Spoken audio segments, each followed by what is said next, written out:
Hey guys, welcome back to my channel. What if overpowered Naruto take an overlord, and had Zesshi as his perfect girlfriend? Movie.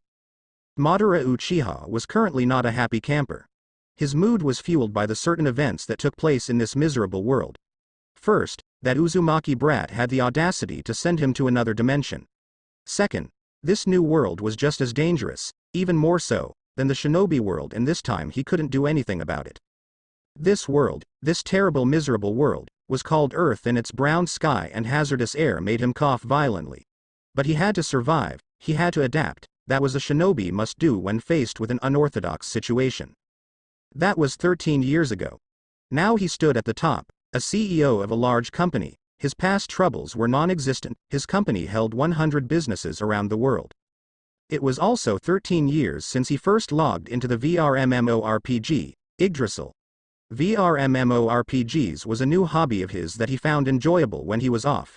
His love of battle and warfare were set free in Yggdrasil, his battle skills and reflexes were maintained, and the numerous ways a person could control their environment gave him numerous choices in his battle environment. The NPCs and other players gave him the adrenaline of a fight. Combine that with the fact that the players were practical on par with him, made for tactics that he would not have thought of in the shinobi world.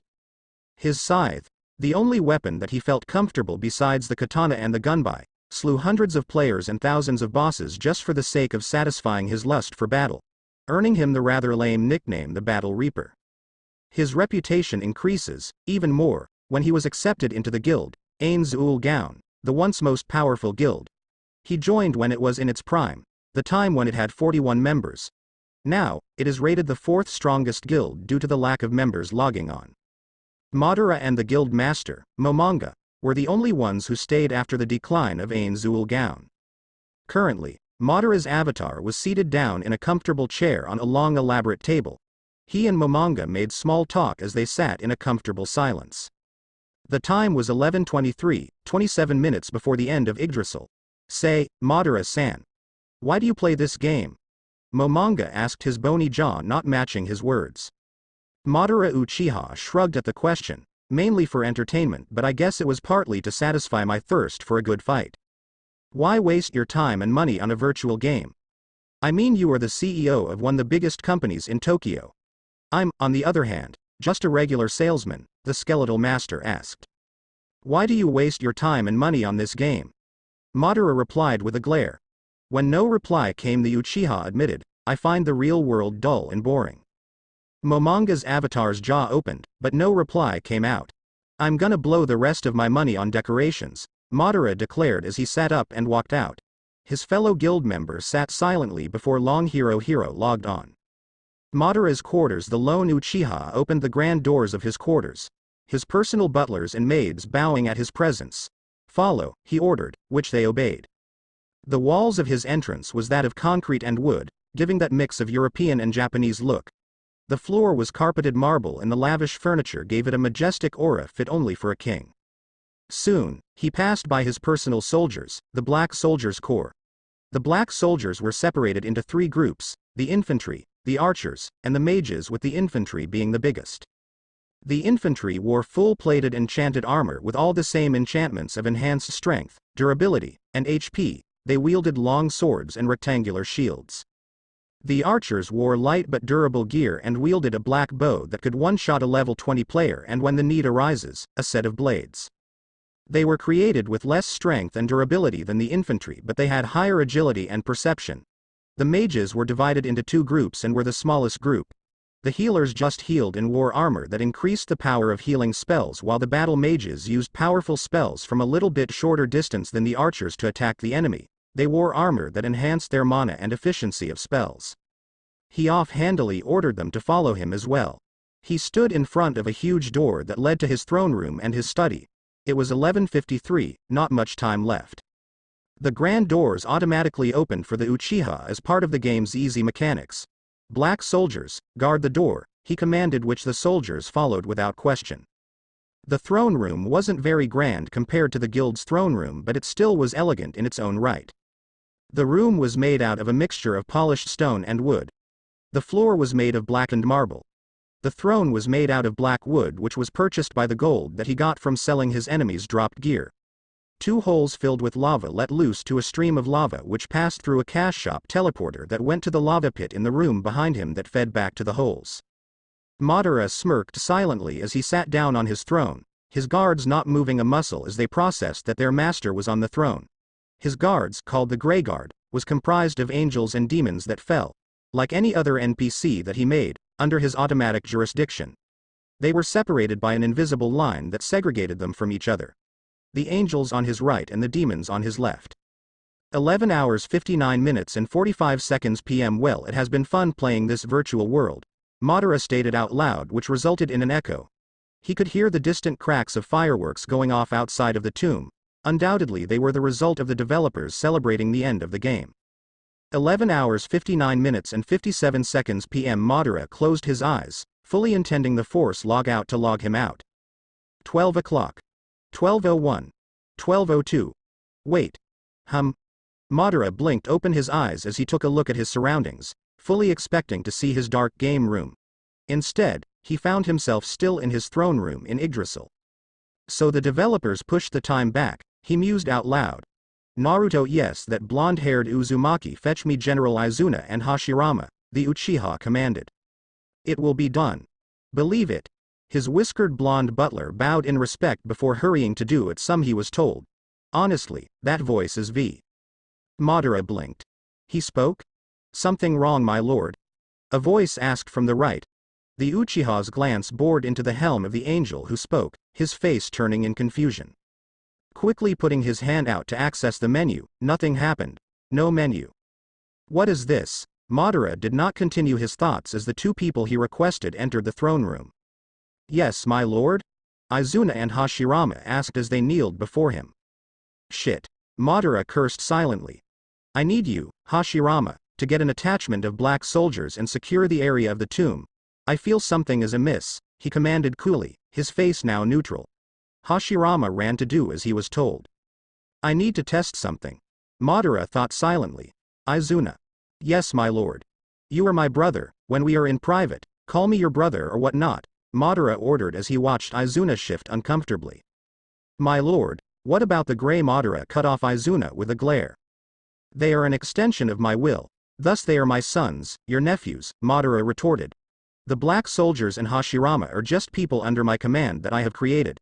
Granted, that makes them my sons, that includes you, but let's forget all of that nonsense and you call me brother. Yes, brother, Izuna breathed out with great reluctance. Now that's out of the way, may you accompany me? Madara asked as he got up and walked over to the open doors. I have to talk to Momonga-san about something. It will be an honor, my lord. Ains Ooal Gown's throne room. When Madara arrived at the throne room, no one was there. Not a single soul was in the throne room. If that wasn't as scrutinizing enough, based on the little maids and soldiers, Momonga headed to his quarters. Message, Hashirama. Are the troops posted? Madara asked. Yes, my lord, the black soldiers have secured the perimeter. However, we have a problem. As I thought, spells work by focusing mana and calling out the name. Oh? We are surrounded by grasslands. Lord Momonga was already notified by Sebas-san. Madara's eyes widened a fraction at the revelation. The great tomb of Nazarick was surrounded by a swamp, not by green grasslands. Very well. Keep me posted every hour, Madara said coolly. He then dispelled the message. Izuna, secure the floors with the reserves. Yes, my lord. Izuna then took to the quarters. Message, Momonga. Momonga-san, have you been notified of our current situation? Madara asked over the message, spell. Madara-san. I'm glad you're here. Did you post your personal troops outside? Momonga asked. However, his voice was darker than what you would think would be from a young adult male. Now thinking about voices, he sounded younger than what he would usually sound like. Yes, my troops will secure the tomb from invasion for the time being. My reserves are moving in to reinforce my men that are already there. I will personally oversee them, Madara declared. That's good. I did not think that the message spell works. How did you do spells? Distribute your mana to a certain point and release it in your image, though saying the spell name would help your concentration. For example, if you say fireball, it will do the spell, Madara stated as he cast the second level magic at the wall. the flames splashing and scorching the elaborate wall, but the many spells of the tomb started to repair the damage, albeit slowly. He felt a little part of him leave him, but it quickly was diminished. I wonder if I have chakra. I have ordered all the floor guardians to assemble in the arena on floor 6, Momonga revealed. I was going to ask you personally if you wanted to join me. An assembly of the floor guardians, are you going to address something to them? Madara asked coolly. Something like that. Momonga level 6 arena. Albedo and the others are loyal to me like their original settings. Then, what about the other NPCs? Momonga mused as he walked out of the dark corridor and into the Colosseum. The 2 dark elves that Shigama-san should be the guardians here. Hup. A voice exclaimed from above. A figure jumped up and landed in a crouching position before him. Victory. The dust settled to reveal Aura, the female lowly cross-dressing dark elf. Aura then rushed over to him. Aura. Welcome, Lord Momonga. Aura exclaimed as she gave a polite slight bow. Welcome to the floor in which we guard. Momonga looked down at the small dark elf and apologized. Sorry, but I will intrude for a small while. What are you saying? You are the lord of the great tomb of Nazarick, its absolute ruler. There is no one who would ever consider you intruding, she exclaimed with a bright smile. By the way, Momonga trailed off as he looked around for Aura's cute cross-dressing brother. Mare. You're being rude to Momonga-sama. Come over here. Aura yelled with a fiery look in her eye. I can't sis, a voice replied that would be almost inaudible to a normal human. Mare. Fine. Mare replied as he jumped down from where Aura jumped from. The 2 of them are lively. I wish Shigama-san could see his characters. Aura. Mare. Help me with some practice, Momonga stated. You'll be practicing Momonga-sama? Aura asked. I'm testing this staff's power, Momonga replied simply. As he inspected his staff, the staff of Ainzul Gown. That's the staff of Ainzul Gown. Aura and Mare exclaimed in awe. Do you mind? Momonga asked. Not at all. Aura exclaimed in excitement. She put her fingers to her lips and whistled for the level's monsters. A pair of them appeared with straw dummies and they planted them down a few meters away. Well, rather than test the power of the staff, I'm testing my ability to use it, Momonga admitted to himself. He pointed his bony finger at one of the dummies and spoke, Fireball. A large ball of fire appeared and fired off and hit the dummy. Madara was right. I can cast spells by calling out their name. Perfect, he smirked inwardly. Lord Momonga, shall we bring more targets for you? Aura asked from behind. No tho? Is something happening already? Madara asked coolly from the entrance of the Colosseum, cutting off Momonga.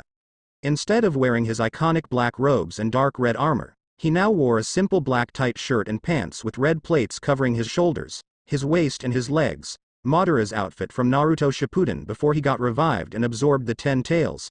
His already shoulder-length hair seemed to increase in length rapidly. Lord Madara. Madara-sama, Aura and Mare greeted. Ah, the cross-dressing elves made by Shigama-san. It seems that he liked his traps and reverse traps, the Uchiha mused as he made his way to them. Madara-san. You're just in time for the testing of the staff, Momonga stated with a look, his bony face and emotion triggered disabling him to show his emotions. The staff? So you're finally using it, that's a relief, Madara said with a scoff.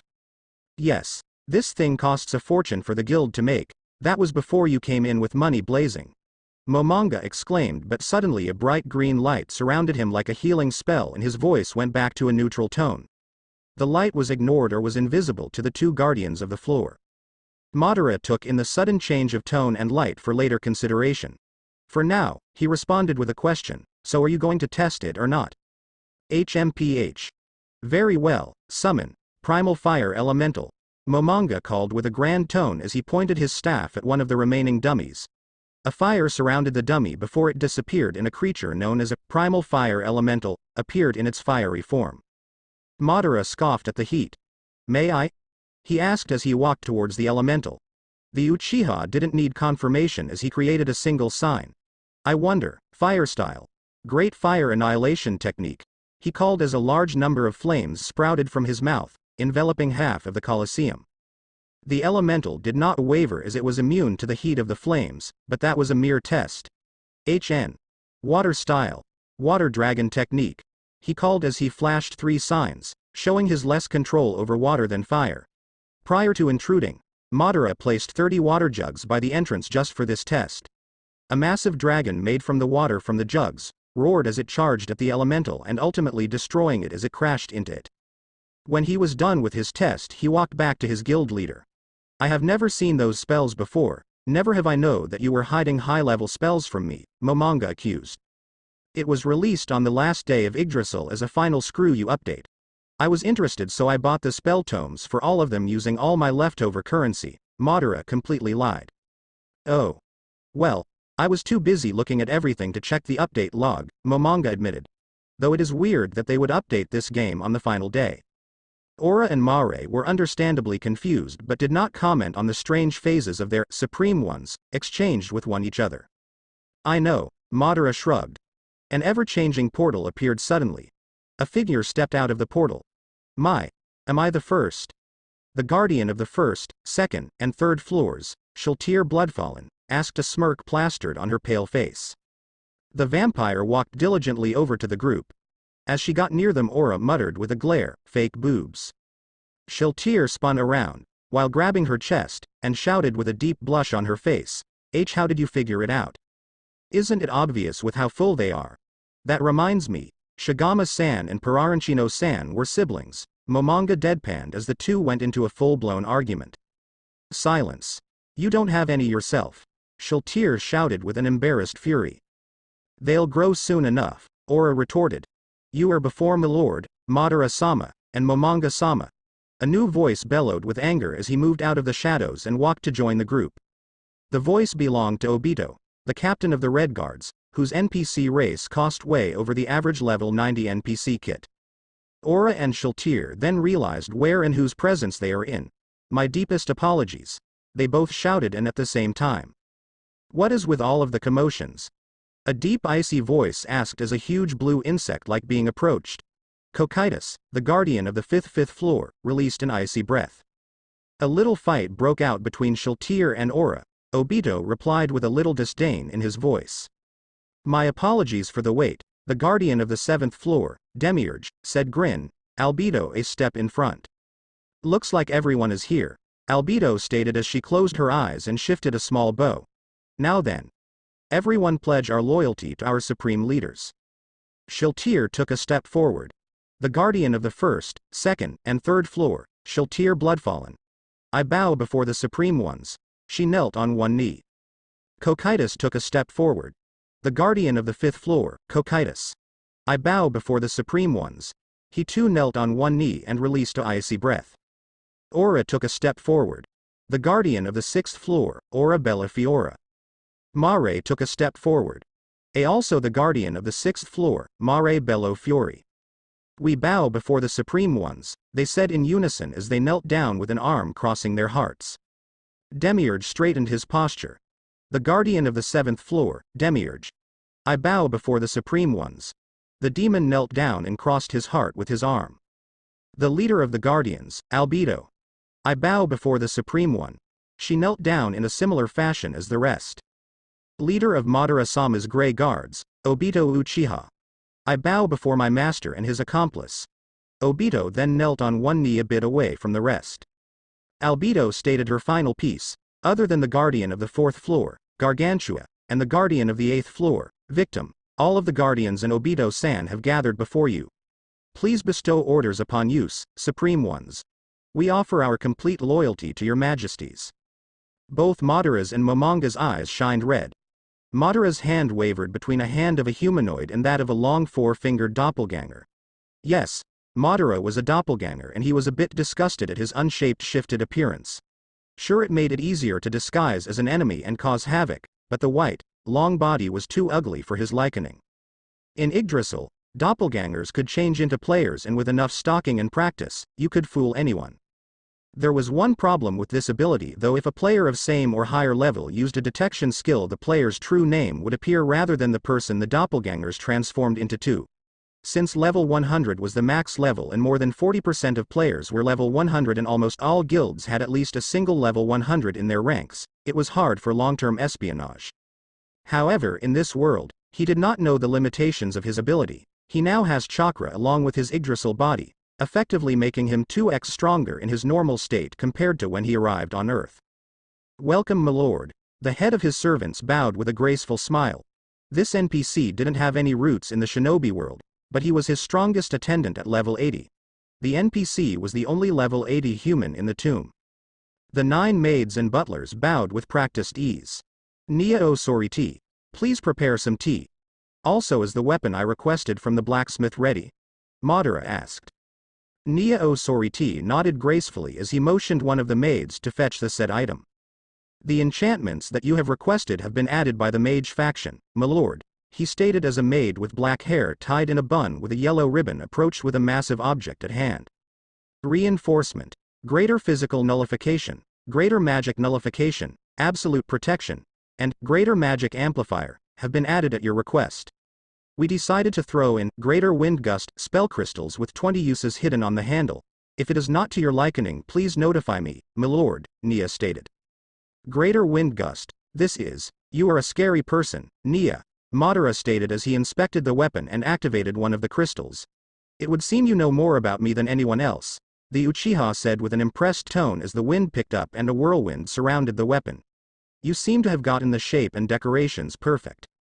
Madara swung the weapon in an unoccupied space and a wind comparable to a tornado's power was released and slammed into the polished stone, denting it, but the numerous spells repaired the damage almost instantaneously. This weapon, the Uchiha's weapon, the gunbai, he chuckled to himself. The 10 maids and butlers remained silent as they watched the actions of their master. Then a Pleiades of Nazarick walked in diligently. The one known as Nabe bowed to her superior. Lord Madara, I'm here to inform you that Momonga-sama has left the great tomb of Nazarick for unspecified means. Albedo-sama has accompanied him. Sebas-sama requested me to give you this information even though Momonga-sama did not authorize it, she stated in a calm voice. Oh? Where is he now? Madara asked as he slowly approached Nabe. Sebas-sama said that he went to a human village called Carne village. Shall I give you the coordinates, Lord Madara? Nabe asked. No, you are dismissed, Madara said coolly. It would seem, even Momonga has taken Touchme's teachings to heart. Saving a person in need, such ludicrous ideals. Nabe bowed politely before walking out of the grand room. Foolish, he muttered as he spun on his heel and went straight to his bedroom. Raise the security of Nazarick, I shall be resting, do not wake me, he ordered or grumbled sleepily. Yes, my lord. Outside the guild's throne room you are foolish, Momonga, Madara declared as he leaned against the wall. There is no benefit in saving the village, only a waste of our limited resources. Madara-san, please call me Ains now. And to answer your question, consider this an experiment in using modern ruling techniques in this world and the beginning of our legend on this world, Momonga, or rather Ains Zuul Gaon, replied. You are arrogant, decisive, and obnoxious, Madara retorted.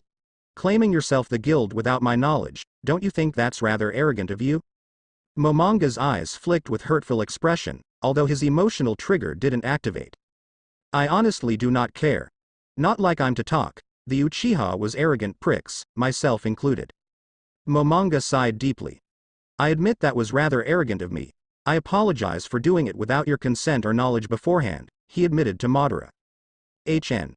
Momonga chuckled on the inside at the purposeful hypocrisy. Madara-san, may I ask a favor? Oh? Very well, speak it. May you and your troops protect and rebuild the village? Momonga spoke his request. Madara raised an eyebrow. Oh? Why not use your own troops? He asked. My troops are mainly undead forces as I'm an undead sorcerer. However, your troops are mainly comprised of humans and the village is a human settlement. It's the matter of trust as humans naturally are comfortable with their own rather than a stranger or another species, Momonga explained.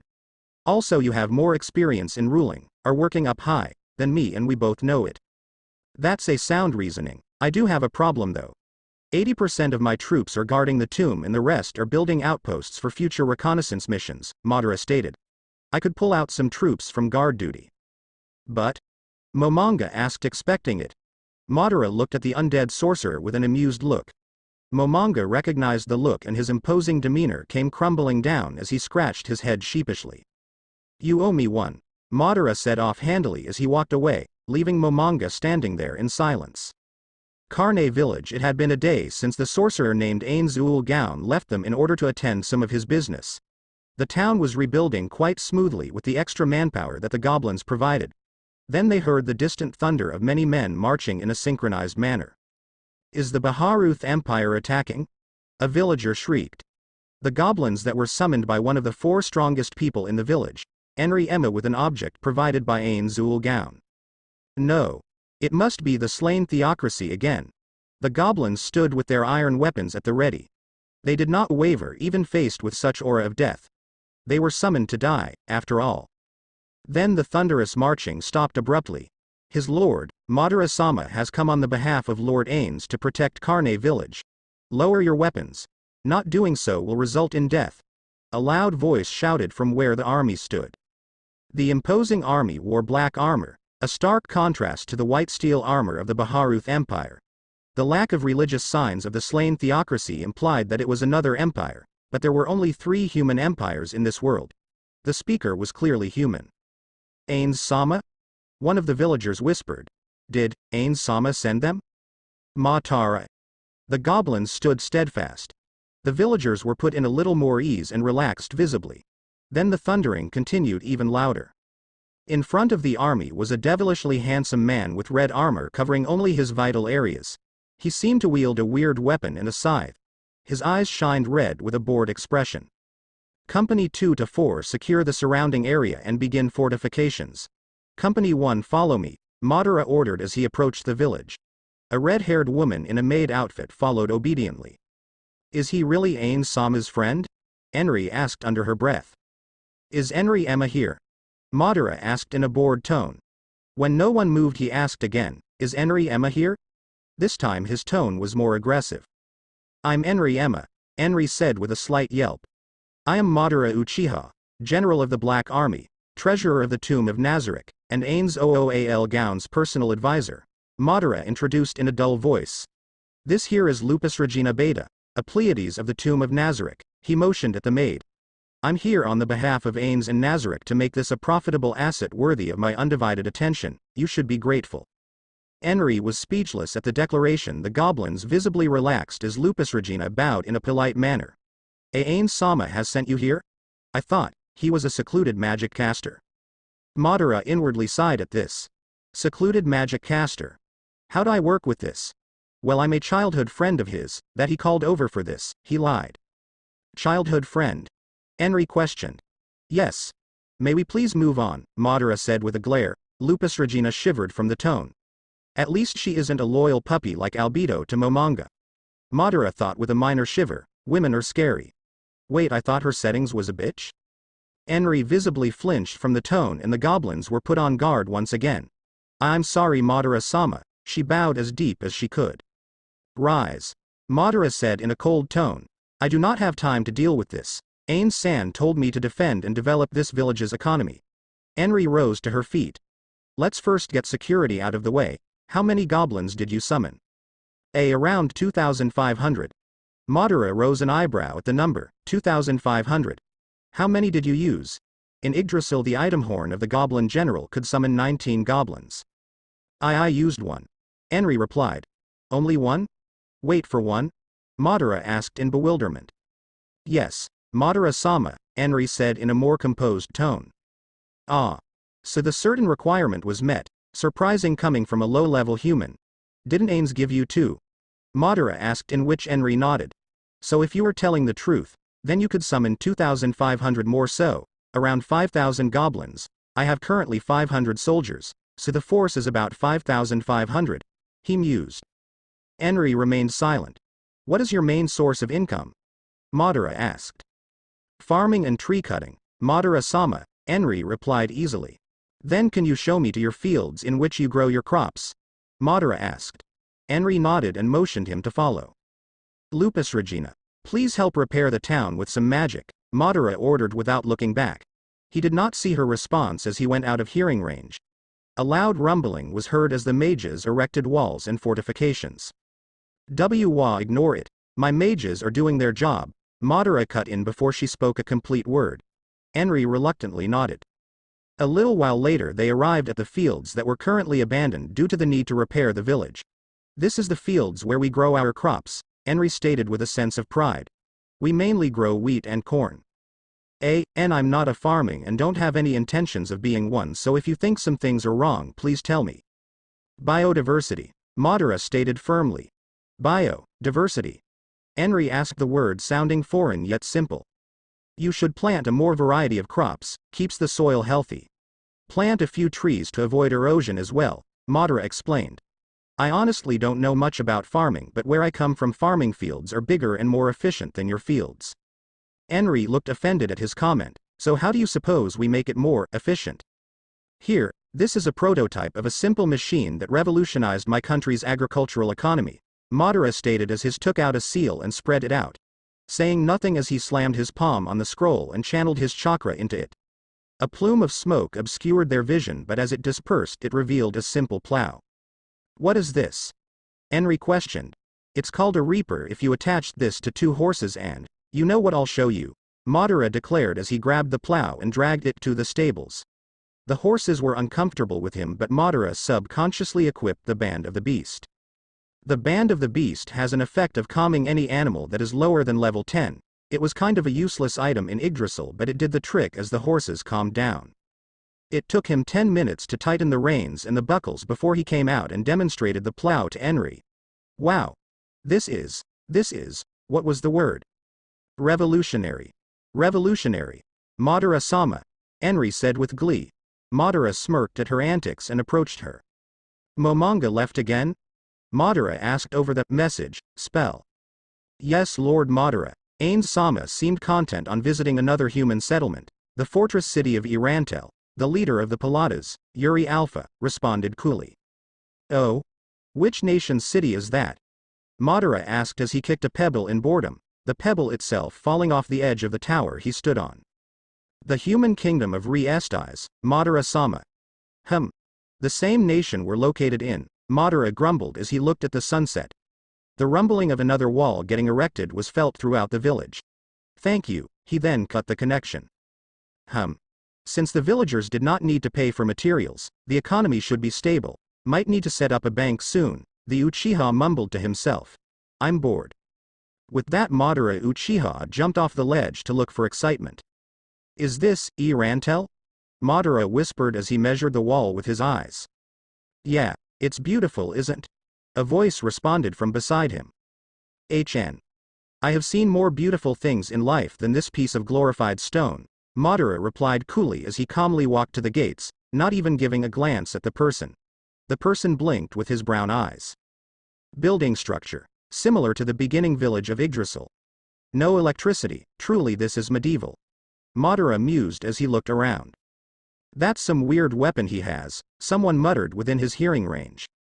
It's shaped like a peanut. Another person exclaimed, which earned him a glare from its wielder. Madara blocked the voices in his head and sighed. I should head back soon. Madara-san. A familiar voice yelled behind him. Madara turned and saw a dark tall warrior who stood at the height of the ever-tall Momonga. Wait, it is Momonga. TCH.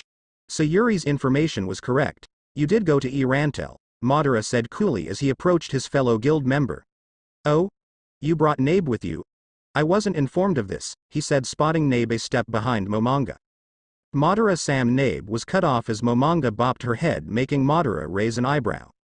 Call Madara-san. Madara-san. Okay, Nabe-san. Momonga stated firmly under his helm, seemingly recovered from the surprise of his appearance. Why yes, Momon-san, Nabe replied as she rubbed the top of her head rather cutely. Ah, Momon-san. A friend of yours? A voice asked further behind Momonga. Momon?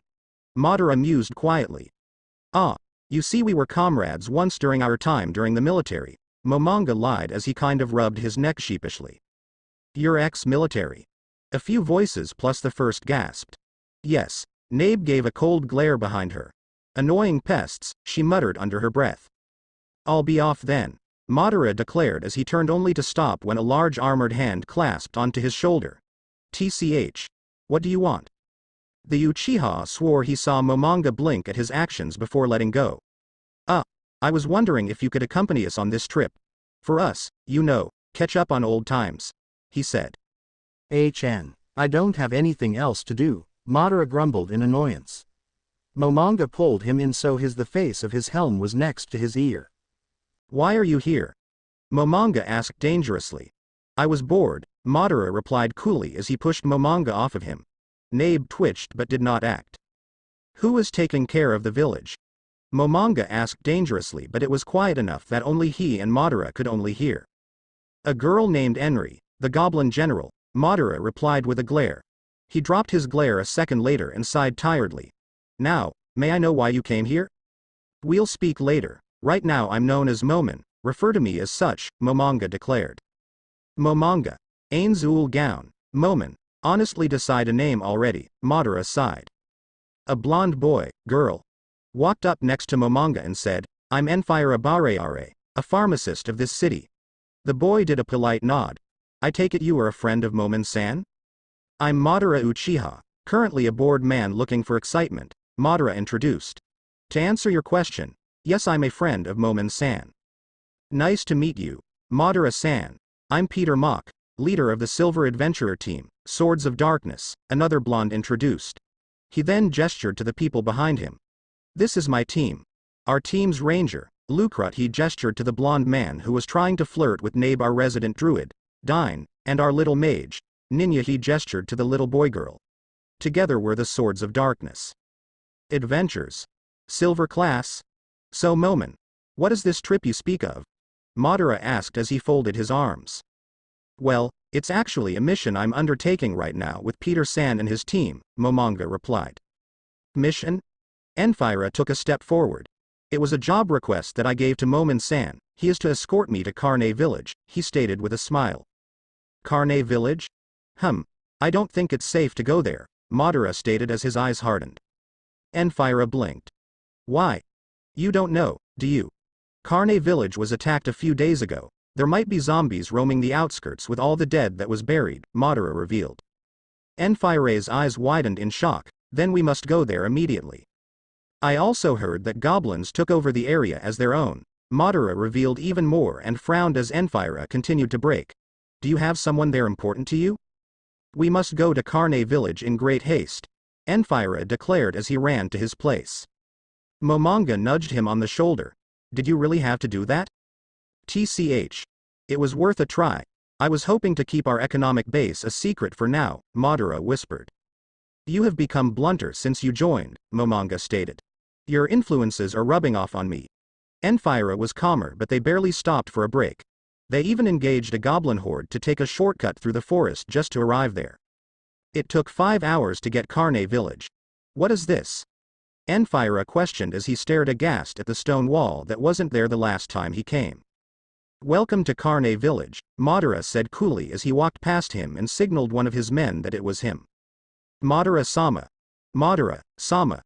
Ninya questioned as he looked around in confusion. Peter walked up to Madara and demanded, what is going on? He dared not touch Madara right now to avoid any misunderstandings. Madara took a glance at Momonga and Nabe before sighing very deeply. 3 days ago, bandits attacked the village but was saved by a friend of mine, Ainzul Gown, he began. Ainzul Gown? Dine asked. Yes, he is an old friend of mine who is a very powerful magic caster. For simplicity's sake the old bones killed the bandits and saved the village, Madara finished, earning a minor glare from Nabe and a major one from Momonga. And you? How come these people and these goblins? Why are they here? Lucrut asked as he pointed at the people and the goblins manning the wall, his trained eyes honing in on their equipment. The goblins were summoned by the girl Enri, using an object given to her by Ains, Madara stated as Enfira tightened his hold on the reins at the mention of the name. The people in the expensive black armor and robes are my men who I sponsored a lot of my money on. So they're your men? Dine asked. Correct. I was hired by Ains to protect and fortify this village from any other attacks, Madara stated coolly. So, everyone is all right? Enfira asked hesitantly as he shivered under the gaze of one of the soldiers manning the wall. Let's talk in a more roofed area, Madara said darkly as it started to lightly rain. Madara-sama. Welcome back, Enfira? Enri trailed off as everyone filed into her office. Enri. Are you all right? Are you hurt? Enfira asked as he grasped Enri's shoulders and looked her in the eyes. I'm fine. Lord Ains gave me a potion that healed my wounds, Henry revealed as she smiled brightly. She turned to Madara. Madara-sama, why did you leave me here with all this work? The blonde pouted cutely, seemingly brushing off Enfire's concerns. I got bored, Madara responded coolly as he looked away with a slight sense of embarrassment. Henry glared intently at Madara for a second more before turning to the rest of the occupants. I'm Henry Emma, the general of the Goblin army stationed here in the apprentice of Madara-sama, or sensei, she bowed politely. Madara quirked an eyebrow at the last title. Since when did I say she was my apprentice? I'm Peter Mock, the leader of the Silver Class team, the Swords of Darkness, Peter introduced with pride as he introduced his team. May you excuse me, I have duties to attend to, Madara stated. Feel free to laze around but please avoid the construction sites. He sent a glance at Momonga and Nabe before heading out. Momonga and Nabe exited a moment later and approached him. Momonga spoke first. You did a lot of work, Madara-san. It has only been 3 days since I asked you to support this village. Madara smirked at the compliment before his face twisting into a more neutral expression. We never got to talk about it. Why did you go to E-Rantel? Momonga's mood also turned dark. To gather information. Now tell me the real reason why you were at E-Rantel. To search for excitement, or do you not know my rather lame nickname? Madara asked, his face turned twisted into a mad grin. I haven't fought a good battle in days. The only reason I played Yggdrasil and fought in the world tournament was that I was bored. TCH. You are truly a battle maniac, Momonga scoffed, his mana increasing while Madara responded by increasing his chakra and mana. This power. Madara never showed this much mana before. This is on the equivalent of my mana. Momonga's bells started to ring with the rising pressure. Madara-sama, Momonga-sama, we are not on the battlefield. Nabe calmly tried to defuse the situation, but when 2 glares were directed at her she felt like her existence was being erased slowly. Madara was the first to calm. The cute doppelganger is right. This is not a battlefield, he sighed while Nabe's cheeks turned dark red. A moment later the rest of the group exited the door and approached them. TCH. We'll talk about this later, Momonga stated with a glare. Nabe, is blushing? Lucrut questioned as he took a glance at his love of his life. Nabe hardened her gaze and turned them into a glare that could freeze fire. Want me to stuff a bone in your throat, mongrel? She threatened with venom that could kill an elephant, although a light blush remained on her pale face. On a second thought, Lucrut trailed off as he sweated profusely. Peter took a cautious step forward and spoke. Enfira and Henry are talking privately. She said that we could stay in the newly constructed inn for the night. Oh? She actually got the mages to do it. Madara smirked. I think I could leave a little bit more often then if she could command my troops so well. Maybe I could make her second in command. Now may you excuse me, I have to go take care of some things, Madara said as he took a step around the corner. Peter released a heavy sigh of relief before turning his gaze on Momon. You and he were comrades in the military, right? For 10 years, Momonga clarified. Right, for 10 years. So do you happen to know this Ainzul gown? Peter inquired. The rest of the Swords of Darkness also looked at Momon. Even Nukrut looked serious. Momon nodded his head. Nabe here was an apprentice of Ains, he revealed. If Nabe was a prodigy, then he was a super genius. I've seen him do 5th tier spells, although he always hid his face with a red mask, he was undoubtedly one of the strongest people I know. 5th tier. The whole Swords of Darkness exclaimed. Momon said no more and instead motioned Nabe to follow as he took off saying, I need to see something.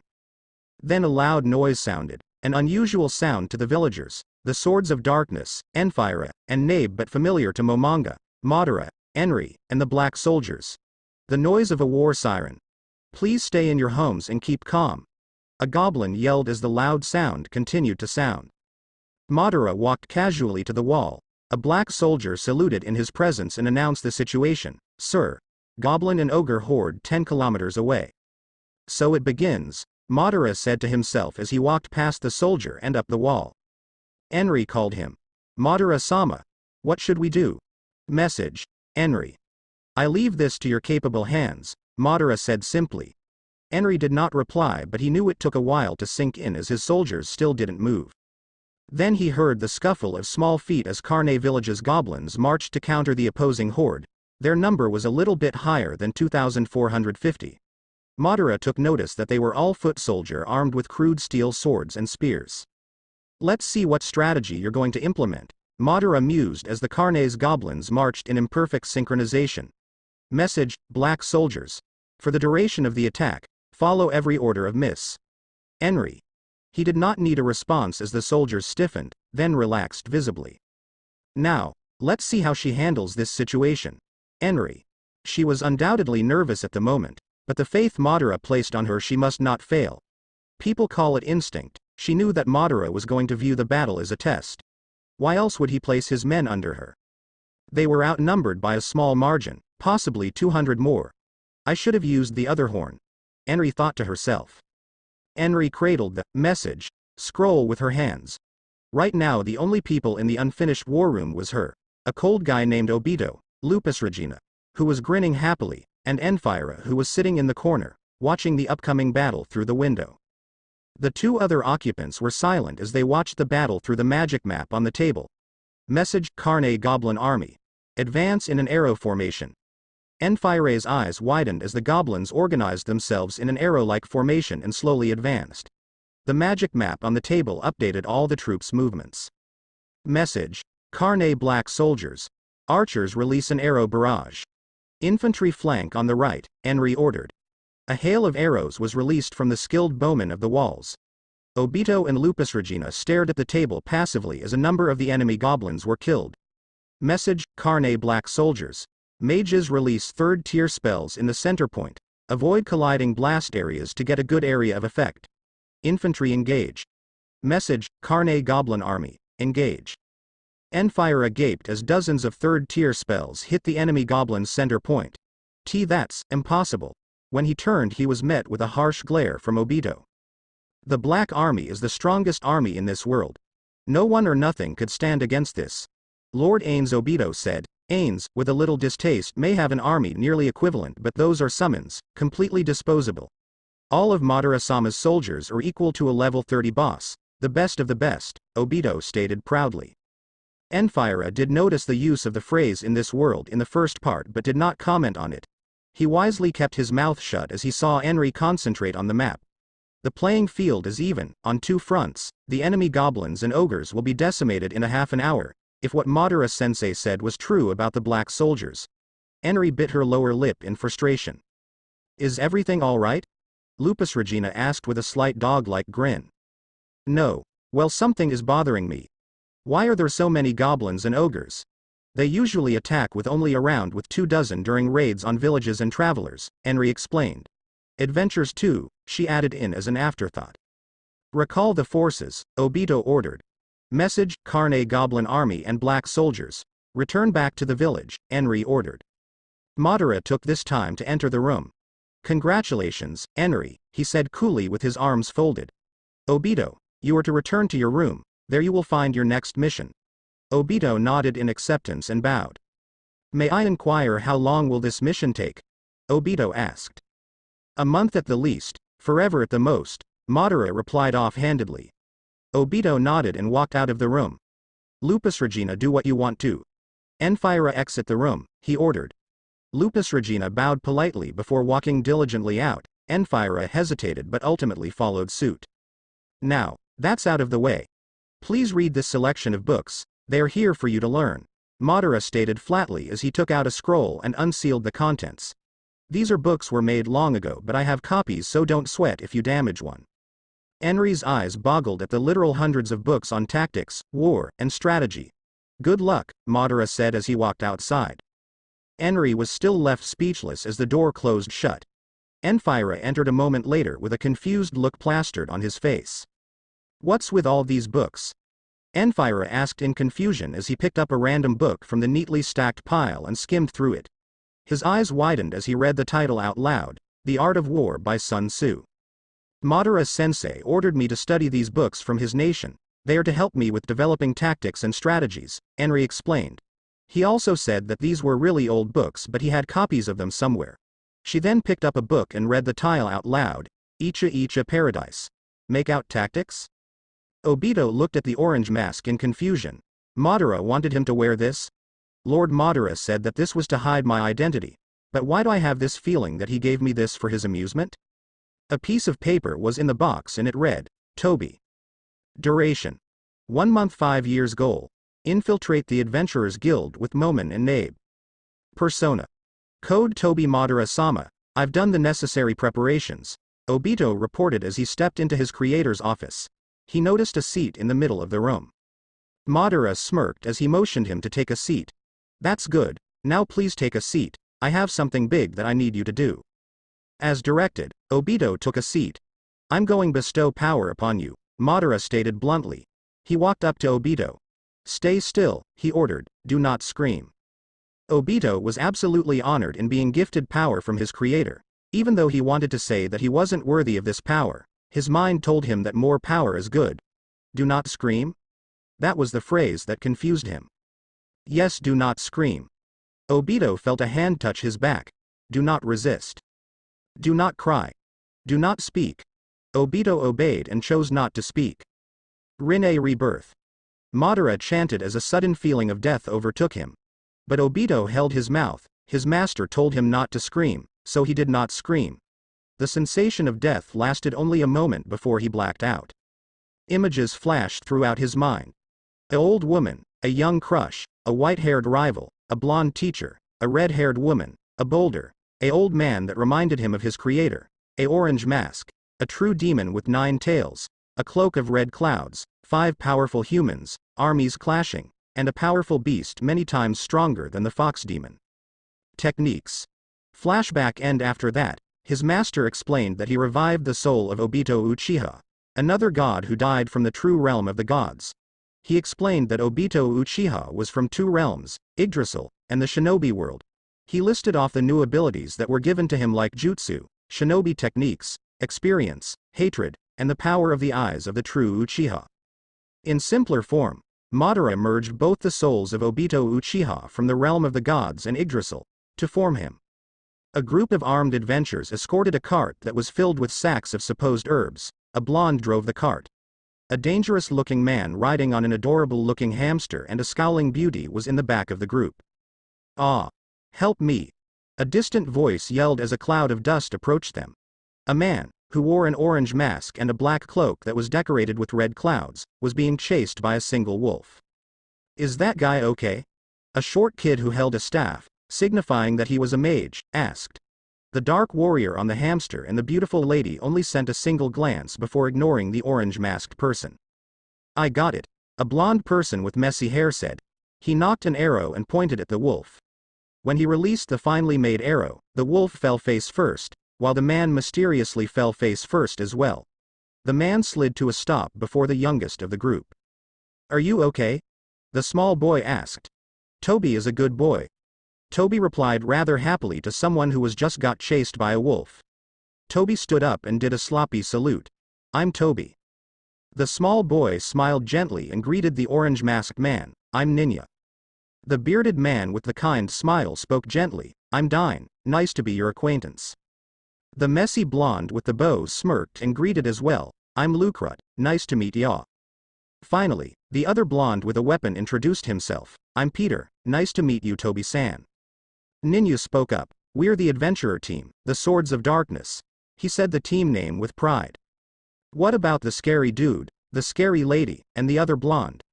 Toby asked, which got him a glare from the beautiful lady and a curious glance from the dark warrior. The other blonde smiled and introduced himself as Enfire Bareare, a pharmacist. Momen introduced himself with amusement. Nabe only gave her name after a glare from Momen. It's nice to meet you all. I'm Toby. Entrance to E-Rantel was as busy as always. The immigrants from distant villages were the only thing that set this day apart from the rest.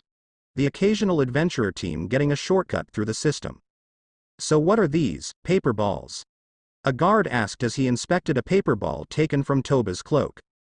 They're magical bombs. Toby exclaimed childishly. The guard raised an eyebrow at the response. You a mage? The guard asked. Yes. Toby is a mage. Explosion. Toby exclaimed, throwing a small paper bomb in the air. The guards readied their weapons in anticipation of an attack, but when the small ball shined brightly it exploded in a small plume of ashes that couldn't even kill a fly. Eh? The guards looked at the ash as it vanished without a trace in confusion.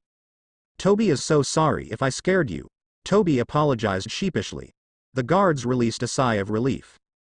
Yes, you nearly gave us a heart attack, the guard that held Toba's paper bombs said as he hurriedly gave back the rather weak explosive bomb. Thus we nay. Please let Toby through, Toby exclaimed in his childish voice, his eyes shining red for a brief second. The guard's eyes went blank and nodded. You may pass, the guard said in a tone that sounded dead. The guards looked at their fellow guard and Toby for a second before going back to their duties. Yippee! Toby is in E-Rantel, Toby exclaimed happily. It worked. It's E-Rantel, Ninja told him with a smile. That was fast, he added. Toby is awesome, Toby declared with a puff of his chest. I do not see? They went ahead, Ninja swiftly cut in. Mr. Momin and Nabe went to the guild to register their pet, he added. Also, are you really a mage? Yup. Toby is a good mage, Toby exclaimed. Where are we going? Ninja smiled brightly and replied, we're going to the Infiltrating's pharmacy to help finish the request, although I bet that they are already done by now. Oh. So adventurers are mercenaries, Toby said while pounding a right fist on his open left palm. I want to be an adventurer, he stated. You could, but you would need to sign up at the Adventurers Guild, Ninja explained as he gestured to a building. Momin and Nabe should be in there right now. Let's go see the doctor, Toby said excitedly. Ninja looked at him confused. A doctor? Are you sick? He asked. Nope. That isn't Enfira a doctor? Toby asked while tilting his head in confusion. Ninja shook his head. Nope. Enfira is a pharmacist or a person who sells medicine and potions, he explained. Oh right. Neferea did say the on the road, Toby admitted while mispronouncing his name. Yeah, when we met you he did say that.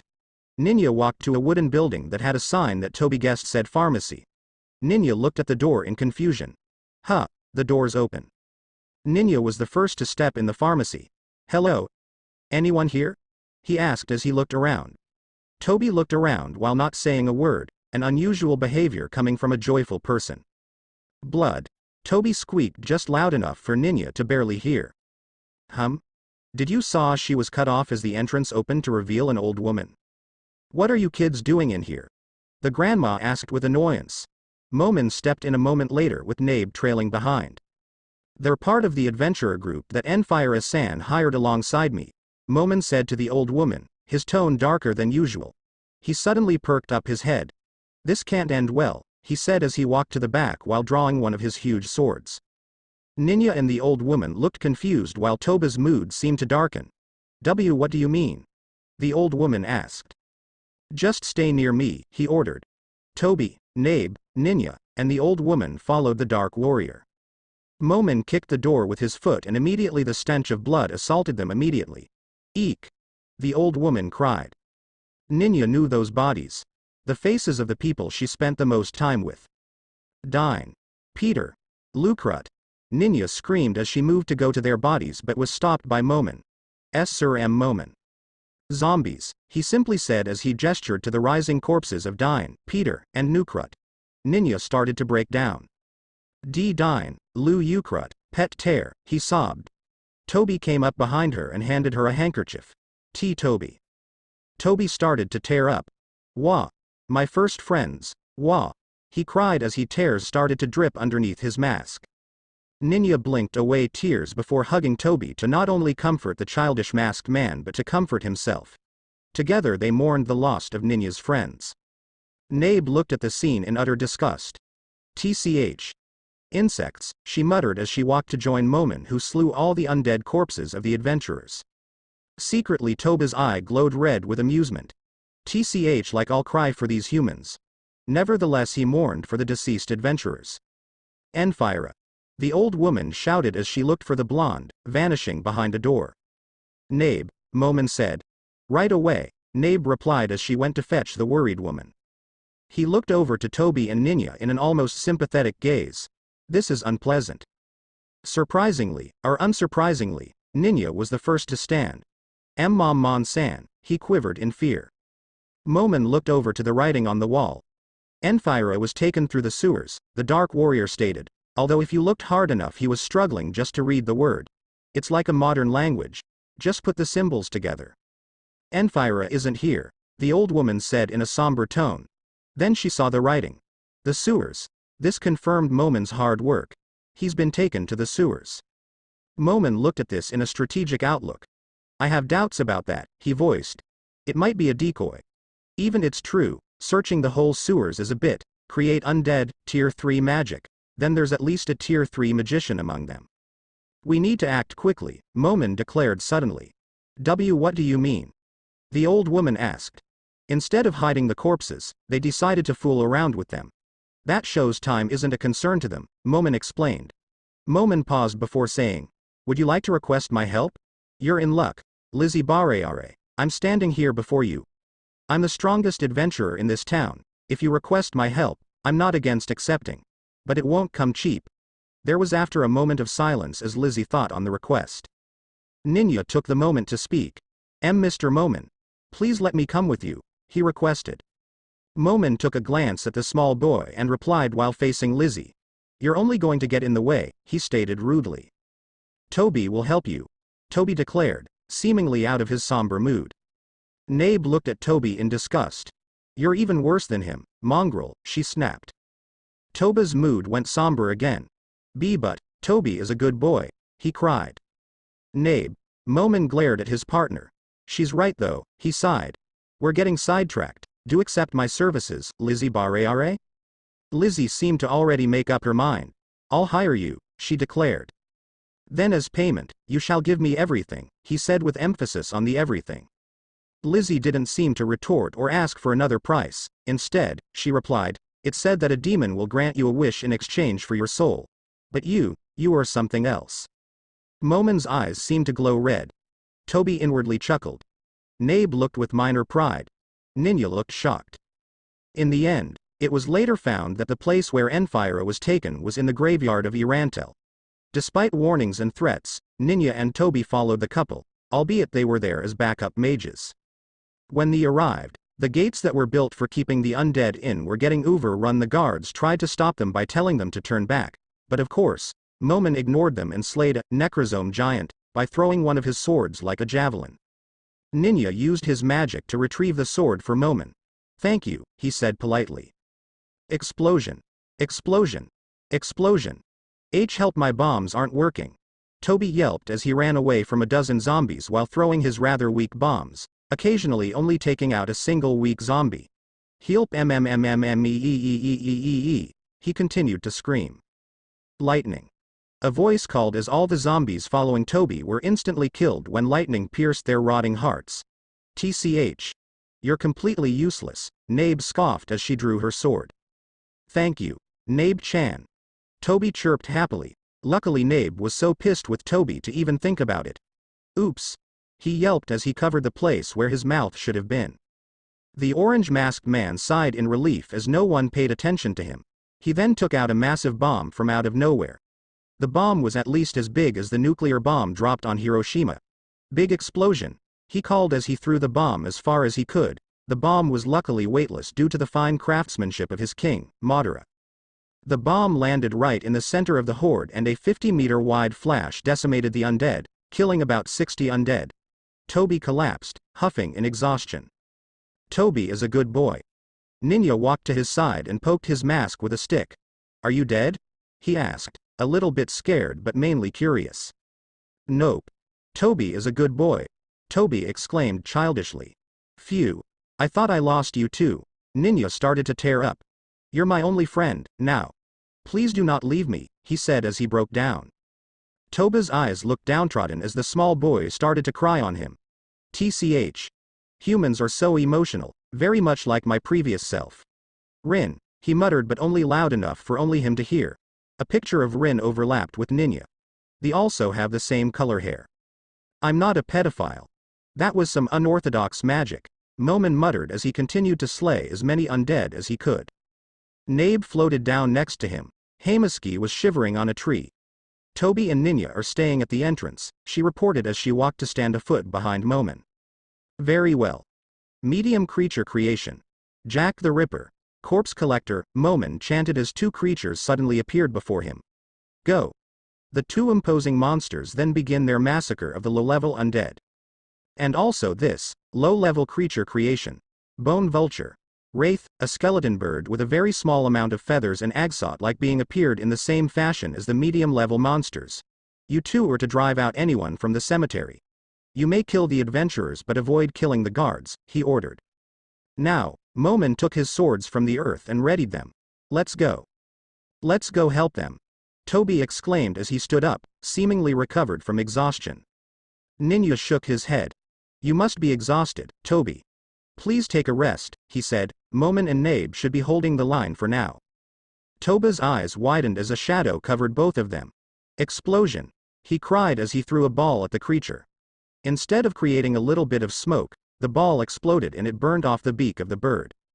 Wah! Ninja was speechless as the corpse of the bird fell down with a sickening crack. Toba's a good boy. He chirped as he threw a bomb at a ghost. Explosion. Ninja sat there speechless. Is this your talent? He asked. Toby turned. I do not know what a talent is, he admitted, his childish demeanor switching off for this moment. We need to find Momin and Nabe.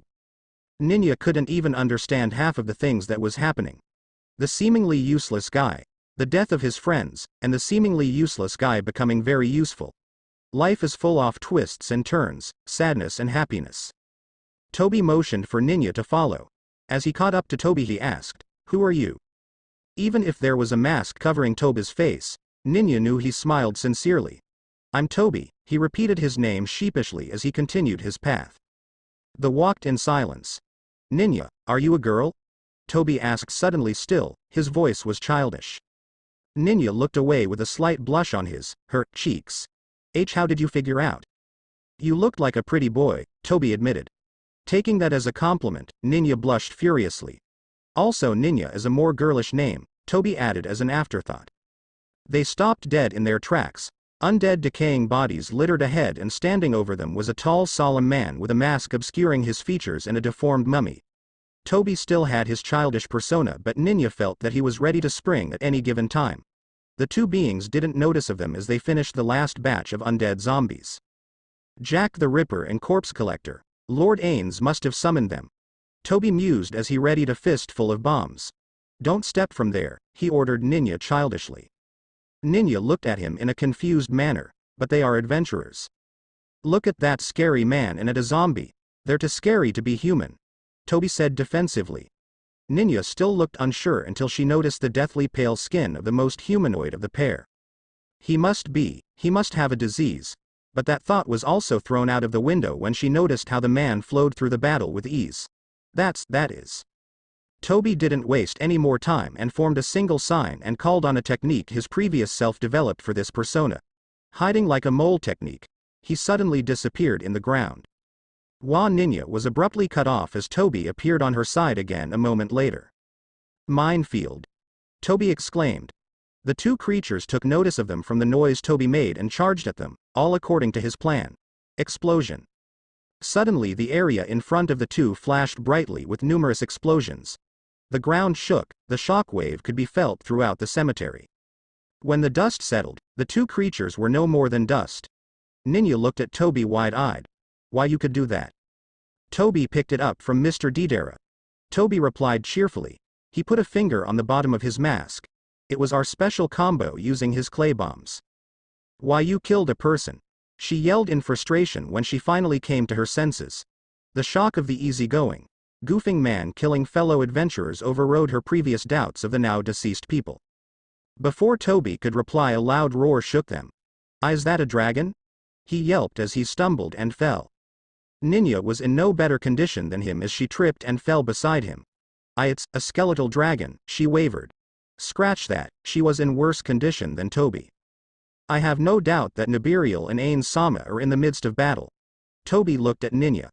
Wait. His mind looked at this sensibly. Ninja must not know of Nazarick yet. Ninja was about to go the commotion but Toby turned and ran, while screaming, Toby scared. Ninja reached for him but the masked man was quicker than he looked. Taking a look at the skeleton dragon once more, she almost had an heart attack when she saw not one but two dragons. The thought of turning back and running away like Toby was doing was more reasonable now. Wait for me. Ninja shouted as she took off after Toby to catch up. Nibiriel heard the screams of the other companions. TCH. The ants are louder than the dragon, she muttered under her breath in disgust. The blast was strong, she admitted. She wondered if they caused the explosion, but right now she had dragons to slay. That was scary, Toby heaved in exhaustion. Ninya nodded in agreement. But what about Sir Momin and Nabe? Surely they can't defeat dragons? She asked, her words contradicting the feeling in her gut. Dark Warrior San and Scowl Chan are heroes. They surely won't lose to an overgrown skeleton lizard. Toby exclaimed in a way that sounded like a fanboy. He sounds like admirer who gives nicknames to his heroes. Ninya thought with a comical sweat drop. Should we wait for them here? Ninya asked as the gates came into view. Look. It's one of the adventurers. A guard shouted with happiness. You really saved us from the undead. A group of adventurers were at the gate, kept from the graveyard only by the guards who were trying to tell them off. Some adventurers already finished the undead. A guard tried to reassure the mass of adventurers. Then let us through. There should be no problem with that, right? An adventurer shouted back. It's illegal to visit the cemetery during this time. The guard shouted back. The only reason they entered was because they entered illegally. Is that why the cemetery gates are blown off the hinges? Another adventurer asked calmly, but he was overheard by the numerous shouting of the other adventurers. Look. There are some adventurers there. Another adventurer shouted in anger. The guards made way for Toby and Ninya, trying to hold back the other adventurers. Then a guard walked Toby and Ninya. I thought there were 4 of you, he asked. Ninya decided to the talking as she explained the situation to the guard. The other adventurers still were in an uproar, but they still tried to eavesdrop on the conversation. At the end of the explanation, the adventurers were more eager to enter the cemetery and shouted, "There are dragons to slay." Then an agitated voice silenced most of them. What is happening here? Momin asked. Did you defeat the dragons? Ninya asked. Yes, was the simple reply of Nabe. Her scowl was passive now. A wolf whistle from some of the adventurers made her mood darken. Lowly insects, she muttered darkly. The guard walked up to Momin and asked, Are you paying for the damages? Momin's mood seemed to darken at the mention of the damages. He was the one who blown the gate off the hinges, Momin replied in a monotone as he pointed at Toby.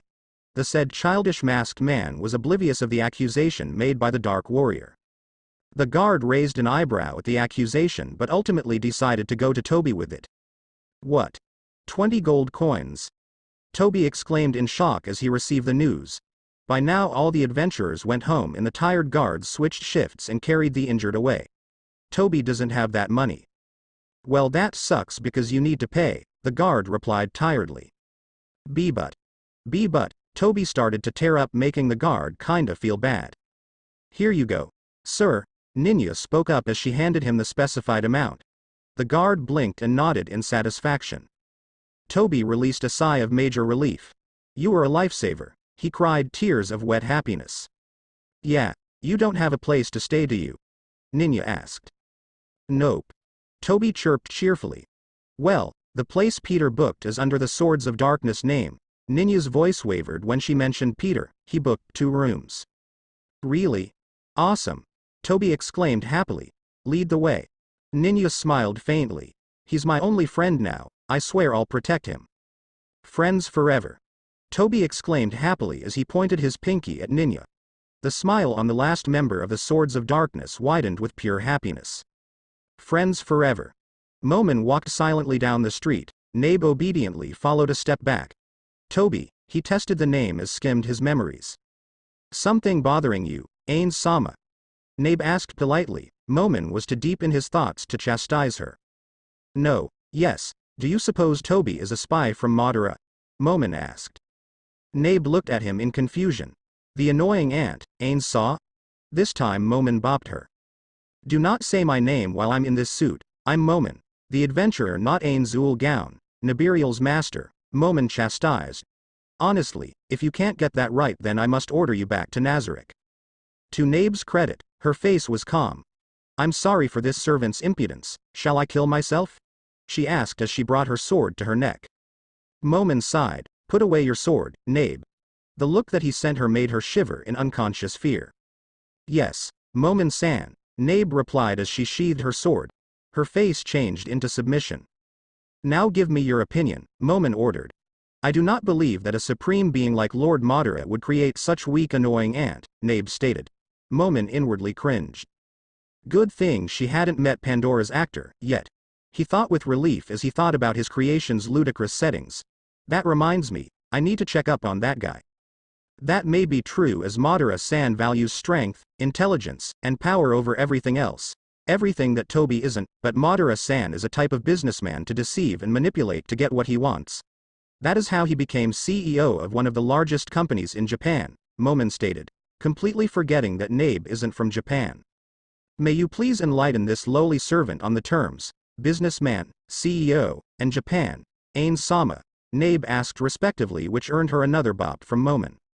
It's Momin. As for the terms, I'll leave the two first ones for later explanation. Japan is the place, in the realm of gods that me and Madara-san came from, Momin explained to the doppelganger. Nabe nodded in satisfaction as she bowed deeply. Forgive me for my ignorance, Ain-sama, Nabe said as she continued to bow. Rise, we have things to do, Momin mumbled as he walked off with Nabe trailing behind. A ping in the back of his mind notified him of a message. Before he could speak, a distress voice of albedo racked his mind. Shiltir has started a rebellion. In Yggdrasil, the Battle Reaper's guards are also known as the Grey Guard.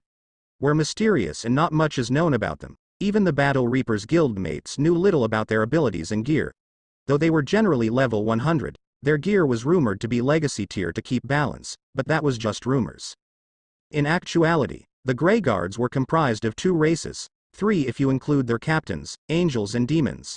Their gear was relic tier, and they were level 95 instead of 100. During the raid on Ain's Ul Gown in Yggdrasil on the 7th floor, Madara jumped into a crowd of players and slaughtered them. The Battle Reaper reaped around 40 enemy players before retreating. His obedient Grey Guards killed 12 in the moment of confusion. The party of 1,500 players failed on the 7th floor. Now one of the guards of the Battle Reaper was currently cloaked and tailed a carriage from above. The wings of white feathers signified it was an angel. For simplicity's sake, let's call him Michael. Inside the carriage, a light atmosphere was accompanied by little chit-chat. An elderly man dressed in a butler uniform sat comfortably beside a beautiful blonde woman dressed in a dress suitable for a noble. Sitting parallel to them was a girl who looked no older than 14 with a bust size that would have made a perverted man raise an eyebrow. Two beautiful women flanked her left and right. The elderly butler was the head butler of the tomb of Nazarick, Sebastian, who was also the leader of the Pleiades 6 stars. The woman who sat by his side was Solution Epsilon, who was in truth the butler's subordinate. The little mistress that sat parallel to them was Shiltir Bloodfallen, the floor guardian of the 1st, 2nd, and 3rd floor of Nazarick. The two women by her side were her minions, vampire brides. As stated before, the atmosphere was light and chit-chat filled the carriage, but it was inaudible to the outside due to magic. Suddenly Sebas asked a question that suddenly changed the mood. Do you find it strange that Lord Madara himself would send a personal guard of his esteemed self for a mission such as this? The carriage interior went silent with that question. Indeed, the Supreme Being was like a separate entity, working only with Nazarick when his and Ain's OOAL Gown's interest aligned. Maybe their interest aligned when collecting information on this world's magic? Shiltir spoke up diligently. I believe Madara-sama's and Ain-sama's interest aligned, so in order to check for a martial arts user, Madara-sama provided an inconspicuous swordsman from his personal guard. As she spoke, their carriage went to a slow stop. Never mind that, it would seem that they are here. They did not need to face them as the subject of their latest chatter swooped in and instantly knocked out the bandits. Despite this, a displeased look on Shiltir's face marred her perfect face. This is rather boring. Oh well. Standing tall at the height of 6 feet 4, was a warrior clad in white shining armor with beautiful feathered wings sprouting from his back. I sorry disappoint, my lady, Michael bowed in apology. It's fine, the buxom vampire waved off. She now stood before the group of men that were tied up. Let's get this over with so I may have their blood. One of the vampire brides approached a random soldier and awoke him, using pain. Ah! The mercenary screamed as the bride dug deeper into his shoulder. The man's skin color started to gray as the spell turned him into an undead. Where is your hideout? She asked, knowing that it was under her control. It's in the mountains a few miles from here. Michael approached the bride. Ask him if there are any martial art users. The vampire bride nodded and repeated the question. Are there any martial art users in your group? Yes. Brain Unglaus, the one who is on Gaze of Stronoff's level. Shiltir and Michael seemed satisfied with the answer. Sebas approached and asked, what shall we do with the rest of them?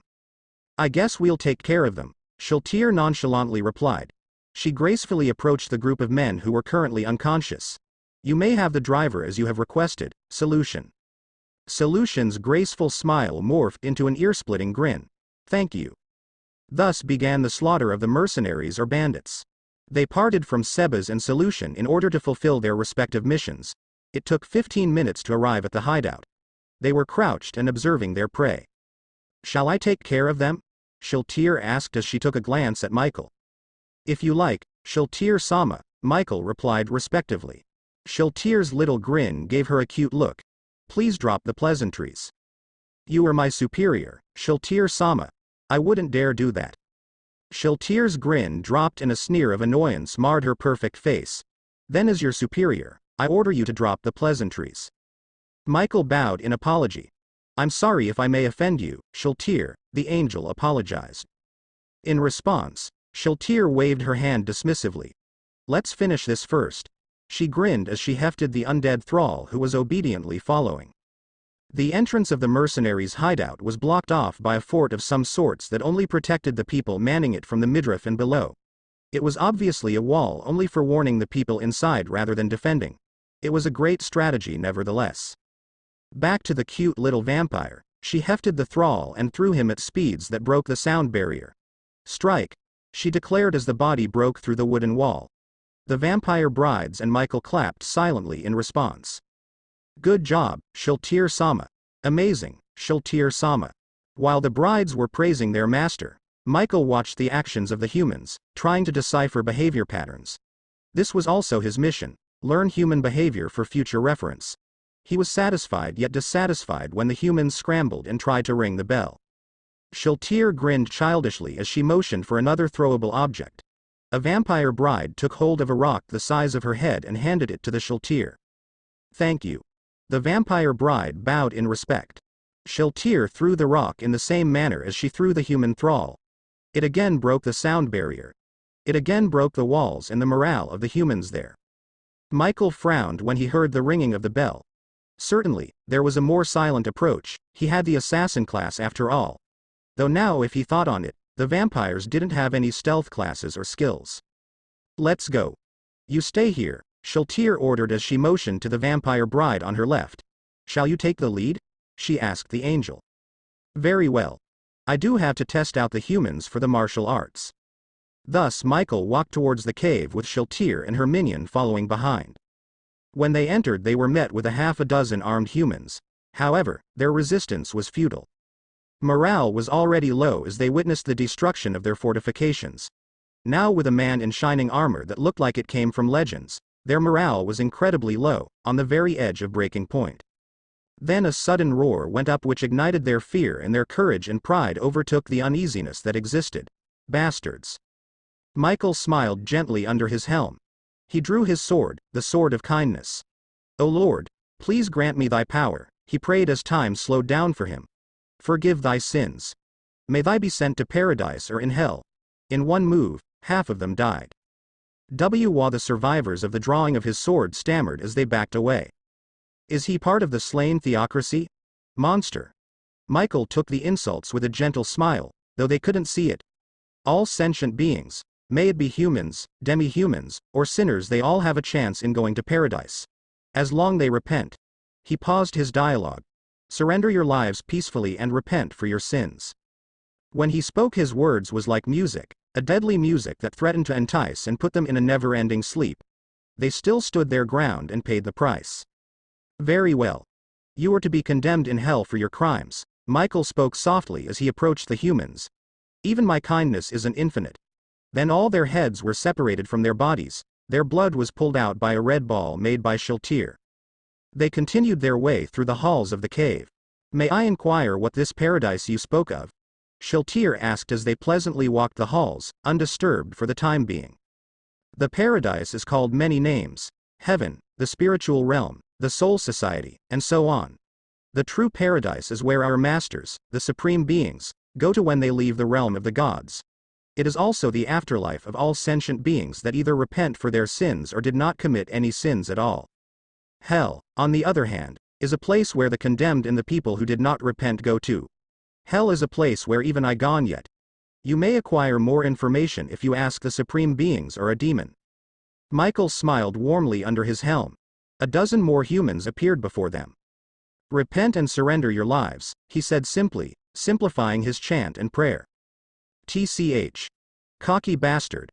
A human sneered in disgust as he swung his sword overhead. The man found that his arm was missing. However, before he could scream, he lost the ability to as his head was sliced clean off. Now repent or be sent to hell. Half of the humans screamed and ran away, only running a few steps before they found an arrow, made out of magic, sticking out from their throat. The rest either were too scared to run, bowed in submission, or tried to fight. All of them were slaughtered in a blink of an eye. Oh dear. I may have overdone it a bit, Michael sighed at the carnage. As expected of a being made by the Reaper of Nazareth, Shaltir smirked gently. Efficient yet ruthless. But I dare say that there is still quite a large gap between us still. You flatter me, Shaltir Sama. Michael removed his helm to show his smile, before he proceeded to dissipate the helmet. Shaltir gave the angel an annoyed look. The man was truly an angel, a being of divine power. His blonde hair and golden eyes held power yet kindness. The white halo on the back of head showed that his race of angels was inspired by the Christian faith. His wings were currently sprouted, but if he were to sprout them, his look of an angel would have been complete. The blood got between the eye sockets of my helmet, he explained gently. Then they heard the movement of boots approaching. A single set of them. Michael didn't relax but didn't take a stance yet. A man appeared from around the corner. A katana was tightly fastened to his side. Ah. You must be Brain Unglaus, Michael smiled politely. You may call me Michael, a guard of His Majesty. The angelic man then proceeded to bow politely. Oh. Were you looking for me? Brain asked. Yes. You see, our masters were wondering if we could take a look at your martial arts, Michael smiled. You see, our masters are busy men, they would have gone here themselves to set an agreement. But right, we are here to bring back to our masters so they may make a deal with you. Brain Unglaus' eyes glared at the man. A warrior's technique was their pride, and for someone wants to discard their pride and ask if they could steal the technique was an obvious offense. I'm sorry, but I will pass, he returned as he went to his stance. This man, he's not human, is he? That's rather unfortunate. Very well, I'll take you by force. Michael's angelic smile strained. Humans are such interesting and stubborn creatures. Michael didn't fall into a stance, rather he held the sword to his side. Brain knew this man was strong and that the man was truthful in his intentions. But this man was arrogant, putting his sword to his side and not taking a stance. This man, Michael, is underestimating him. That arrogance is going to get him killed in this fight. He drank a potion previously, so currently his strength and speed were increased. This fight was decided before it began.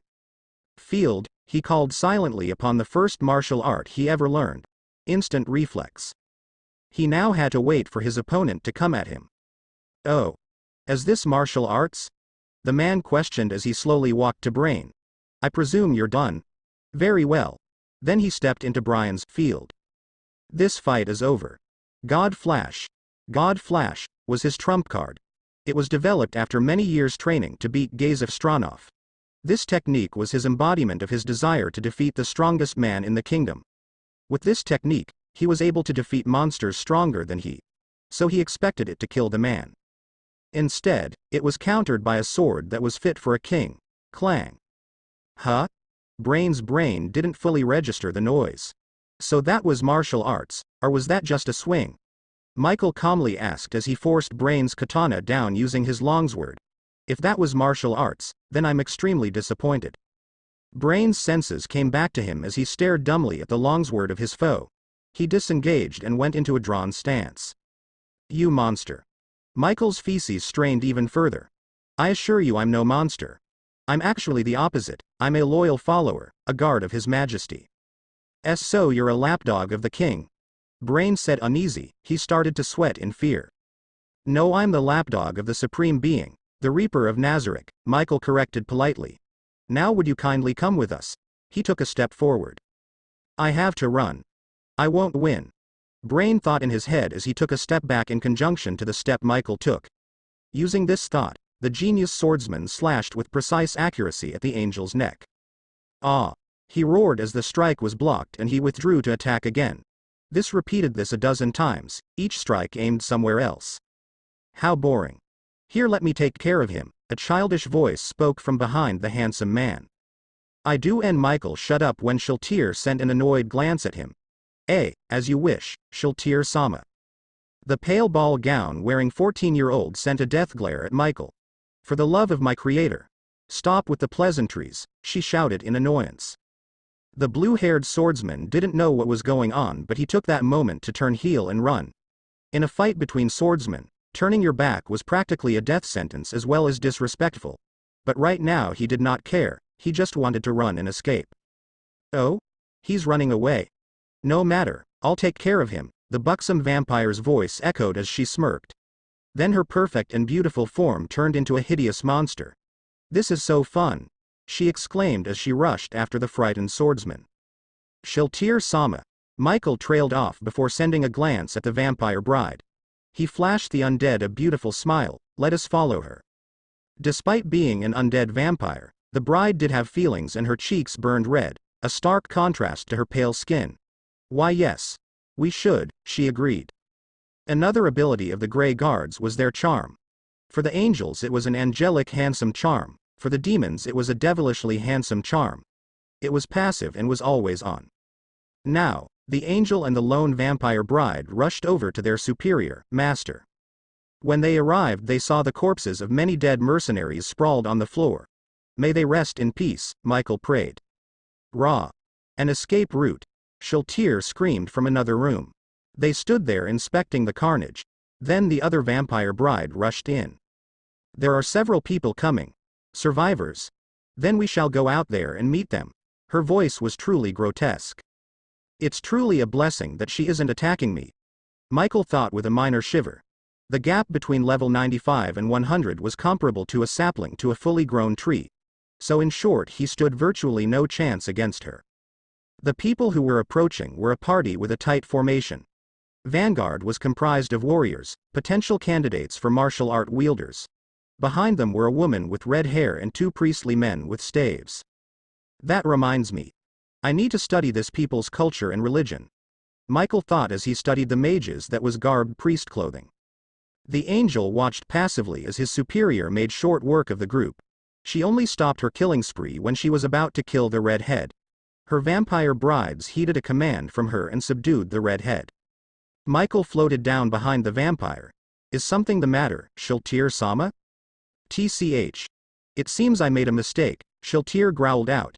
And for the love of the Supreme Ones, stop calling me such honorifics. I don't think it's a suitable time for such things. Honorifics is there to clear up the hierarchy. If we do not use them then the world would be a confusing place, Michael gently replied. I'll stop using honorifics, Shiltir. Good. The vampire looked at the redhead in the eyes. Look into my eyes. Once the charm of the bewitching eyes took over the woman, Shiltir started her interrogation. She picked up a broken bottle and thrust it in the woman's face. Where did you get it? Who gave it to you? I got it at an innovative from someone clad in black armor. Michael's eyes widened in realization and understood why Shiltir spared the woman for now. No doubt about it, it's Ain-sama's second persona, the dark adventurer, Momin. Shiltir mumbled to herself in shock. An inn in which city? It was an inn in E-Rantel. Michael's eyes widened while Shiltir stumbled from the shock. The only angel in the vicinity asked the question this time. Why did this person give you it? He knew it was rude, but it was incredibly important to get the whole story in order to avoid a misunderstanding. He got into a fight and accidentally broke my potion that I spent my money on. He gave me this potion as compensation. Shiltir and Michael visibly relaxed, the latter releasing a sigh of relief. So it was just compensation. Is there anything else? Why are you here? Shiltir took the lead again and asked the question. Usually we do highway security, but we heard some thieves had a hideout in the area, so we came to check it out. Then it seemed something strange happened, so we split out the team in two. I'm here for a reconnaissance in force mission. You split your team? Yes. We didn't know how many thieves there would be, So our plan was to probe their defenses and then lead them where the other group is preparing the trap. So there's another thing, Shiltir mumbled. How many people came here? 7 including me, and then Michael got off the redhead. 7. He and Shiltir eyed the corpses. 3 warriors, 1 priest, 1 caster, and the redhead. There were only 6 in total. Yes. There was 1 ranger. She would go to E-Rantel for help in an emergency. Michael and Shiltir froze. Gah, Shiltir spat. The mage was too loud and the ranger got the hint and probably was on his way to the fortress city. Neither of them and the brides had tracking skills. Hence the reason why Shiltir summoned her wolves. My kin. Level 7 vampire wolves moved out from their summoner's shadow. Luckily they had tracking skills. Go. Find any humans in the forest and devour them. The summoned wolves heeded their master and dispersed. Shiltir was furious at herself. Her master, Ainzul Gown, was going to be furious with her. Michael thought the same, but instead, it was his master, Madara. I shall search from the skies, Michael declared as the magnificent wings of white sprouted from his back. Shiltir pondered on what to do. Her frustration was getting the better of her. Steam seemed to come from her ears as she thought on what to do. Maybe if I let the woman live. That's what was her conclusion was. Let the woman live. What is your name? Britta. Okay. I won't forget it. Shiltir turned to her minions. For now, collect everything that is here. We're withdrawing. Maybe if she were to disseminate false information. Mistress Shiltir, what shall we do with the rest of them? She eyed Britta. Leave her. No, the other women. Shiltir looked at her minion dumbly. Huh? Other women? Yes, Mistress Shiltir. When we searched inside for any hidden survivors, we discovered several women who seemed to have been used to handle sexual desire. What should we do with them? Shiltir's metaphorical gears in her head ground together, creating a headache. She cradled her head as she grew more frustrated. Mistress, what should we? How should I now? Shiltir screamed in pure frustration. Whatever. I don't know. I have no idea. We'll leave them. We'll leave them and go. Stick Britta in with them. Michael took that time to descend. Are you all right, Shiltir? The angel asked in concern. We're going to get in trouble. Big T. The abrupt pause earned her a curious glance from Michael. She felt it, the death of her kin. Hurry up and throw her in with the others. I'll set up markers so you can follow. Let's go, Michael. Shiltir shouted as she set off, the angel flying behind her. They arrived at the place where she lost track of her kin. They were on a whole different level compared to the humans they saw previously. Possibly the only one who could potentially match even one of them was Brain Unglaus. They wore diverse gear, making them easily identifiable class-wise. Michael studied all of them, all except one were lower than level 55. The one who seemed the strongest felt like he was stronger than Solution Epsilon of the Pleiades. Use it. The man ordered. The humans immediately began acting on the order. Shiltir ignored them, but Michael studied the movements of the humans. A woman was standing in the center, most likely a VIP. She was undoubtedly old and the dress she wore was wasted on her. The dress made Michael's eyes widen. This power, he shuddered from the feeling. Shiltir managed to get out from her stupor and charged the old hag. The man with more power than Solution blocked her with his spear pointed at her approaching form. Out of the way, she shouted as she slapped him aside. The man miraculously survived from a hit from the strongest floor guardian. Mass hold species, she yelled as she cast her spell. Just when she did her spell, her mind started going blank. The feeling was like thoughts were being peeled off from her brain. Michael's eyes widened and were about to move, but he froze. Mind control. A powerful one at that. Undead have total resistance to many forms of mind control. Michael thought while he stood agape at the events occurring in front of him. World items. He must get that item. Shiltir was lost cause, he could never hope to save or defeat her. Before he could make his move, Shiltir created a purifying lance with her skill and dumped all her MP into it. She continued to glare it to the woman while a man with a shield resembling a giant mirror soon in front of the woman. She threw. She threw with all her might. The lance was embedded with a jumble of her skills. As such, the man with the mirror stood no chance and instantly died. His efforts weren't in vain, as after it went through him, the lance wasted most of the skills on the man. This caused the woman to not die instantly and immediate help found its way to her. Michael looked at Shaltir in utter disbelief as she stood there like a statue. He must report this, he must. Gate. He cast it as the portal of ever-changing void appeared before him. The group took notice of this and tried to act, but he was gone. Ains couldn't believe it. Shaltir Bloodfallen has betrayed Nazarick. How could his be? Numerous thoughts and ideas passed his mind as he tried to find a clue as to why Shaltir betrayed them. Maybe he wasn't cut out for this. Outside Yggdrasil in this world, he wasn't Momonga or Ain Zuul Gaon. No, he was Suzaki Satoru, a simple salesman who spent a third of his salary on a game. As such, he never worked up high like Madara. Maybe Madara is a better pick than me. That thought plagued his mind. Madara Uchiha. In the game he was also known as Madara Uchiha. He was CEO of the Uchida Enterprises, the top producer in weapon and civilian technology in Tokyo.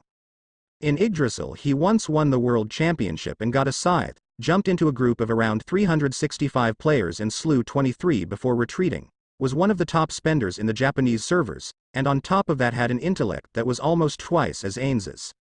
Yet, in Yggdrasil he was the black sheep of a group of grey sheep. He almost never partook in guild monster huntings, guild raids, or anything guild related unless it included strong players or monsters. Maybe that was the reason he wasn't installed as the guild master.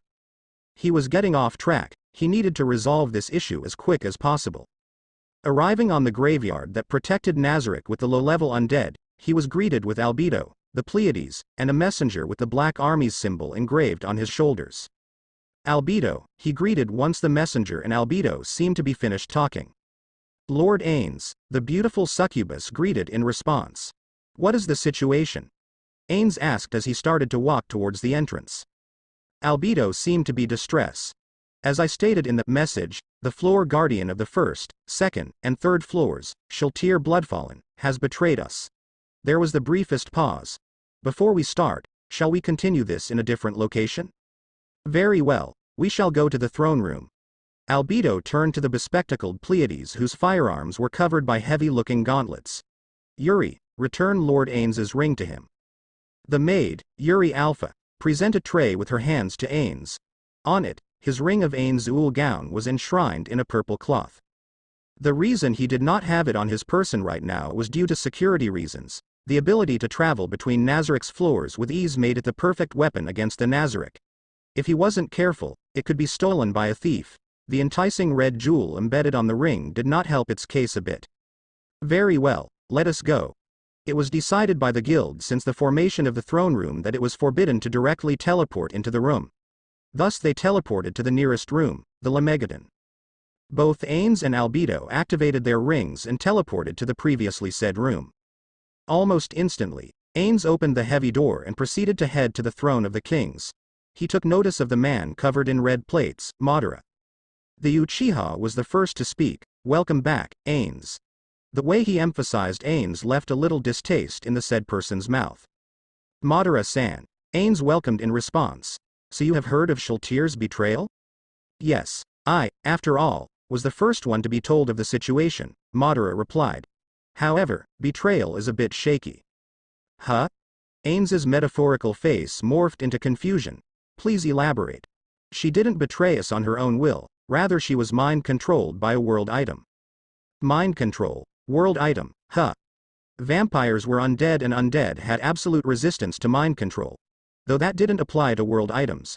Although Ains didn't want to admit it, he almost completely ignored that possibility. Are you sure? 100%. Despite me myself not seeing it, my subordinates, especially my personal guards, would never lie to me, Madara stated coolly. Except to save their hide. He thought, anger swelling inside. Well, it's the same for me. Ains thought, thinking about the guardians and how they were loyal to him. Also Madara, although the Uchiha separated himself from them so it was almost impossible to see. This undoubtedly changes things, Ains stated with frustration swelling inside his soul. Does your subordinate know who has the world item? Madara put a hand on his chin. He said that they seem like an elite group of people.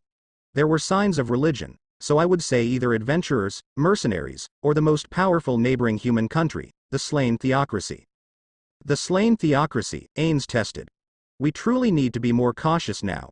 Albedo, he motioned to the beautiful demon, are Seba's and solution compromised? Albedo in response shook her head. I was just in contact with them an hour ago, Ains-sama. Ains put a bony hand to his chin. Was it coincidence? It was ludicrous. The possibility of an elite force from the slain Theocracy who just happened to run into the strongest floor guardian in Nazarick was almost zero. Almost. Madara conjured a map from his item box and used minor magic to levitate it. From what I've heard, my subordinate and Shultir were in the mountains, around here. He pointed to a spot near E-Rantel. Coincidentally, the location is near the border of the slain Theocracy. Ains nodded in acknowledgement at this sentiment.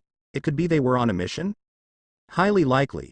Either it was something to do with Shultir or something else is debatable until we captured one of them, Madara replied. So it might not be a coincidence. Albedo recalls every force of Nazarick for inspection. It will be done, Ains-sama. Albedo left the room shortly after, leaving the last members of Ains-ul Gaon in an awkward silence. I shall take care of Shultir, Madara declared. Are you sure? Madara scoffed. Have you not have faith in my abilities? He questioned. Ains scratched his skull sheepishly. It's not that, but wouldn't it be easier for me and the others to attack in waves? You're a hypocrite, aren't you? Madara mumbled under his breath. You would rather fight by yourself without any Nazarick backup. Despite me not being involved in the guild much, I still know who you are. You figured me out, Ains mumbled. The overlord sighed and looked at the banners of their comrades. I would rather not have the children of our friends fight one another. Madara scoffed. TCH. You guys always seemed like a family. Well, you were part of the family, Ains returned. His metaphorical lips smiled. Although you were the loner of the family. Madara's face cracked into a smirk. I was always in the corner. Brooding, I might add, Ains added with a light-hearted tone. Madara's smirk fell and a frown marred his devilishly handsome face. I once tried to conquer the world, he said, reminiscing. That's enough of that, I'll be back in a little while. 2 hours at most. The Uchiha walked to the entrance. I would request your assistance as the backup, but my pride as a warrior outweighs that. Pride of a warrior, huh?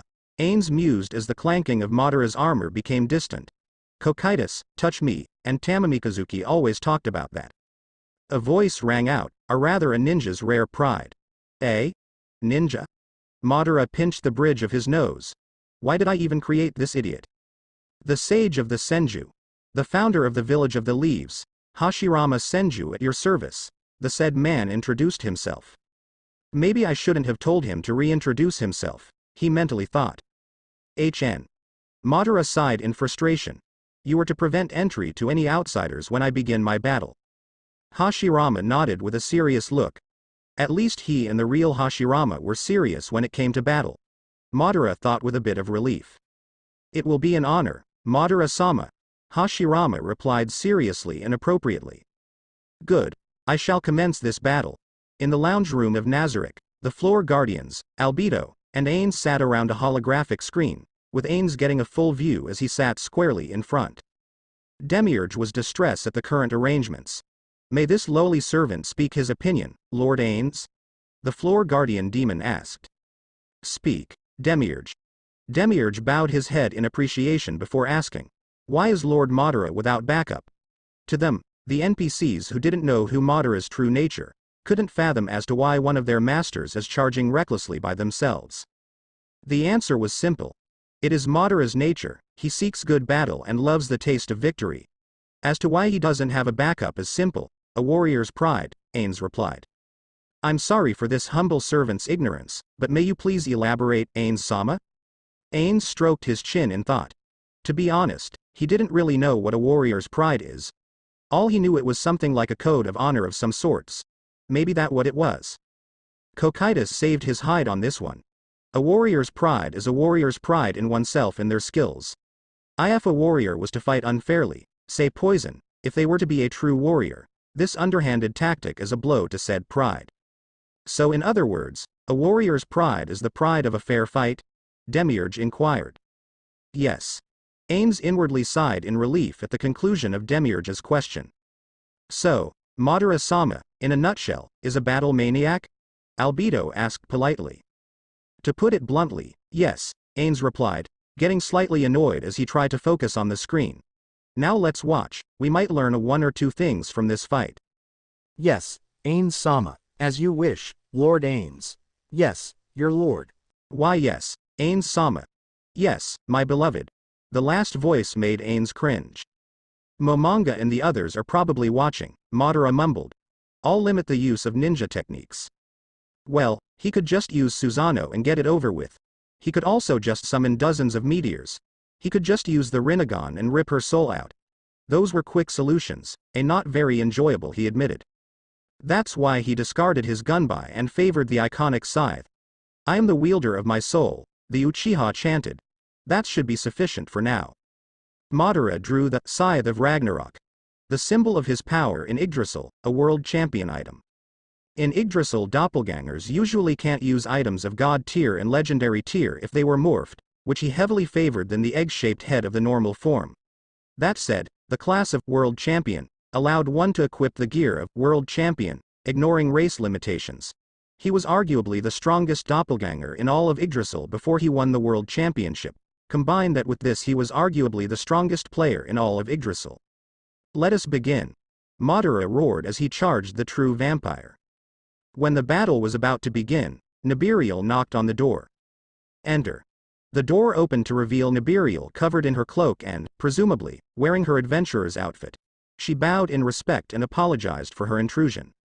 I'm deeply sorry for the intrusion, but I have a message for you, Ains-sama. She again bowed in apology. Ains internally hit his head on an imaginary wall. He totally forgot Nabe and left her on the streets without orders.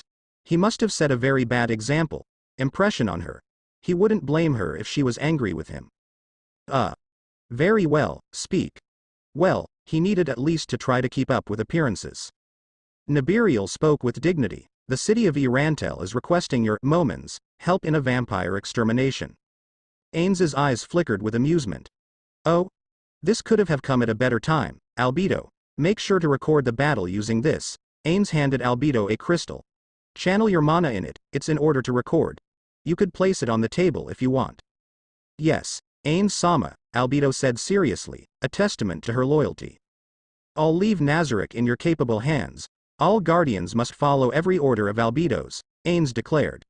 The ruler of death used the ring of Ains' Ul gown to teleport to the first floor. Madara began the battle with an overhead strike aimed at the buxom vampire's helmeted head. It was deflected by the lance that she carried. He withdrew and stood a few feet away. Shiltear bloodfallen, he said calmly. Shiltear blinked before giving the Uchiha a small grin. Madara-sama, she replied evenly. May I inquire why you are attacking me? There was no way to remove a world item's effects. You could possibly use another world item to counter it, but it was a waste, especially on an NPC with only one god tier item. That is why he decided the best course of action was combat. Admittedly, it was for his own entertainment as well. I'll be absolutely blunt with you, I'm going to kill you, Madara replied coolly. Shiltear looked hurt at the reply. What Yoshi was cut off as Madara rushed her with a quick swipe of his scythe. She blocked it and retreated backward. Madara did not let her rest as he rushed her again with an overhead strike. Shiltear knew the difference between their weapons and stats. Madara outclassed her in both. As such, she chose the best course of action. Dodge. Evade. Try to retaliate. Retreat. The only advantage she had over her superior was her speed, but even that was only in a small margin. You could have killed me, Madara-sama, she spoke in fake hurt. Well, that's the intention, Madara replied calmly as he slowly approached her. I should finish this. Destruction is in my blood. The Scythe of Ragnarok glowed dimly as more power was drawn to it. There were 5 stages to the Scythe of Ragnarok. Each stage multiplied the previous stage's power by a dozen times. Currently, it was in the second stage, 144 times the original stats. The original stats were similar to a scythe of a high-tier class. So it was currently a god-tier weapon. Shiltear grimaced from the chant. Come, I'll show you the reason why I'm a world champion, Madara declared as he charged Shiltear. His agility was now even with her. Shiltear knew this was a losing fight. Ains was a preferable opponent as her class was a perfect match for him. Madara, on the other hand, was the opposite. There was a reason he was arguably the strongest player in Yggdrasil and the strongest player in Ains' Ul gown. What infuriated her was that he was barely trying. She knew he could have just spammed the upgraded version of the spell, reality slash, and cut her in ribbons. He wasn't using any skills or abilities, rather he was just using the scythe of Ragnarok. Truly he is the strongest of all. Shiltir thought in reverence. Madara slashed her in half when she was caught off guard, but using a skill, she returned to normal. Maybe she should just abandon the fight and retreat. She backed away a few feet away. Oh? A skill of yours? Some relief spread throughout her body. He was ignorant of her abilities. She didn't reply as she took up a more offensive stance. Life essence, she chanted. I barely scratched his health, she thought grimly. He didn't even look winded. This isn't remotely fair. Her strategy was to slowly whittle his HP, but that was slowly getting crushed as well. It seems I have to make it ranged. She took flight. Oh? Trying to make this ranged? Madara asked from below. Looks like I'll bring down a beautiful angel. Shiltir's cheeks turned rosy red, a stark contrast to her pale skin. Despite not being a dedicated caster, she did have the battle mage class. Purifying lance. She called 2 spears of light appeared before her and shot towards Madara in a flash of light. Said man calmly took the hit. A passive face was replaced with a mad grin. 2 spears of light were lodged on both of his shoulders. Shiltir looked at Madara in disbelief before it was replaced by a smirk. My. Are the purifying lances too fast for you, Madara-sama? In response, laughter reached her ears, making her eyes furrowed in confusion. So this is pain. Madara laughed. It's truly a foreign feeling. This body had never felt pain before, never drew blood, never fatigued. More confusion turned into fear for Shiltir. Very well. Let me test one last thing. Shiltir readied her lance in anticipation of an attack. Madara formed a ram seal. It's been too long since I used this. 2 wood clones flanked his sides. Immediately both clones did a different hand seal. Chakra enveloped his being. Let this be a testament to my power, he declared. Shattered heaven. Nothing happened. Was it a buff? Shiltir stood her ground and floated above. This is kind of disrespectful, she admitted as she looked down to face Madara. A large shadow blocked the sunlight for more than a measly mile. It was as if it suddenly turned midnight. Certainly one could easily come to conclusion when you consider there was a spell for that. Looking up, Shiltir's eyes widened in disbelief as a literal meteor descended from above, splitting clouds that used to obscure it from view. Is this really everything? Well, she'll just teleport at a safe distance. That notion was cut off as Madara smirked as if mocking her and telling her to try to escape. She did it anyways. Greater teleportation. Shiltir disappeared in a flash. She appeared in the safe zone, outside the blast zone. Someone put a hand on her shoulder. Spinning on her heel, she jumped back and readied her lance. Her defiant demeanor was broken as her face fell and a gasp of disbelief left her. The one who touched her. The one who gave life to her. The one she could safely and rightly call father stood in front of her. Bird-like eyes ran up and down over her body. Feathers ruffled when he moved. It was her creator, Pervy. Pervy spoke softly, you haven't grown a bit, Shiltir. Pervy-sama. Shiltir questioned. Then, like lightning striking the earth, she came senses. How dare you, she roared as she charged the Pervy look-alike. The Birdman took it. There was no resistance from him. The Pervy look-alike turned into wood and wood sprouted from it and enveloped Shiltir's lance. What? A golem. Stay still, a voice boomed from behind. Shiltir looked to see Madara walking calmly to her. A resounding boom was heard as the meteor met the ground from behind. Shiltir's eyes widened when wood sprouted from the ground and took hold of her. Greater teleportation. She appeared amidst the debris of the meteor. A 1-mile radius of the impact was covered in dust and rocks. So this is the power of Supreme Being. I need to hide and regain some mana. The occupants of the lounge room sat in dead silence as the scene before they were blocked by dust and rubble. Rubedo, please raise the view, Albedo requested calmly. The view was raised and they saw the effect of the meteor. Demiurge inspected the carnage. I did not think Lord Madara would have a powerful spell such as this in his arsenal, he said with genuine interest. I did not think Lord Madara had a powerful weapon such as that, Kokaitis commented, referring to the scythe of Ragnarok. I did not think that Madara-sama was this powerful, Aura said solemnly. This is a testimony to his title of the strongest in Nazarick. Albedo, Mare, Demiurge, and Cocytus nodded in acknowledgement. Madara sighed. This was taking forever. Guess I'll get serious. Known to gods, unknown to man. The scythe of Ragnarok glowed more brightly than before. It was on the rank of a guild weapon now. As I slay, death of the gods, Ragnarok. A pillar of pure destruction and energy enveloped him. It was on a higher level than the rest of the world champion items in Yggdrasil. Using his speed, Madara appeared before Shiltir, shocking the cute vampire. Scream. Thor. A thunderbolt struck Shiltir, piercing her legendary tier armor and causing an explosion a quarter the size of a tailed beast bomb. Shiltir screamed in agony as she was fried inside out. Gah! She screamed. When the light settled, Shiltir stood panting, about to die, but her condition changed when her body returned to its original state. That skill of yours is getting annoying, Madara mumbled. Reduce all creation to ash. Odin, he called. A fire erupted from the sky, splitting heaven as the white fire burned away the very atmosphere with its presence. It burned Shiltir's organs, melted her armor and her skin. Again, Shiltir used her skill of hers to survive. What is his? She asked as she continued to pant rapidly. By all rights, she should have burnt and died a crispy death. The lightning of Thor's death and the white flames of Odin's agony were spells that could instant kill a level 100 player in one shot, a powerful spell even among super tier spells. World champions were just official cheats after all.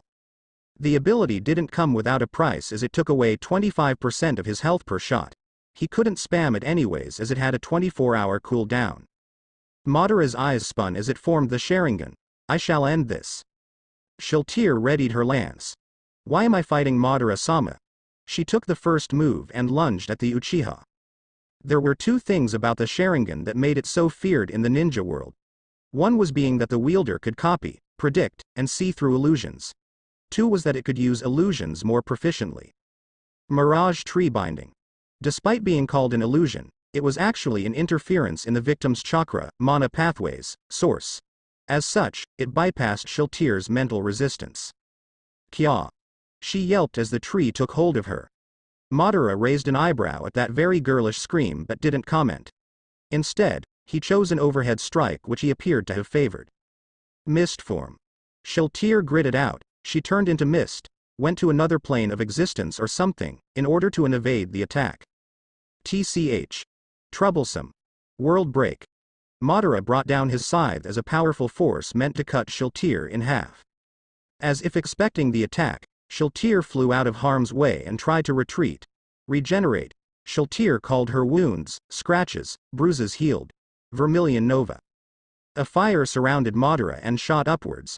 Stall him. Summon household. With the ability activated, bats and wolves appeared from her shadow. They followed their master's vague command and attacked Madara. Einherjar. Shiltir activated her trump card and motioned it to attack Madara. A white version of her separated and attacked. That was not the real Madara though. Before Shiltir could turn heel and run for her life, a sharp edge threatened to decapitate her. How? Illusions and clones, Madara replied offhandedly. Goodbye, Shiltir bloodfallen. Not yet. Time accelerator. Mist form. She quickly cast as she moved out of the way of the scythe. Well tried. World break. The world split into two for her. All hail, she muttered, but she couldn't find the words in her mind, as such she died without completing it. Momin stood a little way from the clearing and observed. He just got here a little while ago and it was undoubtedly a battlefield. I just hope that they will buy it. He referred to his employers in E-Rantel. He watched passively as Madara calmly sheathed his scythe. This is someone who claimed the title of world champion. Though, Touch Me-san and Madara-san never showed this much magic destruction. Shiltir. It pained his heart as Shiltir's lifeless body disappeared in a show of mana. Momin clenched his fist in anger, but the emotion suppressor kicked in. Madara looked at his direction and nodded. Momin replied by nodding back. It was done. Damn it. Ains walked into the throne room with Pandora's actor. Madara was already there smirking upon the throne of kings. The floor guardians and some of the Pleiades stood on his sides in an orderly fashion. I'll get off. Madara spoke suddenly. There's no need. Ains replied hurriedly. It's the throne of the guild, anyone could sit on it. Madara raised an eyebrow at his antics before sighing.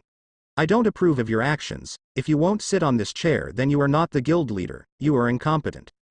Ains flinched from those words. Am I worthy? He looked at the floor guardians' faces. I am worthy.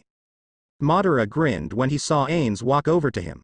A ruler must always rule over his subjects, or else the subjects will rule over him. Ains took that phrase to heart. Now let's see Shilteer's resurrection. Madara got off the throne and allowed Ains to sit on it. Don't always be humble. Some might see that as weakness. Albedo shook in rage but didn't comment. The rest of the guardians passively watched. Ains nodded in acceptance. I know. Good. Ains sighed and just stood. He pulled up the NPC menu and clicked on Shilteer's grayed out the name. I will stand. In response, Madara looked away and directed his gaze to the gold coins that was laid out before them. Let's begin. Shilteer, resurrect. The millions of pure gold coins started to bubble up and melt. A sea of moving waves of gold started to condense before them. The gold seemed to mold in the shape of a person. Once the resurrection ritual was finished, Shilteer Bloodfallen was laid before them sleeping. She was also bare naked. Madara tore his eyes from the scene to give the vampire privacy. Albedo. The succubus nodded and looked at the panel before her. She smiled and said, please be at ease. It seems the mind control is gone. Ains nodded in appreciation. Good. The skeleton directed his gaze at Shilteer and took notice of her bare form. Madara took out a white blanket and tossed it over her. He then turned his gaze to Shilteer once again. Ains nodded and walked over to Shilteer. Shilteer. Shilteer's eyes opened, her blood-red eyes trying to figure out where she was. Her gaze finally rested on Ains's skeletal face. Ains-sama. Ains grabbed hold of her gently and hugged her. Thank goodness. I'm sorry. Everything was my mistake. Oh, no, I do not know what is going on, but it's impossible for Ains-sama to make a mistake, so this is. Madara swiftly interrupted her as she wrapped her frail arms around Ains. I believe punishment is in order. Ains pushed Shilteer off gently. It was my mistake, so s. You are too humble. I understand your love for them, but punishment is needed in order for them to not make the mistake again. Madara's burned red. I will be the one to punish her if you will not. Silence reigned over the throne room until Shilteer spoke up. I do not know what's happening, but if you want, please punish me. Albedo spoke up as well. I will be blunt, you were mind-controlled by the enemy. Lord Madara decided the best course of action was to kill you and revive you afterward. I was mind-controlled. Madara walked up to Shilteer. Yes, so I decided to do it, Madara smirked. You were a good opponent. It wasn't even close. Ains, the Guardians, and the Pleiades thought in unison. Shilteer was oblivious and her pale cheeks turned rosy red with embarrassment. I'm happy that I was able to entertain you. Madara grimaced at her choice of words. You're underage. Tell me what you remembered last, Ains ordered calmly. I remember getting orders from you, Ains-sama. I then joined Sebas in the carriage to a large town. Luckily we have a vague idea who the perpetrator is, Ains thought thoughtfully. Madara joined in and asked, do you feel weird in any way? Shilteer started to touch herself and shook her head, until her eyes widened and she shouted, it's gone. Madara raised an eyebrow. What's gone? My chest. The whole room went into a minor uproar. Ains sighed and sat down while watching the commotion. They are so like them. The skeleton turned his head to see Madara grimace. I hope that they don't become like them, and for the first time ever, Ains saw Madara smile. Though that wouldn't be so bad. We shall begin Nazarik's first formal meeting, Madara declared grandly. He and Momonga were seated in their respective seats in the guild's meeting room. First order of business, we need to set up a system of government within Nazarik. While Nazarik is a democratic guild, it would seem there is confusion between our respective parties. Momonga nodded. Yes, while we do commute and trade information, that's the only thing we did together once we came to this world. If we are to survive or thrive in this unknown world, we should band together. He fidgeted the staff slightly, showing his nervousness. Yes, do you have any suggestions? Momonga put a bony hand to his bony chin in thought. Dictatorship and monarchy are both out of the question. Democracy is inefficient in terms of reaction speed. Madara sighed darkly. How about we make departments? For example, we could make a department of foreign affairs, internal affairs, economics, etc. Then either I or you will be heads of the departments, overseeing them. It's a mutual agreement. If one needs something, then he must consult the other. Madara shook his head. No, that will be too inefficient. Momonga nodded. It is. We both know you are better at economics than I am. While we both control armies, your army is more active. As such, if you were head of the economy and head of the army, you would practically have unlimited power within Nazarick, making the equal rule government useless. Madara nodded. Indeed, that was what I thought. Any suggestions on the government? Maybe if we include the NPCs in this. No, that would make this more complicated. Momonga bit his forehead on his hand. What if we just roll with co-rule? Madara nodded grimly. That would be best for the time being, though we need to make the union between us stronger. How about total integration of the Black Army? He said. How about you deal with internal affairs and policies, while I deal with foreign affairs and political bullshit? Momonga responded with a nervous laugh. Yeah, actually about that, I know it's rude to ask, but were you ex-military? He inquired. Your foresight and strategy planning greatly surpassed Punitomo-san. He was even your apprentice for a while before he left. Madara just gave him a smirk and crossed his arms. Why yes, I am ex-military. I was an officer before going to business. While true that I was only a lieutenant before leaving, I was at the top of my class in almost everything other than history. History? Momonga asked in disbelief. I didn't know that Madara-senpai was that good. My old man was behind the times in history, Madara replied smoothly, starting to get a little impatient. Observing this, Momonga decided to switch subjects.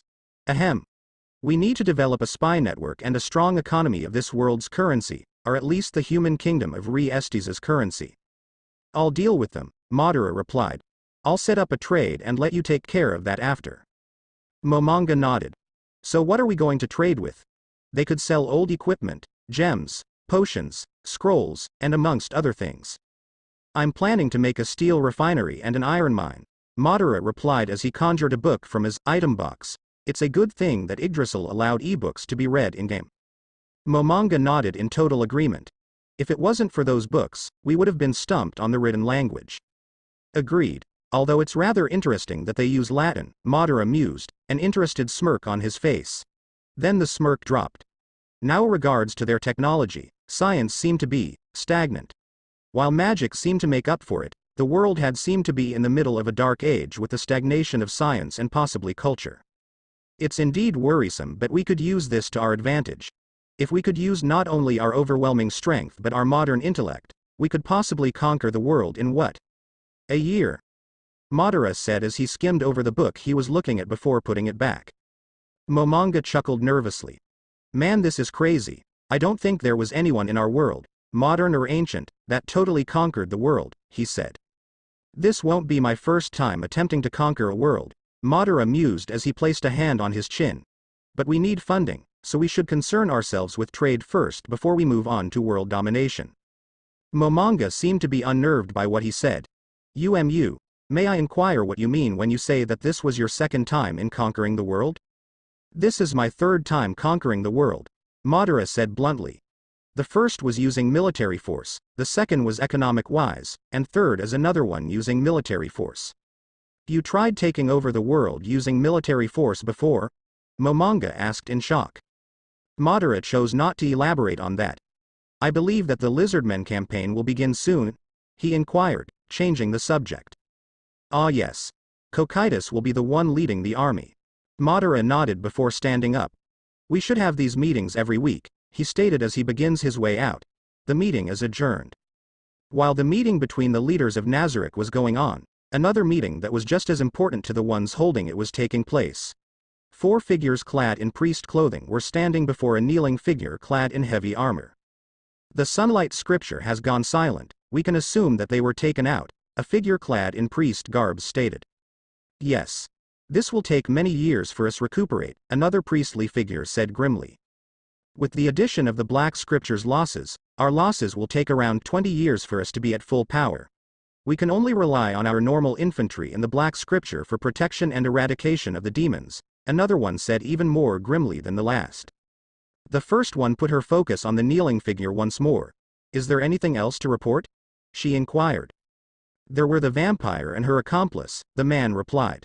The vampire is indeed concerning. Are you sure it wasn't the catastrophe dragon lord?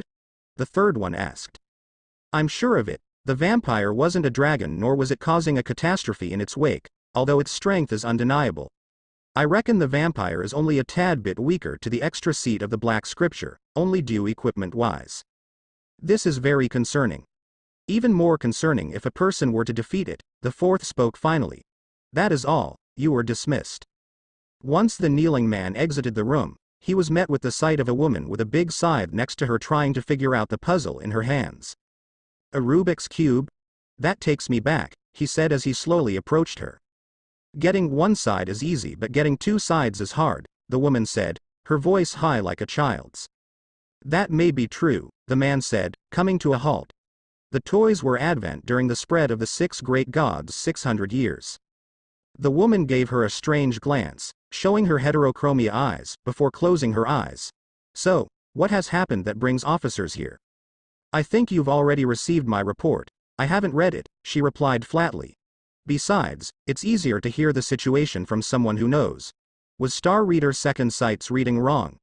You sortied to dominate the catastrophe dragon lord, and then what? She once again opened her eyes but this time she didn't bother facing him, rather she averted her eyes to the Rubik's Cube. The man remained silent for a little while. We lost 2 men and had 1 critically injured in a fight with some unknown type of undead similar to a vampire. So we retreated. Who died? It was a simple question but it was obviously sensitive to the man. The lack of emotion from her voice just made it more sensitive. Though, it was an appropriate attitude from a professional standpoint. Cedron, who was protecting Lady Kyrie, and Beaumarchais, who tried to restrain the vampire when it had stopped moving, he replied. Giant shield, perfect wall and godly realm iron ties, huh. What with the Shrine Princess of Earth dying in some mysterious explosion and the Black Scripture losing 2 members, we're having pretty bad luck. Who got injured? The man shifted uncomfortably before replying, Lady Kyrie. It seems like the effect of some curse. Her wounds wouldn't heal with magic, so we retreated. So what happened to the vampire? It's still there, I believe. If we tried to restrain it or even approach it, it prepared to attack, so we figure leaving it there was the best option. The woman glanced at him this time, her metallic silver and black hair shifting itself, briefly exposing her unnaturally pointed ears for a brief second. So the problem isn't solved then. We decided during the meeting just now to hang back. It can't be a vampire, the man agreed silently with that sentiment. It's not a dragon lord. The vampiric dragon lord or the elder Coffinswell dragon lord. The smile she formed on her lips unnerved the man, only a tad bit. Both of them are already dead, you know, he replied. She replied almost instantaneously. They're both undead. We don't know that they're really gone. She paused, her gaze now more intently. Between me and the vampire, who do you think is stronger? He already compared both and knew the answer already, so his response slipped off his tongue subconsciously. You. The moment the man said that, the woman seemed to lose interest and turned her attention back to the toy. Oh, that's too bad. I thought I could learn what it's like to lose. While he believed that the woman, Zesshi Zutume, also known as No Death No Life, Cheesy, could defeat the vampire, the only difference was gear. The vampire seemed to be not equipped with anything, an extreme weakness associated with powerful arrogant monsters. In comparison, Zeshi's gear was made up of powerful pieces left by the 6 great gods. While he was comparing power between the incredibly powerful beings, he heard a childish giggle. He refocused his attention on the scythe-wielding woman. When's your marriage? While the supreme beings were having their meeting, the floor guardians and 2 guests were having a meeting of their own. It was less serious and more to get together or information exchange. Though, Shiltir was mysteriously absent, Demiurge saying that she was drinking in the bar, drowning in her misery. Maybe we should confront her, Albedo stated sincerely, putting the glass of wine on the table made of marble.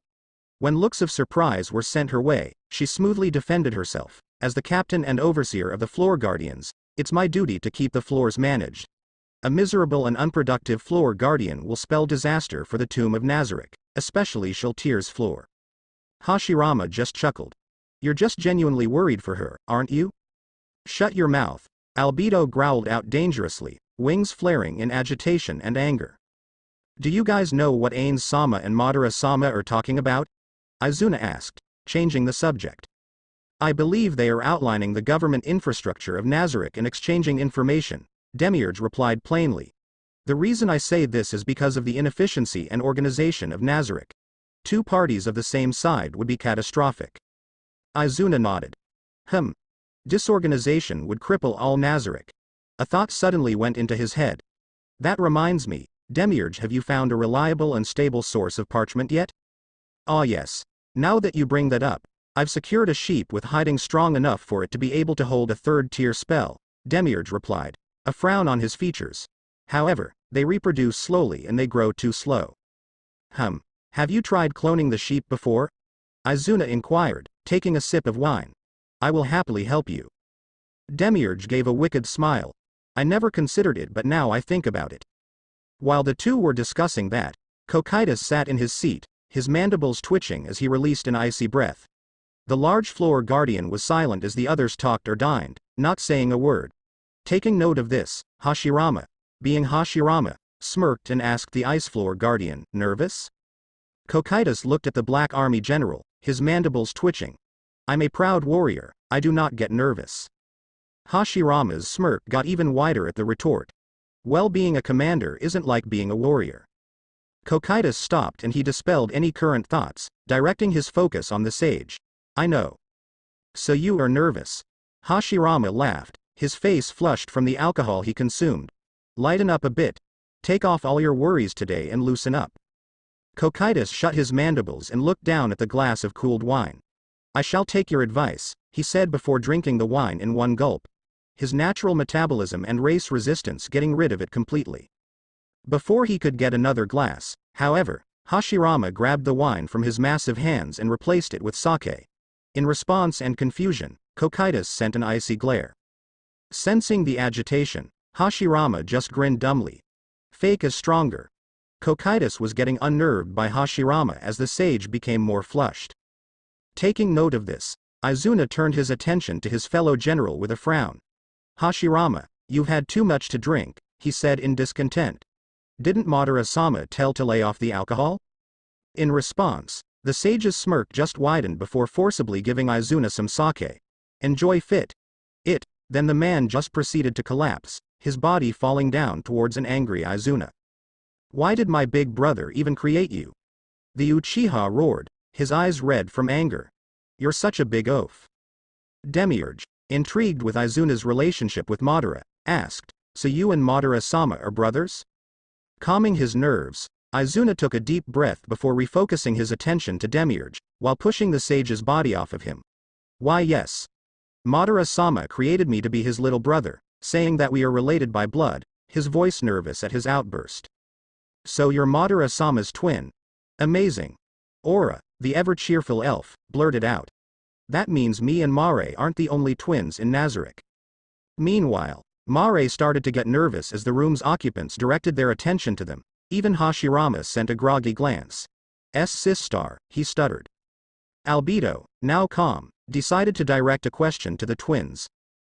Now that we've had time to meet, Mare and Aura, I would like to ask a question.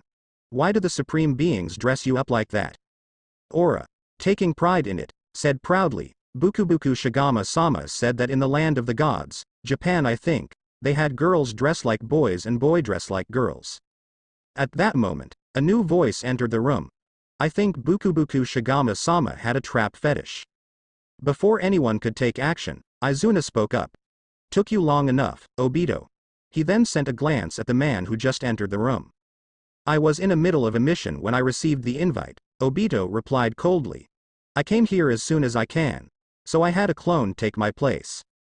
Recognizing the name, Albedo greeted the man with only neutral respect. Captain of Madara-sama's Grey Guards I presume?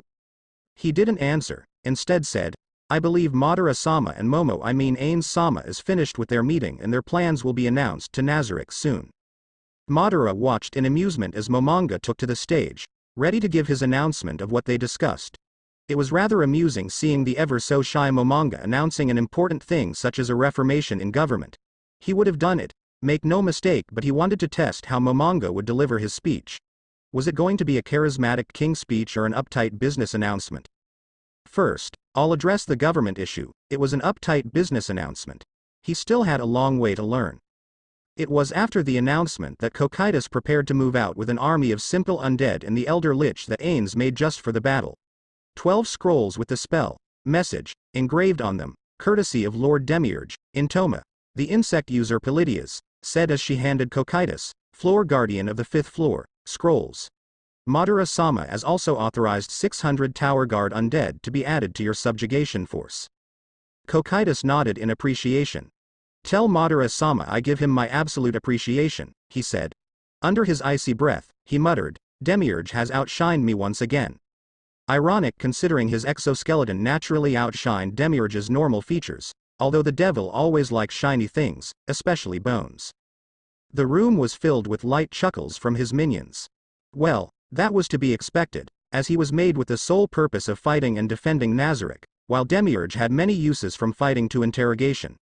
Now that Cocytus had a better understanding of the Supreme Being, Madara-sama, whom he had taken calling sensei for the duration of his strategy training, he could safely say that the man and Demiurge were similar in many ways more than one. Maybe that's why Madara-sama spoke of Ulbert-sama with a devilish smirk.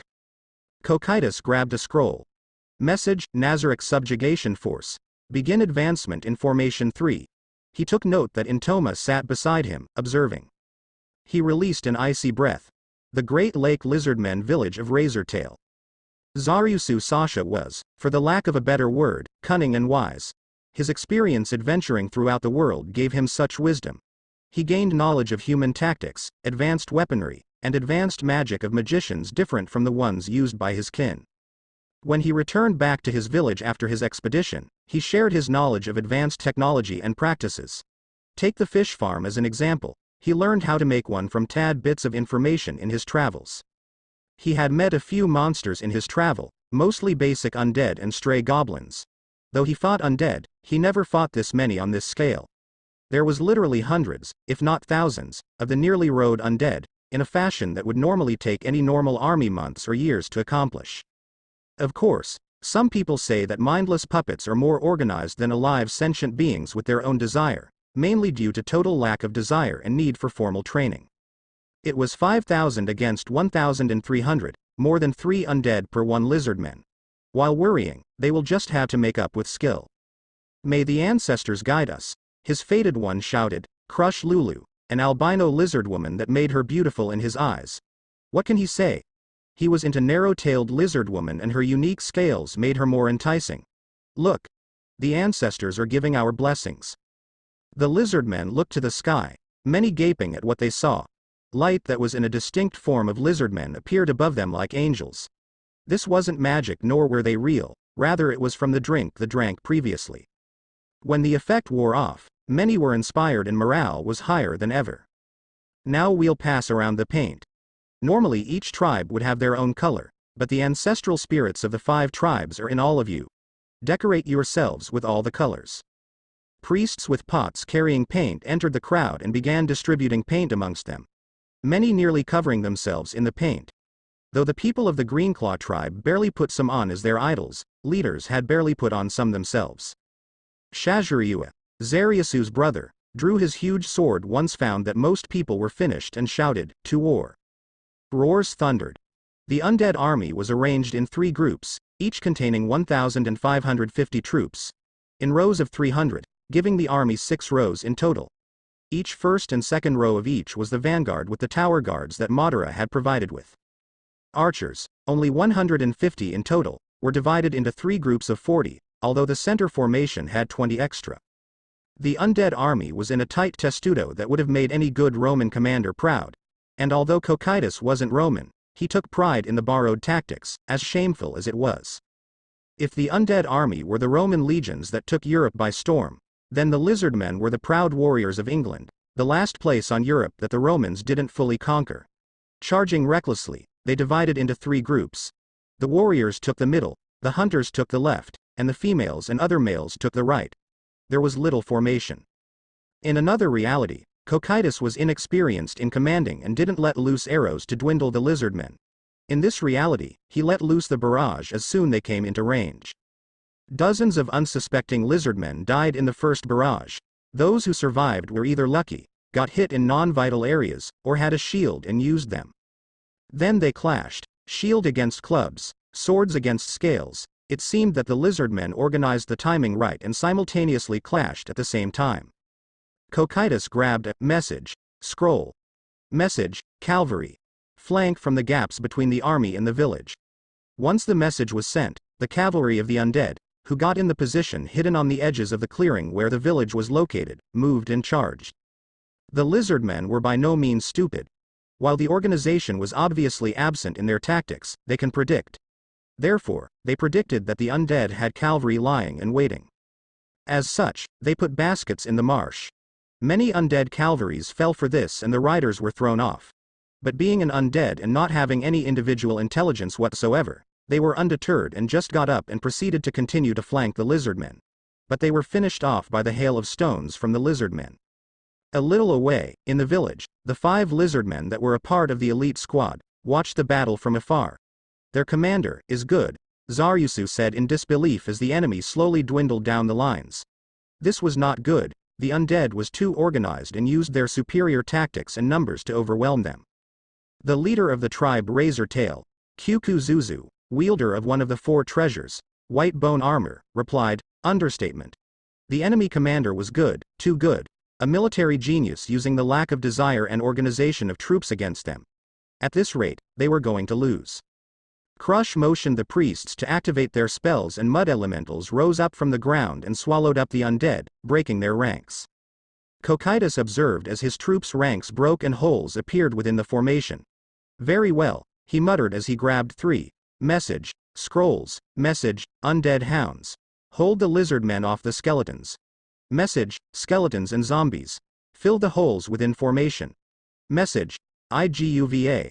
Destroy the elementals. He released an icy breath as he realized he only had 3 message scrolls left. Zaryuru didn't know who the commander was, but based on the display before him, the commander was way too good. Not even the elementals, who broke holes within the formation, were doing much, only taking on average 4 at a time. This isn't good. If he were to estimate, he would say only about 1,100 lizardmen remained of the 1,300 lizardmen that was at the start, while the army of death was about 3,600 remaining. It was a large difference. While they were only able to take out 300, but 200 of their men were dead as well, and they were outnumbered at the beginning. The situation was grim. We shall go. Zenbeiru Gugu, leader of the Dragon-Tooth tribe, roared. Patience, Kyuku replied wisely, but even his voice was strained and downtrodden. Then the elementals went up in flames and fires broke out, killing dozens of lizardmen, clearing the path for the approaching undead. Regroup and defend the walls. There is out Q, Sukyu Juju, leader of the Small Fang tribe, said, his gaze moving to the undead responsible. An elder lich garbed in the clothing of a rich dark magician. There is no way to get to him, Zaryusu growled. The undead army was practically the undead's fortress wall. We must join the fight either way. Cocytus will forever be in debt to Madara, as the tactics he was taught from the man worked smoothly, almost too smoothly. It was the matter of time now before they won. He turned to Intoma, seeing if there was any reaction from the maid, but to get none. Of course, he wouldn't get one, or rather see one, as the face she wore was fake. While the room was silent, and perhaps it would continue to be even after their victory, the battle, projected on the table using a combination of cash shop items and familiars, was turning one-sided in favor of their side. The lizardmen's morale was still high, despite taking heavy casualties. By now, the skeleton tower guards were depleted and in their place was the regular skeletons and zombies.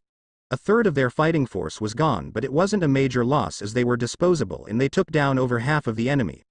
Casualties for the undead were at 254 and only slightly increasing as the lizardmen regrouped at their entrance. The lizardmen's numbers were at 930 and the number had grown stagnant as they retreated. Arrow barrage. 910. Reinforcements. 915. Morale seemed to have increased, probably due to them being an elite force of some kind, probably containing the chiefs. A deformed hydra, with 4 heads instead of 8, seemed to also form into their ranks as well. 911. Should I storm them? By now all his tactics besides attacking en masse was used and the pieces needed is already depleted. He grabbed a scroll, message. IGUVA. Cast the most destructive spell your ability allows upon the lizardmen. Once the Elder Lich received the order, he went to the front and pointed his finger at the remaining lizardmen. In the name of the supreme beings, be gone. Grand fireball, he said, in a fireball 3 times the size of a normal fireball formed on the tip of his finger before it was launched towards them. Zariasu's eyes narrowed, his vision honing in on the grand fireball. This must be the commander or a champion, he thought, grimacing. Stand back. Icy burst, he called, using the ability of the weapon in his hands that made it a treasure. A wall of pure ice appeared before him and blocked the fireball from hitting them. Cocytus released an icy breath in annoyance as he eyed the sword responsible for the current delay in his campaign. Message, Undead Army. Attack. It was all or nothing. I still need to learn more tactics, it seems, he idly thought as he scanned the battle. The magic seemed to take a chunk out of Igava's mana supply as he retreated back behind the undead lines to recuperate his mana. While he didn't have any mana potions, he was an undead, as such he tried to feed on the limited amounts of negative energy left behind by the lizardmen. Seeing this, Zariasu's eyes narrowed. So he was hoping to wipe us out in one shot. This was their chance of turning the tides.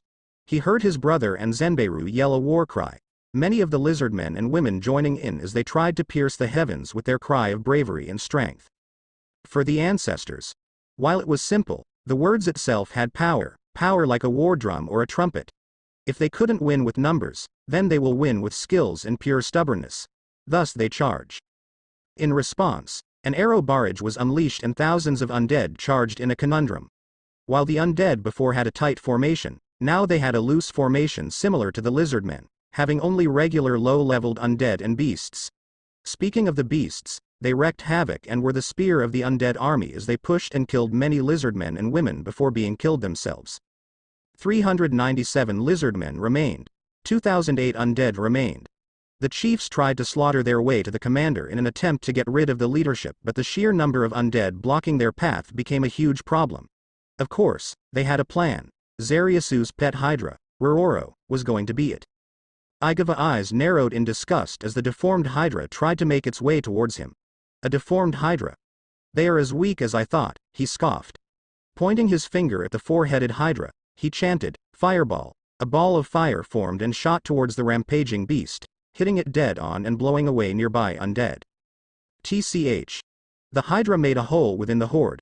Igava scoffed as he floated back to the front lines. I am Igava, a loyal follower of the supreme beings.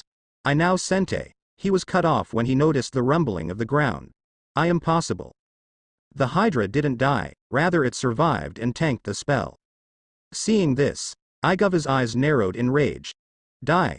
He bellowed as he formed a fireball and shot it towards the hydra, doing very little to impede its progress. 10 low-tier undead tried to stop it but were dismissed when the hydra crushed them under its heel. The undead archers not paying any mind to the hydra.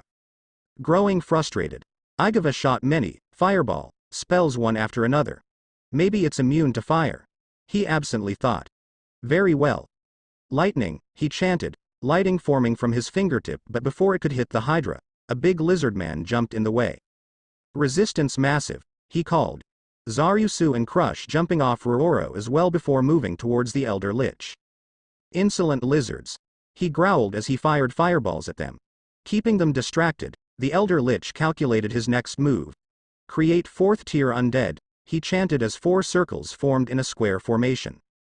Seeing this, the massive armed lizard man, Zenbeiru, shouted, I shall take care of them. He then proceeded to rush towards the 4 skeletons that appeared from the circles, using his fists and monk class to combat them. That left Crush and Zariasu to combat Igava. The battle itself was a losing endeavor for the lizardmen. Even with the chiefs on their side in the sudden disorganization of the enemy, they were outnumbered and injured. Morale was also starting to plummet as more casualties piled up, adding even more casualties. The undead, meanwhile, were relentless, as they didn't need morale to fight effectively. They were unfazed the slightest and continued to push. It was 196 lizardmen against 1,975 undead. There were no tactics used anymore as they just clashed and clashed over and over. Clubs and crude weapons against bone. more refined iron weapons against scales. Some lizardmen tried to go through the hole Rororo created but were killed when the undead immediately closed the gap. Another arrow barrage. 175 lizardmen remaining. 1,924 undead remaining. Fireball, Igava growled out as he backed away from Zaryusu. Zaryuru's eyes narrowed. An area of effect spell at this range. His eyes trailed to Crush and Zenbeiru, who were moving towards him.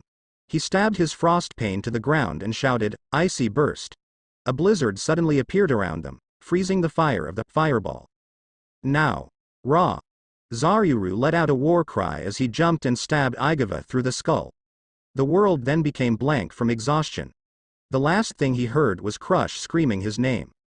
Cocytus commended the bravery of the lizardmen. They fought like true warriors until the very end, but the outcome has already been decided. Only minor resistance in the form of the elite squad and a handful of lesser lizardmen was all that stood between him and the total subjugation of the lizardmen. Their resistance was futile. While Igava's loss was going to be delaying the success of the campaign, he was replaceable. If he remembered correctly, Nazarick had around 100 of Elder Licks employed in their service as regular monsters who respawn daily. Igava was a simple pawn in Ain's OOAL Gowns and Madara's game of world conquest. Crush Lulu looked at her beloved with worry. With their commander gone, surely the undead army would collapse like puppets with their strings cut right. Oh, how wrong they were. A dozen low-leveled undead surrounded Rororo and poised to finish off the Hydra. Crush's eyes widened as they began stabbing the Hydra to death. This has to be a nightmare, she thought with fear and shock. Zenbeiru, in shock and in anger, put Zaryusu down softly before charging towards the undead. Fires lit a flame in his eyes. Raw. With a mighty war cry, he charged headfirst into the undead.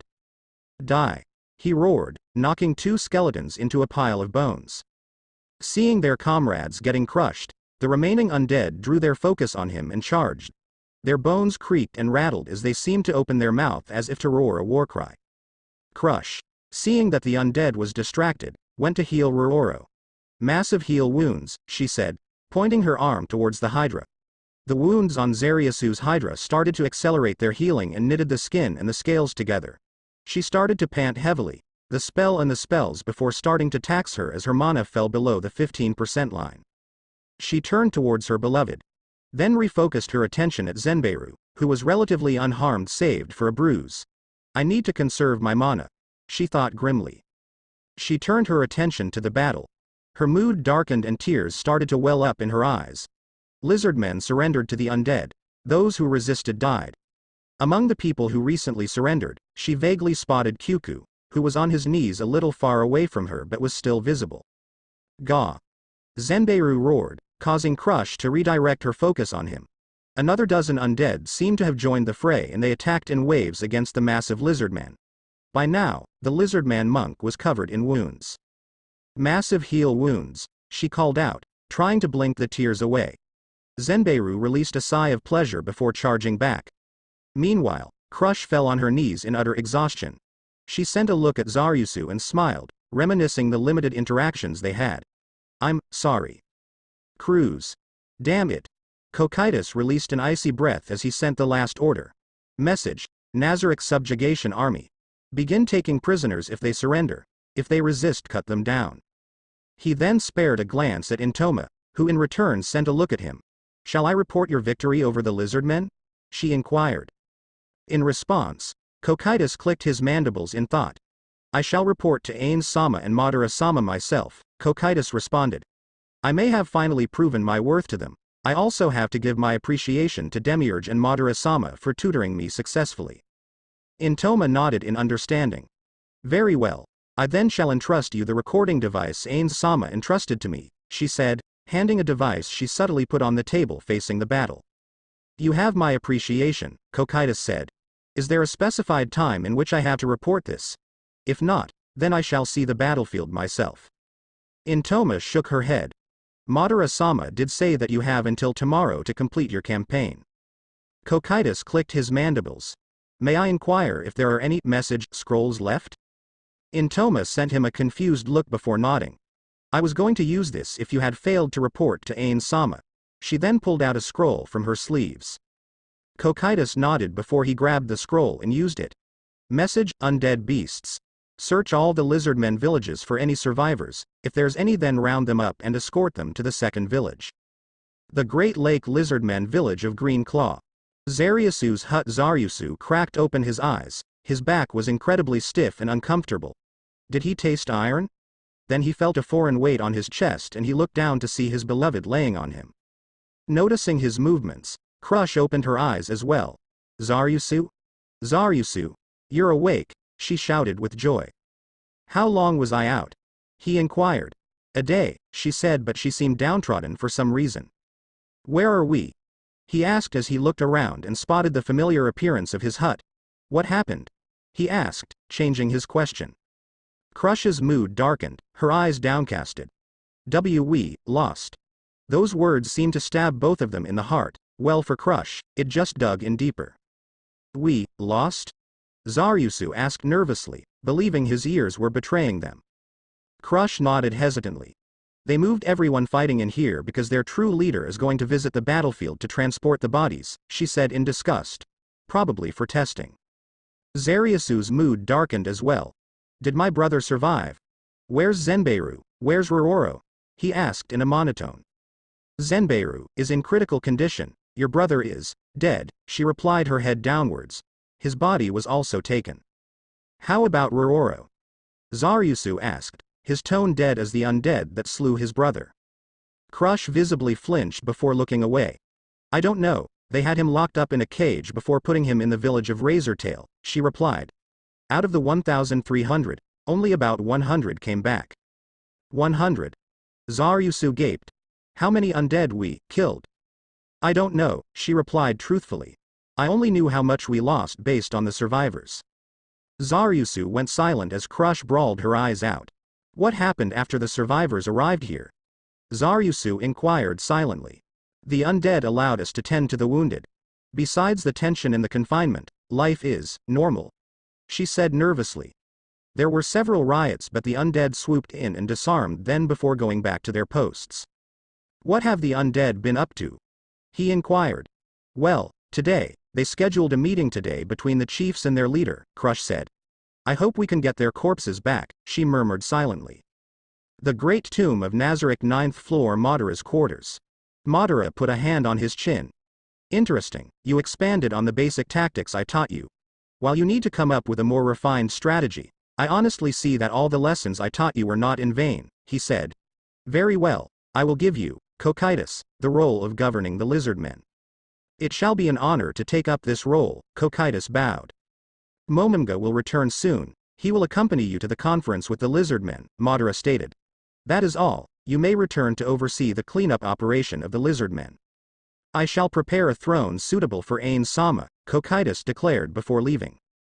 Once Cocytus had left, Madara sighed. That name still unnerves me, he murmured.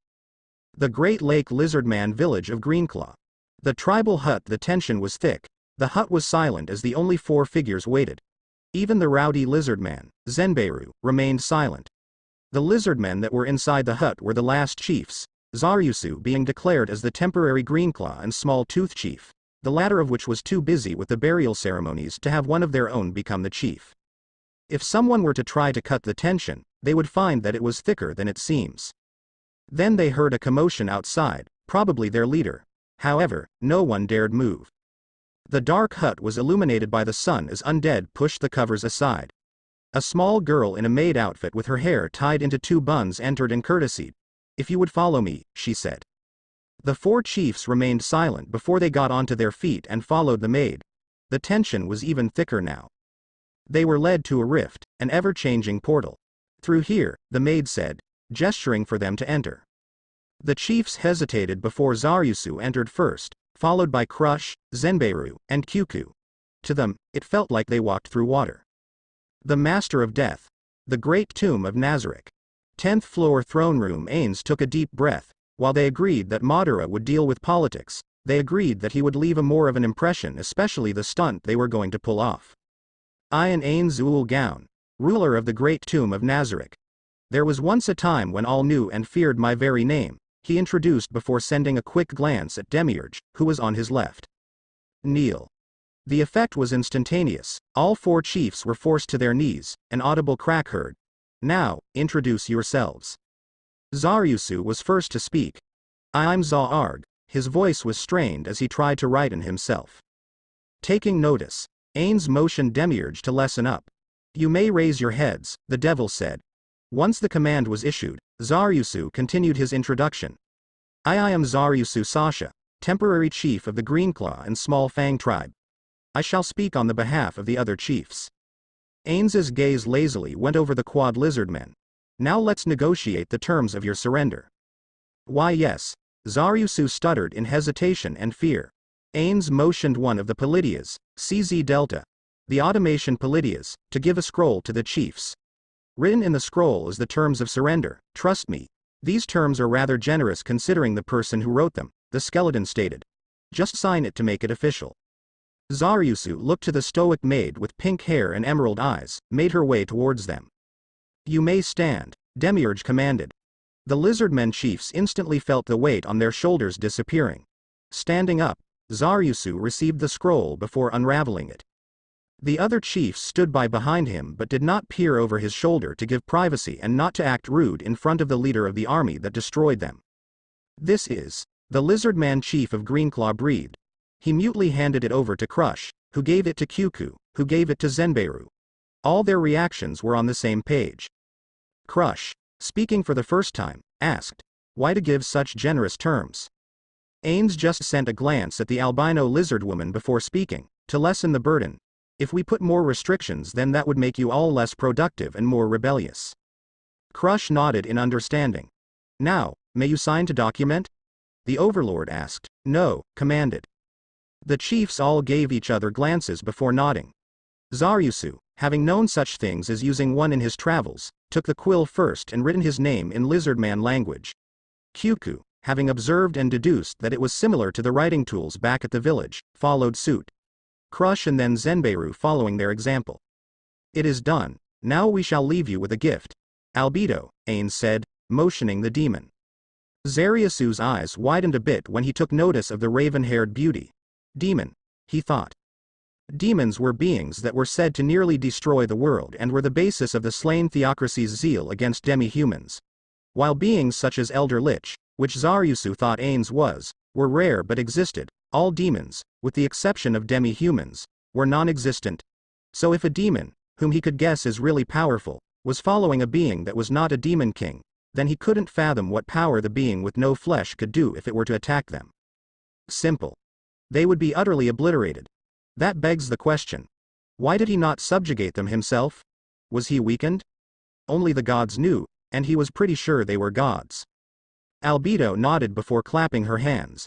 A large creak was heard and many noises that sounded like confused lizardmen was heard. All the chiefs turned to only gape at what they saw. Lizardmen, many lizardmen, the numbers were comparable to how many they lost. Zaryusu. A loud voice called out to the temporary chief. Be brother, he gasped, only to hear the noise of someone running towards them. It was 6 seconds before he could see his brother's face clearly, a testament to how big the throne room was. There were quiet ushers as the mass of lizardmen were silenced at the revelations.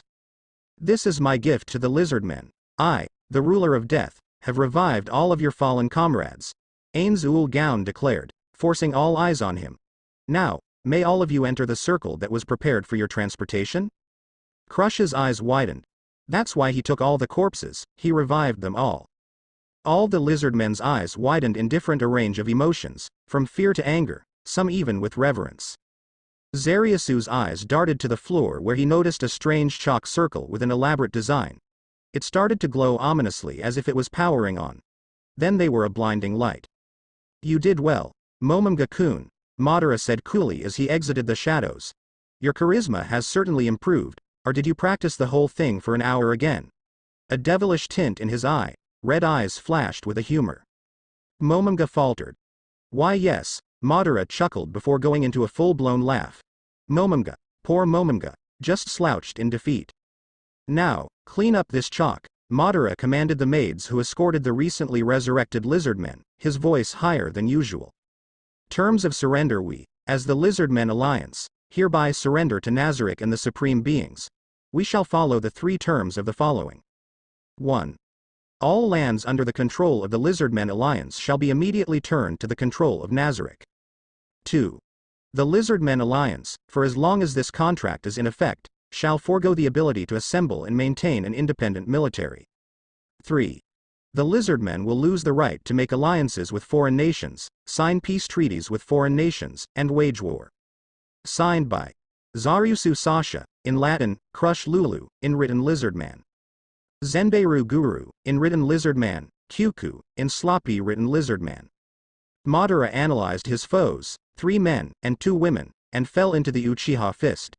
Enhancing his stats with chakra, he waited for them to make the first move. Maximize magic, holy judgment. One of the women called out.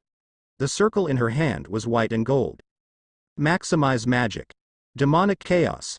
One of the men called out. His magic had a black circle with a tint of red on it. The rest took this as their cue and rushed into action. The other female taking his left, a man taking the right, and the last charging straight for him. Madara's eyes spun and turned his iris red, 3 tomes circled it. Let's dance. Flashback. Madara glared at the duo before him, his anger rising as they remained defiant of their fate. It was fruitless, their labor was without fruit, without meaning, yet they still defy their fate. His eyes narrowed in anger. Flashback and dodging the 2 polar opposite spells, he immediately blocked and redirected a strike aimed for his abdomen. Sensing the duo that was in his blind spot, he crouched and swept them. He then jumped back, making a hasty retreat. Good. Flashback as he was about to strike down Sasuke, the Uzumaki brat grabbed Madara's attention when he summoned a scroll and unfurled it. His curiosity turned into shock when he recognized the seal. After all, his friend's wife created it. The interdimensional scroll. Madara thought to himself. You brat, he yelled. After all, there was a reason why it was never used and sealed within Mito's deepest parts of her soul.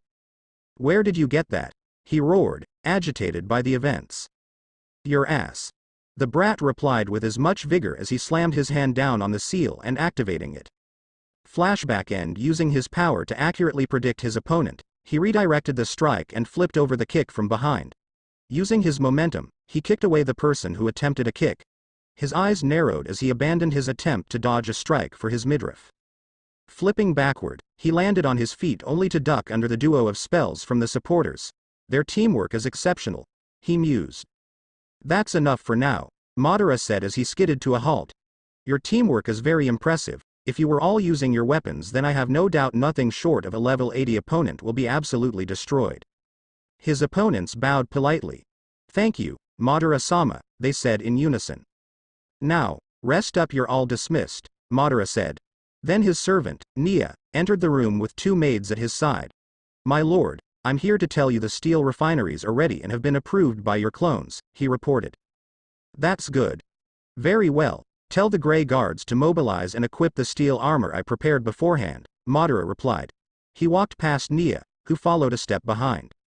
At once, my lord, the servant replied, motioning one of the maids by his side. Bowing, the maid took off. Madara clasped his hands together. Wood style, wood clone technique. Wood sprouted up beside him which quickly formed into a clone of himself. Go to Carne village and start pulling the troops out and begin Project Uchida, he commanded while continuing on his path. The clone just nodded before disappearing. Nia, tell the blacksmiths to take a break but prepare for Project Barrel.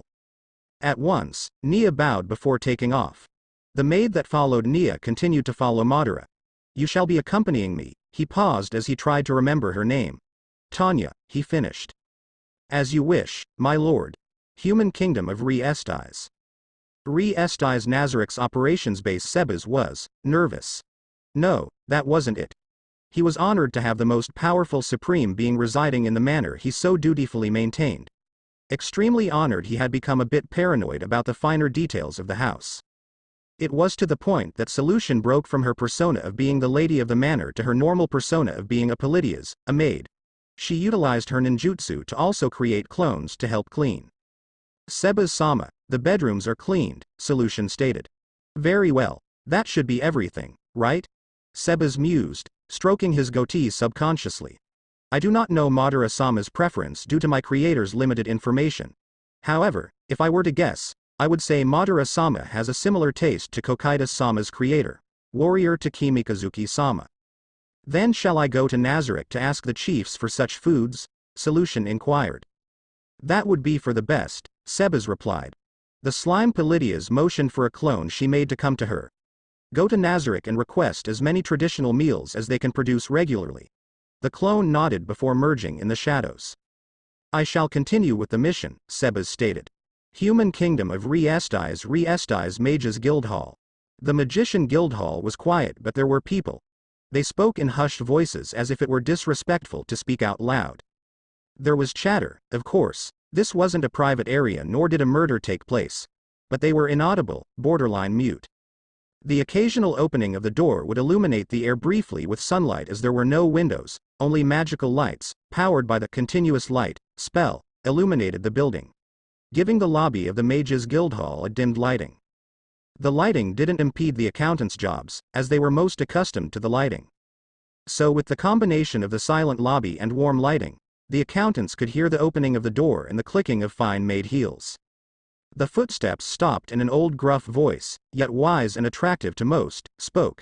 Hello. The accountant that he stopped before was a young man with a bob cut of sorts. Welcome to the Mage Guild, Sir Sebas. I will have the usual, Sebas stated. In response, the accountant nodded and brought out a large book, as if he knew what to bring. When Sebas opened the book, he couldn't read any bit. To solve this problem, he took out a pair of expensive-looking reading glasses and equipped them. Magically, pun intended, he was able to read the writings of the book. Tell me about the spell, floating board, Sebas requested. Yes, sir.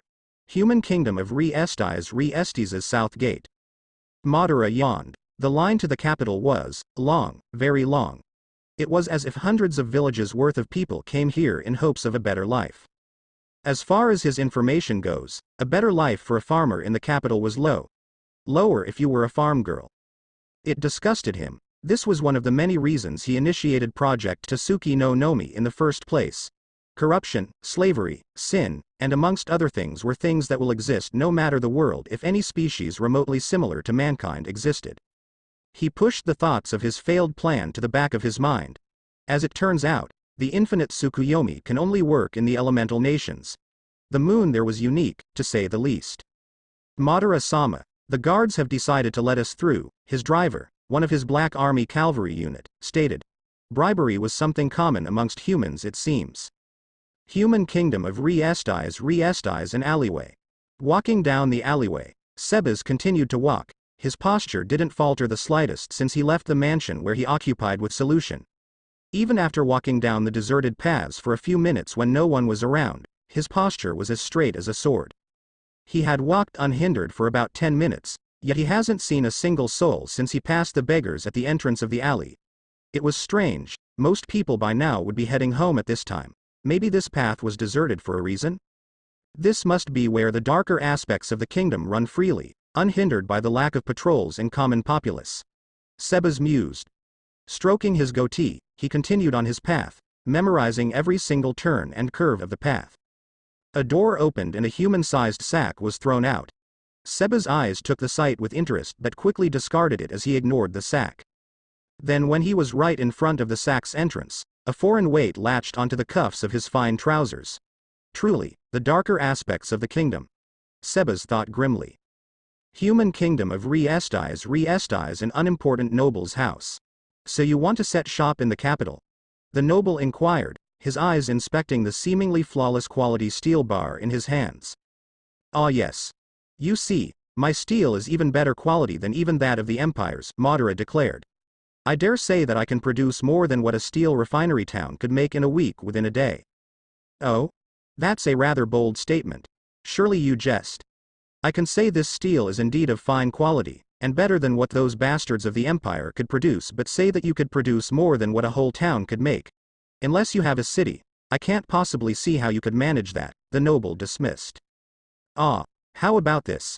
He motioned one of his guards to come. I'll provide a steel ingot every day to you, free of charge. An ingot? I would have understood something much less, but an ingot? The noble thought. Yes, a gift if you will, of course until a year has passed, I'll provide daily. Here, as a token of our new partnership, I'll provide you with some enchanted armor, made out of the steel I produce. He picked the ornate steel armor from his guard's hands.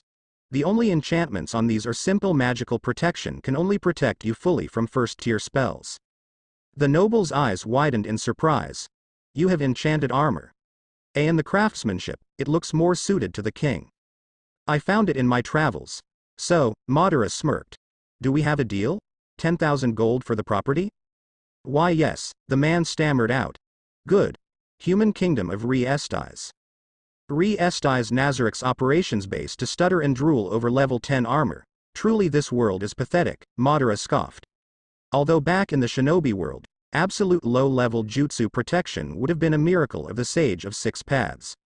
You shouldn't judge too quickly, my lord, one of his guards, an angel, said silently. Ah. Indeed, underestimating might be my undoing, Madara replied with a smirk. Though, I've only been defeated once. The guards said no more as they fell silent while they escorted their master. Reaching the designated operations base, Madara saw Sebas bowing in a perfect 90-degree angle and Solution dressed in clothing that was made of pricey clothes but not too expensive to be identified as a rich noble, more to the budget of a baron or a wealthy merchant. She bowed at a 20-degree angle, enough to show her respect but not too low to easily show her devotion. They were supposed to be playing the role of husband and wife after all. It would be too suspicious if the wife bowed too low towards her husband, indicating that she was a fake wife or she was under mind control or she had an absolute devotion to the husband. While men and women aren't equal in this era, most wives are usually treated appropriately by their husbands. Madara-sama, Sebas said. Welcome, Solution hesitated, a faint tinge on her cheeks was seen briefly. Beloved. P.S. She's not in the harem, I'm only including Shultir and Zesshi. As they entered, Sebas took the lead, seeing as he was the butler. Sebas. How is the mission Momonga assigned you to go? Madara inquired. Ah. The mission Ains-sama assigned to us is going smoothly, Madara-sama. We've become regulars and have been purchasing spells that might pique your interests. Good. You have to be one of the more tolerant ones of Nazarik. Did touch me make you like this? Don't answer, it's a rhetorical question. Sebas nodded and they continued through the mansion in relative silence. Here's your room. Madara-sama. Sebas stated, sending a glance to the maid accompanying Madara, he added, the servant quarters are at that room. He pointed to the door 2 doors to the right of Madara's quartets. Madara smirked. Good, if there's anything that you will need to complete your mission don't hesitate to ask. At that, Sebas looked conflicted for a moment before nodding to himself and asking, Madara-sama, I'm harboring a human, native to this kingdom, in this mansion. May I inquire that if it's alright to let her stay? Madara's amused eyes turned into a cold calculating look aflash.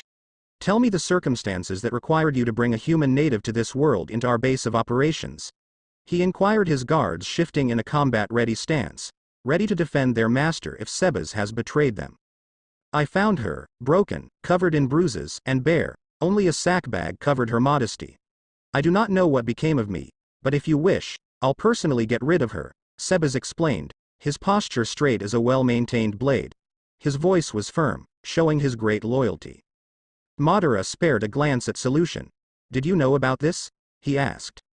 I did, as I was the one who healed her wounds using the scroll Ains-sama bestowed to us. Sebas had ordered me to not tell you until your arrival so he may tell you personally, Solution explained. Her face on a neutral facade. Madara pondered for a moment.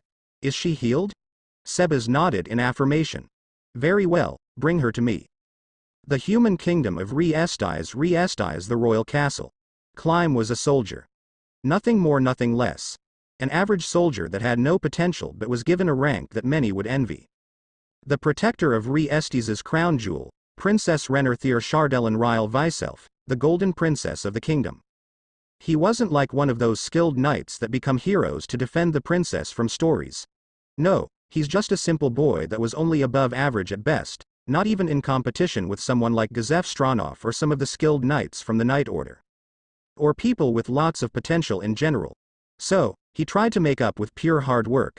Training twice as hard as any normal knight, swinging his blade 3 times as much as a normal soldier, and working twice as hard to protect the princess. Yeah, it was to the point the princess was worried for him. He pushed that to the deepest part of his mind. He couldn't show weakness, especially when Princess Renner was nearby. For he was a burden. He stood before Princess Renner's doors. He was about to knock, but he couldn't help but hear the conversation. The room wasn't exactly soundproof, as he could hear their conversation just from the doors. The recent news of a man claiming he could make better steel than the Empire and faster than a refinery town? He could hear Princess Renner speak softly. It was nearly inaudible, but luckily he could just make it out. No, I haven't heard of such news. How recent was this? He could hear a more mature voice. Not that Princess Renner is mature. Reply. It was a voice Climb recognized as the Adamantite class adventurer, Lachius. Oh, it was today. One of the nobles that supported my father reported this to him when I was in the company of father. I believe it was Earl Grey Judge. The man bought a store from him, although the amount the man paid is debatable. That Grey Judge? That's rather surprising. That old man never gives up land to anyone unless someone were to pay him heaps of gold. I suspect the man who bought the property might be a spy of the Empire. Although I do not hold anything against the Empire, my duty as princess and protector of the innocents forced me to take suspicions. As such, I sent a spy to monitor the manor where the man is staying, Renner explained, her voice ashamed as she has never done anything like spying on a person before. Climb decided that this moment of silence was a good time to announce his presence. Raising his hand, he knocked on the door. Knock. Knock. Ah. Who's there? Renner asked, her voice only loud enough for people to hear her voice clearly on the other side. It's me, Climb, Climb stated. Come in, Climb. Climb could tell that the princess was beaming for some reason, probably just to hide the stress and show her golden princess side rather than the tired princess.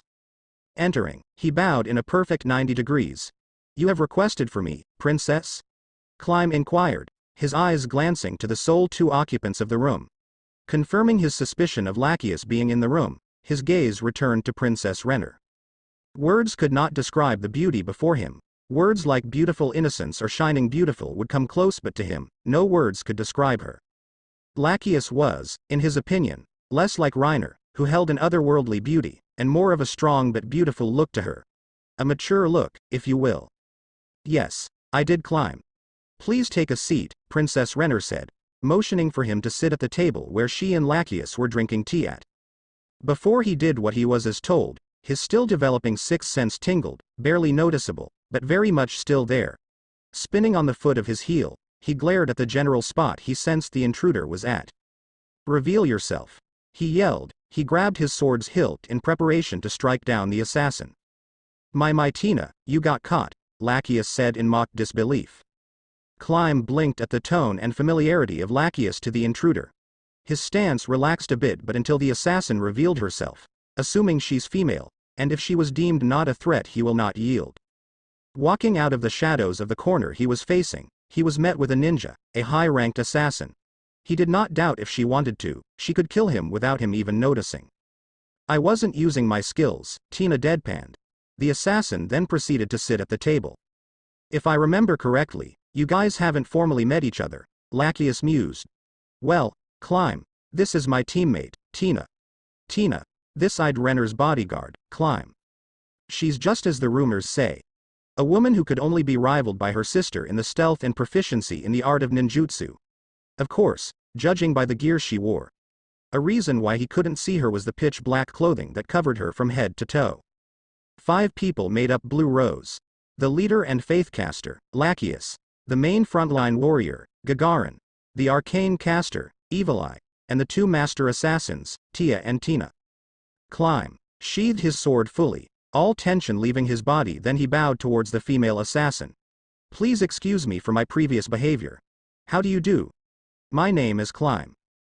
Tina sent a glance at Climb before waving off his apology. Huh. No big deal. She then fell silent, she wasn't much of a talker. A single sweat drop comically fell from Climb's forehead.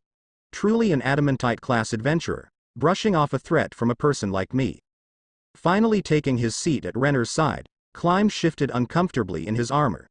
The blonde soldier finally lets go of his stiffness from stress and quietly listened to them. As everyone who recently took a seat got themselves comfortable, Renner opened her mouth to speak. However, Tina's posture straightened visibly, her eyes darting from wall to wall. A sense of alert was plastered on her face. Sensing this, Lachias's eyes narrowed. Tina, is there anything wrong? The sword-wielding, faithcaster asked, muscles tensing in preparation. Someone is watching us, the assassin replied, her voice much more alert in contrast to her previous monotone. She suddenly jumped out from her seat and shot towards the shadows of the room. Dagger in hand, she stabbed the corner and an audible clang was heard. Clymes shot up, taking a defensive stance in front of Renner, while Lachias grabbed the ceremonial sword that was showcased in the room. Tina jumped back from the fellow assassin and fell back with her allies. Who are you? Tina asked dangerously, her eyes narrowing. Lachias took up the questioning in Tina's stead as the figure didn't respond. Are you affiliated with the Eight Fingers? No, the reply was swift and simple. They could barely hear the reply even with all the silence in the room. Looks like I've been caught. Shit. I messed up big time. It's a good thing I set up the bugs already. Clymes' eyes narrowed in suspicion as he studied the figure's weapon, a katana. A simple one, but a katana nonetheless. Lachias also identified the weapon as well. A sword meant for slicing, made exclusively in a country in the east. Why would an assassin carry a sword? The figure then stepped out from the shadows, revealing a man with a purple GI with a white sash around his waist. A white mask with weird markings covered his identity. Behind the mask, two burning red eyes narrowed. A ninja, at the very least she would be level 60 then if going by the Yggdrasil scale. A weak opponent to me but a strong one going by this world's standards. If she is truly level 60 then she would be on a higher level than Gazef Stronov, the strongest in the kingdom. His eyes glanced at the princess, her bodyguard, and the noble adventurer. Princess and her bodyguard are lower than level 20.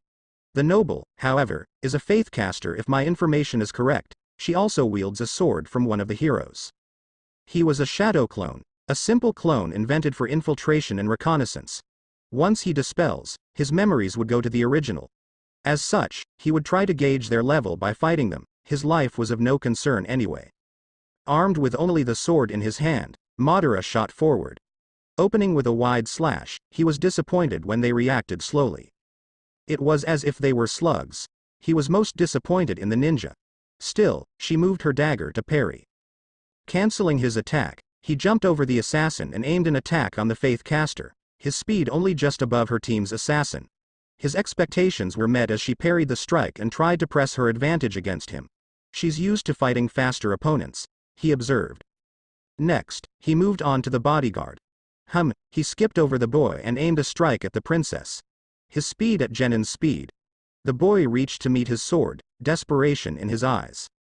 The clone felt a flash of pain from his abdomen as he disappeared in a flash of smoke. TCH. They're so weak. The ninja didn't even come halfway to my expectations. He saw a use for them in the future, as such he avoided killing them. Hopefully, I would understand. Tina's eyes widened. A ninja? The human kingdom of Re-Estais. Re-Estais Nazarik's special operations base. Madara blinked at the information he was given by his clone before sighing. Even ninjas are lower than level 30. As a ninja whose level is 100, he thinks, it was incredibly disheartening that even ninjas' requirements were lower. At this rate, I might challenge the whole of Nazarik for some excitement, he thought grimly. Is there something wrong, my lord? One of his guards asked in sincere worry. No, now, he waited for Sebas to bring the girl that he was harboring to him. If he truly is a traitor, then I'll deal with him Uchiha style. As in gorging his eyes out before burning his corpse then burying his body in the deep pits of hell. He was not, by no means, a sadist but traitors are needed to be used as examples to all potential traitors. As he thought on the different and less horrifying way of dealing with Sebas, a feeling welled up in his heart. Before he could identify it, however, the old butler entered with the girl in tow. Little more than average features, hands smooth, skin creamy, she looks like a healthy young woman. Madara observed, his gaze studying the woman who caused this mess in less than a second. May I inquire your name, little miss? He asked, his gaze now studying her soul from her eyes. The girl fumbled with her clothes, which he observed were a little bit too big, probably solutions. Her eyes wavered, giving him the impression of a confused and afraid child. Yet, she answered in a stuttering mess but it was still an answer, Tt Turin and Ninya Ve Veyron. How were you enslaved? She has the same family name as that girl that was accompanying Obito in his persona. I was, take N. She tried to look at Sebas for help, but all the butler did be look at her with as much comfort as he could muster for a brief second before looking away. By your regional noble? Madara inquired, his gaze briefly on Sebas before returning to the girl. Same background as that girl's sister. I need to confirm this in the future. Why yes, she admitted, her gaze downcast and tears falling unhindered from her eyes. HMPH. I knew I should have set up shop in the Empire, he muttered, his voice low enough to be a murmur but loud and clear enough to be heard by Twaraninya. Slavery is rotten. Luckily the Golden Princess is abolishing it. His gaze then turned to Sebas. You've betrayed Ains's and my trust, Sebas. Better keep this professional. To regain that trust, kill the girl you saved with your fist. Suwarinenya's and Sebas's eyes widened. As you wish, Madara-sama. The butler stated, his voice devoid of any emotion. Taking a striking stance, he aimed his palm at Suwarinenya's head. In a blink of an eye, his palm was mere inches away from the blonde's face. A wooden branch blocked the man's strike, but it caved in and nearly broke off. It wasn't for Madara reinforcing it further. I suppose you have a sibling by the name Ninya Veyron? Madara inquired, his eyes on Suwarinenya. Sebas and Suwarinenya blinked from surprise before the woman simply nodded hesitantly. Why yes. Well, you can be rest assured that she is safe. She was an adventurer who escorted me to my destination, the Uchiha stated. His gaze then went to Sebas. You resemble touch me very much, Sebas. Strong-headed, selfless, and most importantly, loyal. You, Sebas, should follow his teachings more, as he had more morals than me in Momonga. Remember, Sebas, if you ever double-cross me or Momonga ever again, you shall die by my hand. Touch me very much resembled Hashirama in lots of ways, even in ways his version of his rival didn't. You a knock-knock. Sebas, answer the door and greet your guests in. Sebas stiffened before bowing. As you wish, Madara-sama. Ains inwardly sighed, his back shuddered as his back finally gave up.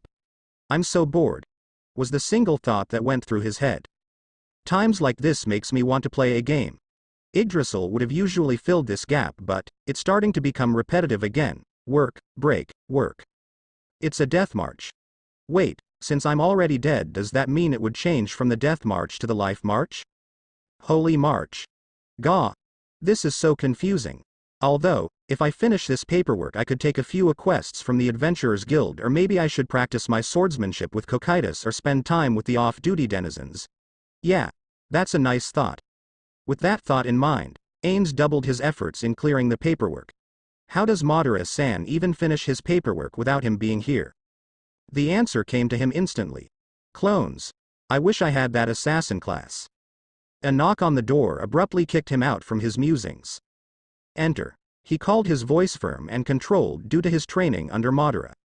As always, Albedo came in with reports retaining information of the floors and the information of his and Madara's projects, although most of his fellow guild members' projects were kept from his view until they finished construction or the strongest member of the guild deemed him accepted to receive the information. Ains-sama. Albedo's greeting was simple and curt, although a bit of hesitation, but Ains just waved that off for now. Albedo. The daily reports of the floors and projects, I presume? The skeleton overlord inquired, his hand already waiting for the reports to fall in his hands. I wonder what projects Madara-san has finished, he subtly thought. Here you go. Ains-sama, Albedo stated, the reports now falling into Ains's hands. I should really give her a personal gift soon. She has contributed to me than any other NPC, even if I messed with her settings. He nodded in appreciation, sending a subtle glance at Albedo. Let's see. Project Green is now bearing fruit, quite literally. Madara's steel project has finished and he's building up his monopoly, and soon we'll be able to secure a rather heavy source of income if his predictions are correct. Project Barrel? Albedo. Do you know any specific details pertaining to Madara-san's Project Barrel? Ains inquired, his gaze turned from the reports to Albedo. The succubus nodded. Yes, it did interest me as well. The idea of using this to destroy armies, I believe that the inner components are similar to an automaton. The idea of a non-organic machine not powered by magic, rather powered by an unknown mixture of earthly components. Her reply was most helpful as it basically identified the object, a nuke. Honestly, Ains was not surprised. The Uchida enterprise that had subtly taken over entire countries had invested many amounts of cash to start up their weapon industry branch. To think that I'm on equal footing with the man who took over countries economically is scary. The thought of the man who not only created the largest company in the world but also owned a grand total of 30% of YGGDRASIL's stocks was in their guild. It had been a hectic year once the Uchida company started forcing the shitty developers to pump out so many updates that it had to continuously buy more servers to host the influx of players. At least then more than 40% of the guild returned from inactivity to complete the expansions. Ains, as well as many Yggdrasil players, would hate to admit but the Uchida company extended YGGDRASIL's lifetime by a few years. Then a person by the name of the person who practically reunited them sent a request to join their guild with level 10 VIP access. Ains shook his head to dispel the thoughts. I believe Madara-san is preparing for war, probably with the Empire or Theocracy. Ains looked at Albedo. We need to test our security systems, raise the threat level to yellow. I shall begin my preparations. Albedo looked confused. Is there anyone that could even penetrate the first floor of Nazarick? No, I do not think anyone could clear the first floor, only a force of a guild of level 90s could have hoped to, he debunked. No, rather I would need to test to the security of Nazarick, checking if key runes, spells, and traps work perfectly. After all, I'm in charge of Nazarick and I can't have Madara taking the brunt of the work, can I? Albedo nodded in affirmation. The human kingdom of Re-Estais. Re-Estais Nazarick Special Operations HQ is the lord of the house in? Sebas studied the man before him. The blonde hair and blue eyes that was dominant in this kingdom, and possibly other human nations, were, of course, there, and his pig face symbolized a noble. The criminals have connections to the nobility and possibly royalty. He put that fact to the back of his mind for later reference. Yes, he curtly replied, his back straight. Unfortunately he has just finished a long journey and needs time to rest. The noble, obviously seeing through his ploy, said, well, as chief inspector of this glorious kingdom, I am here to enforce the laws the just and fair Princess Renner has imposed. Your lord is currently under suspicion of slave trafficking. Human shit. He doubted after this whole affair that he, Sebas, was going to be left unpunished. Very well, my lord is this way. Servant, are the guards outside your lord's? The fat noble inquired. Sebas absently nodded. I've never seen armor such as theirs. Do you perhaps know the blacksmith who made it? Sebas remained silent, his face as hard as steel. As he finally reached the room, Madara's maid, who accompanied him on his trip to Re-Estais, bowed. He could smell the lust coming from the man. It was absolutely disgusting. Even the more emotional denizens of Nazarick could control their emotions, to a certain extent. Though he highly doubted that even the ever so lustful Albedo would wet herself seeing Ains, probably. If not, then he only hoped she had a spare of clothes. Madara-sama, Lord Staffen has arrived, he declared as he made way for the duo. Greetings to my rather humble abode. My name is Uchiha Madara. My first name is Madara. It's a pleasure to meet you, Staffen-san. The Uchiha motioned for the official to sit. The pleasure is all mine, Staffen said gruffly, his eyes slowly wandering over to the lady of the house. Solution. The obese man licked his lips like a thirsty dog as he eyed her rather large bust. Eyeing my wife? She's a gem, isn't she? Madara said with amusement laced with his voice. Solution blushed at the comment. Yes, a fine. The shady man behind Staffen nudged the official, snapping the man out of his stupor. Staffen opted for a silent glare at the man before coughing into his hand.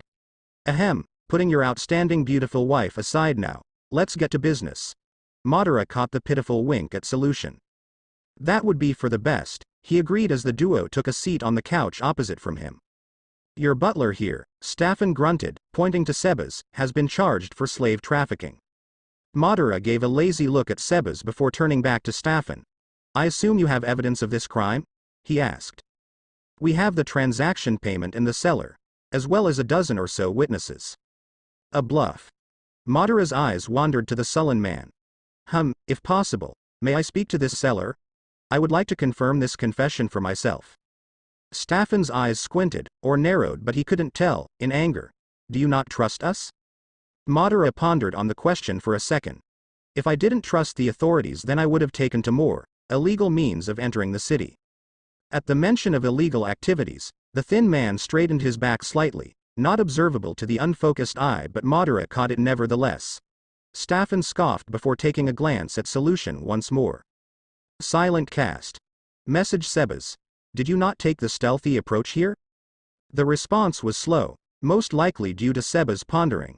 No, I did not. Silent cast. Message Sebas. I will find an adequate punishment for your mistake, Sebas. Of course, if you pay a certain fine and return the woman, I will overlook this, Staffen stated as he continued to strip solution with his eyes. The human kingdom of Re-Estais Adventurers Guild. Blue Rose's private apartment. Blue Rose was tense and well alert. The paranoia got bad enough that their arcane caster had to cast third-tier charms around the room. All of the members of the Blue Rose were assembled in an emergency meeting regarding the incident within the castle. The most worrying thing about this is how he was able to slip through the barrier me and the other mages made. There was no flaws nor holes that I know of, the masked member of their group stated. Unless one of the mages made a back door. What if he was hired by the Eight Fingers? If so, then they must have known about our plan, their vanguard, Gargan stated. We might need to change the whole plan. One of the twin assassins shook her head. Even if he didn't hear much. I didn't sense his presence until he slipped into the room, Tina stated. Lachius grimaced. I think we should cancel the raid and focus our attention on protecting Renner, she stated, her eyes tiredly looked at her teammates. We could enlist the help of another adamantite team, the masked arcane caster, Evil Eye, piped up. Gargan raised an eyebrow. Who though? I'm pretty sure Red Drop is out on a quest to right now and they're the only other adamantite team out there, she retorted. No. Actually there's a new adamantite team. I believe they call themselves Darkness, Evil Eye stated, her eyes moving to meet the large woman. Darkness? Accomplishments? The other twin assassin, Tia, inquired. Well, first, they deterred a goblin tribe heading north, defeated an army of thousands of undead in the cemetery in E-Rantel, killed the masterminds of the incident and 2 skeletal dragons. From there they defeated a strong vampire and defeated a large basilisk, Evil Eye listed, her eyes studying her teammates' expressions, and whilst only with 2 members, the leader and frontline fighter, Momin, and the arcane caster, Nabe, although a little boy and an orange-masked man have been seen hanging around them, time to time. The whole group's expression was of awe-band confusion. Lachius was the first to regain her bearings. Any specifics of them like gender and appearance? Ah yes. Momin is covered from head to toe with an armor of unknown design and material, although it's speculated that it's made of adamantite. He wields 2 huge broadswords also of unknown design and material. Nabe, on the other hand, wears rather plain clothes and a cloak. It's unknown if they are enchanted or not. She wields a sword but, obviously, her main weapon is her rather strong spells, Evil Eye explained. Everyone took in the information. Gender? Lachius asked in mild annoyance. I know it's obvious but I would like to confirm their gender. Well, Momin is male but his appearance is unknown as he never takes off his armor in public. Nabe is female and is described as a beauty rivaling even the Golden Princess herself. Lachius nodded and sat in silence as she led everyone else to ask their question. Gargan spoke first. How authentic is this information? The Goblin Tribe incident had 2 witnesses. The cemetery incident had the guards and adventurers' testimonies. The vampire incident had no witness other than Momin himself and a used-up crystal that contained a very powerful spell, and the battlefield shown a very hard-fought battle with scars that would take years to heal. The basilisk had the whole guild worth of witnesses when Momin carried the monster to claim his bounty. Okay. Gargan was rendered speechless. Lachius looked worried now. How long were they adventurers? About 2 to 4 months. Wait, did I just hear you correctly? A duo just climbed the ranks to adamantite within a few months? Lachius asked in utter disbelief. They're most definitely in the realm of heroes. Evil Eyes seemed to disapprove that notion. Despite their accomplishments, I truly believe that they're not within the realm of heroes, a firm leg, possibly half their body, but unless I see them in combat, I do not believe that they are. Oh right. You were within the realm of heroes, Evil Eye, Gargan mumbled. Gargan, I assure you that you're at least a foot in the realm of heroes, while Lachius is more of a slippery leg because of her sword, Evil Eye assured the front liner. Tina and Tia is a toe in, I guess. The twins shrugged. Gargan seemed a bit happier, and Lachius had a smile, although a tad bit strained. So should we ask them to protect Princess Renner or ask them to take up the plan with a few of us while the rest protect the princess? Gargan questioned. Well, we could leave Princess Renner to Momin. At the very least he should have his priorities straight, Lachius stated. Although, I don't know if we could fully trust him with royalty. Evil Eye nodded. Some unsavory rumors describe him as shady and greedy. Shady and greedy, that's not a good combination, Lachius murmured as she bit her fingernail. We need someone trustworthy but all the while strong. A mercenary group perhaps? Tia asked as she uncrumbled a piece of paper from her pocket. I found this advertisement poster on my way back. I thought it was interesting.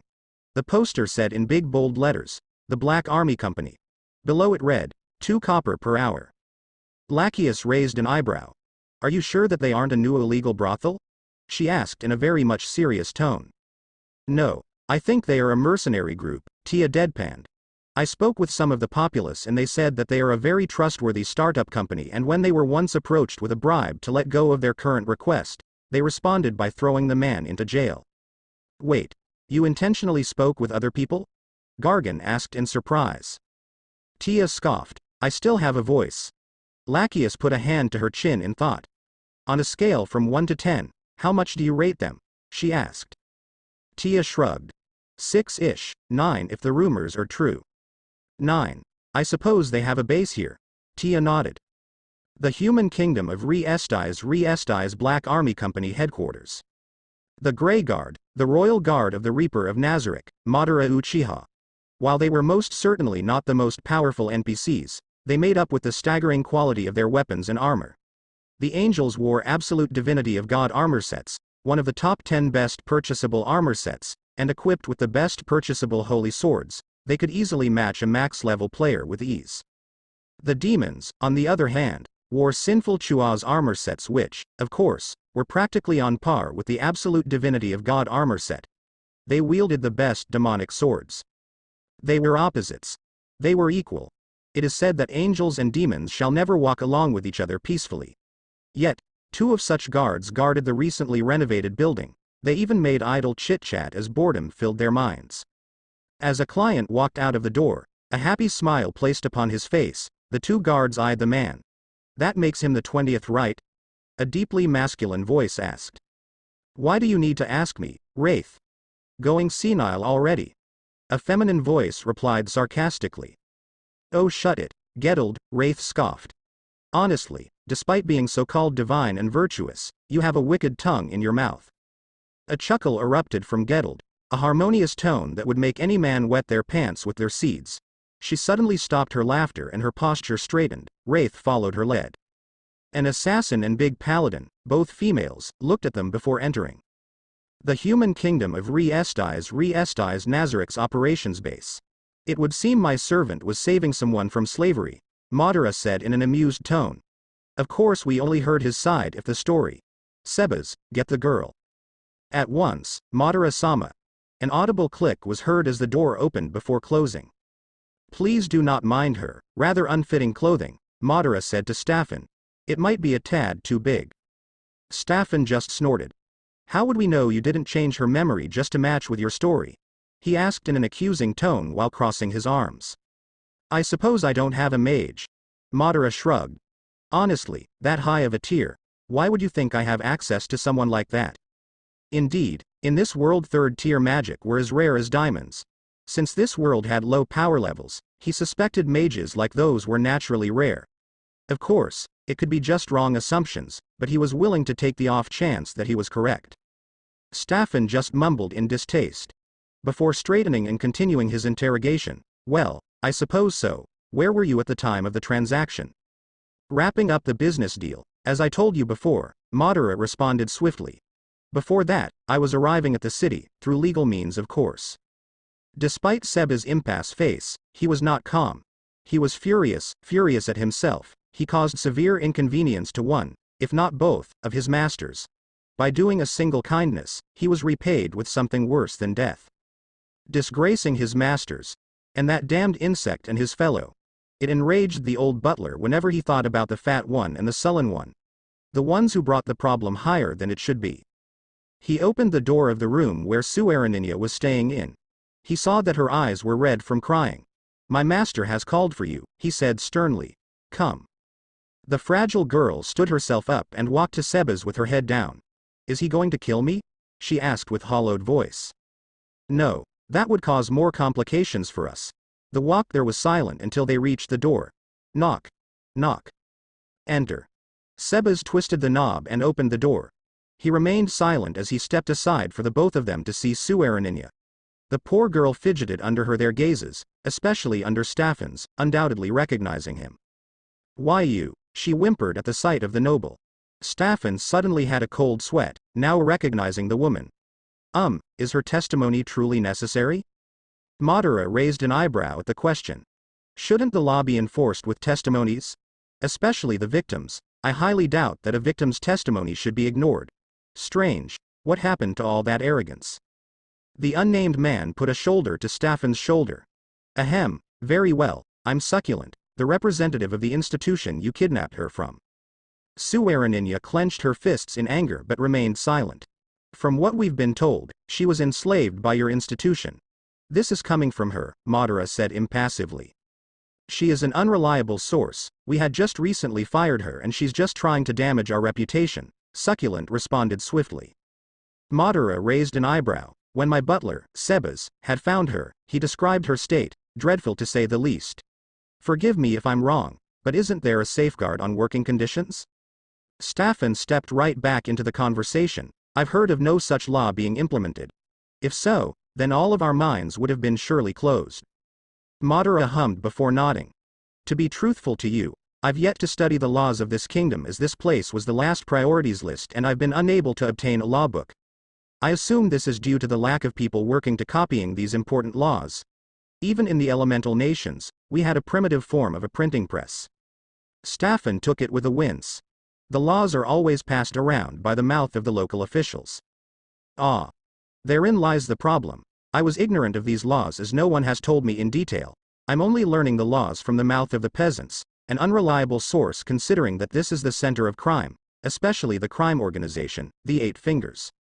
At this point, Succulent started to hesitate at the sudden knowledge of the notorious organization. This has nothing to do. Ah, but it does. You see the young lady here is branded with the mark of the slave department. For emphasis, he motioned for the said woman to come to him. Show them. Oh okay, she lowered her collar, which was easy considering her loose outfit. There was the mark of a chained finger. Unfortunately, the priests couldn't heal that part. Succulent became overcome with anger as he glared daggers at the man. Are you accusing me of being a representative of the Eight Fingers? Killing intent suddenly burst from the man, making Staffan and Suaraninya to gape in fear. Yes, Madara said blandly. I know this for sure because of the mark on your ankle. This seemed to calm down Succulent a bit, but a sudden shit-eating grin contorted his face. Well, no one will know that if I kill you and take your woman. Oh? What of Sebas and the girl? Madara mused with a smirk. I'll kill him and take her too. Succulent roared as he brought out a dagger and charged. Suddenly the windows broke as bodies were flung in. Staffan gave a shriek of terror as he recognized them as the guards he brought with him. Shut your squeals, pig, a heavy but feminine tone said in disgust. Suddenly, chains of dark mist rose up and bound the man and muffled his cries. Succulent eyes widened as a hand shot out and grabbed his neck. He tried to hit Madara but to no avail as his daggers broke when it contacted the Uchiha's skin. He tried scratching and prying the grip off of him as he gagged and as his windpipe was slowly being crushed. You're a millennium too early to scratch me, mongrel, Madara said as his eyes turned red. Rejoice, however, as you are going to live under my illusion that is. Illis, Ions, once he was done with Succulent, Madara turned to his guards. Restore everything back into order. The Grey Guards bowed before doing their assigned task. Madara's attention went to Staffan as he continued to fruitlessly struggle in his binds.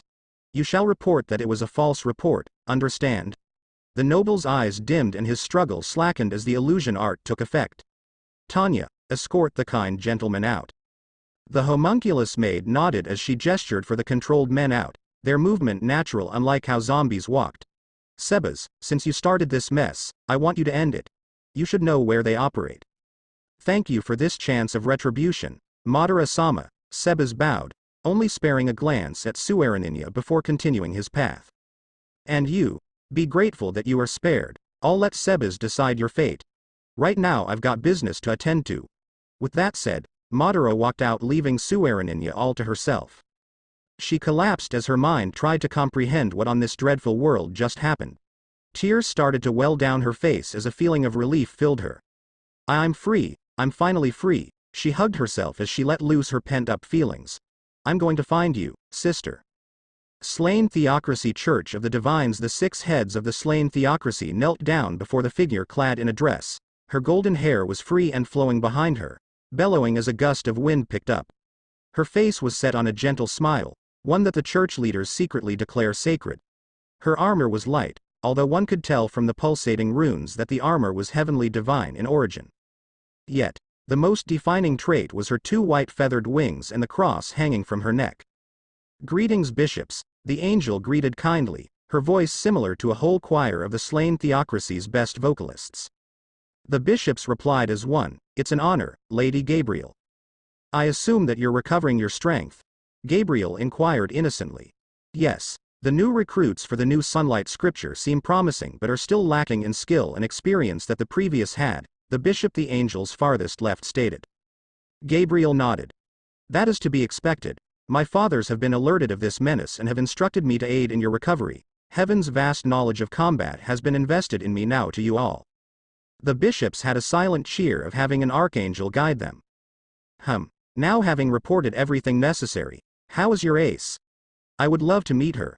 Sebas walked the streets of Re-Estais solemnly.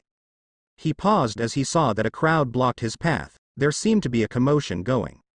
Humans were curious beings, attracted to even a small amount of commotion and always wanting to view it or join in. In a sense, they were cowards or arrogant apes that sneered when something bad happened. Is he going to be okay? Poor boy. They could act, but fear, cowardice, or just plain cruelty overrode that sense of justice. Should we stop them? Hesitate, you will age, retreat, and you will die. It is not wrong to save people. Sebas recalled all the inspiring words his creator, Touch Me, imparted to him. He reforged his resolve and sped through the crowd, swiftly weaving through as though he was a phantom. It was a group of men beating up a child.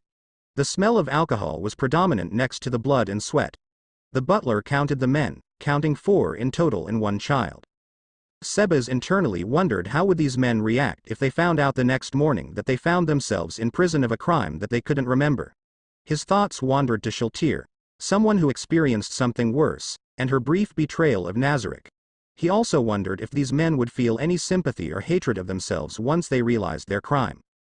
Out of the corner of his eye, he spotted a pair of amused-looking guards watching the commotion. They are supposed to uphold the law and peace in the city. Truly, humans are pitiful insects.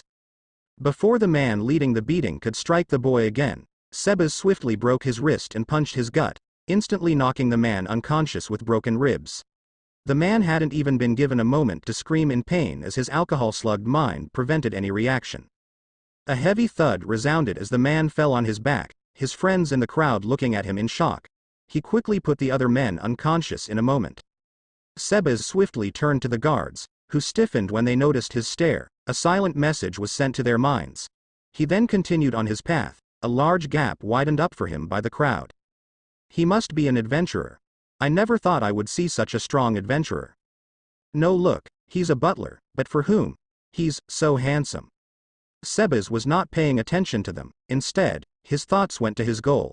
I do hope this doesn't grab the immediate attention of the enemy. If they prepare defenses, it would become a tedious task to wipe them out. The rest of the trip to the slave brothel was boring. Nothing of note grabbed his attention. The street was still mysteriously deserted, with the occasional drunkard or thief, of course, but to think the capital was the center of crime in the kingdom was a weird idea. Unless, organized crime. That would be the most logical answer. Enough of philosophical debate.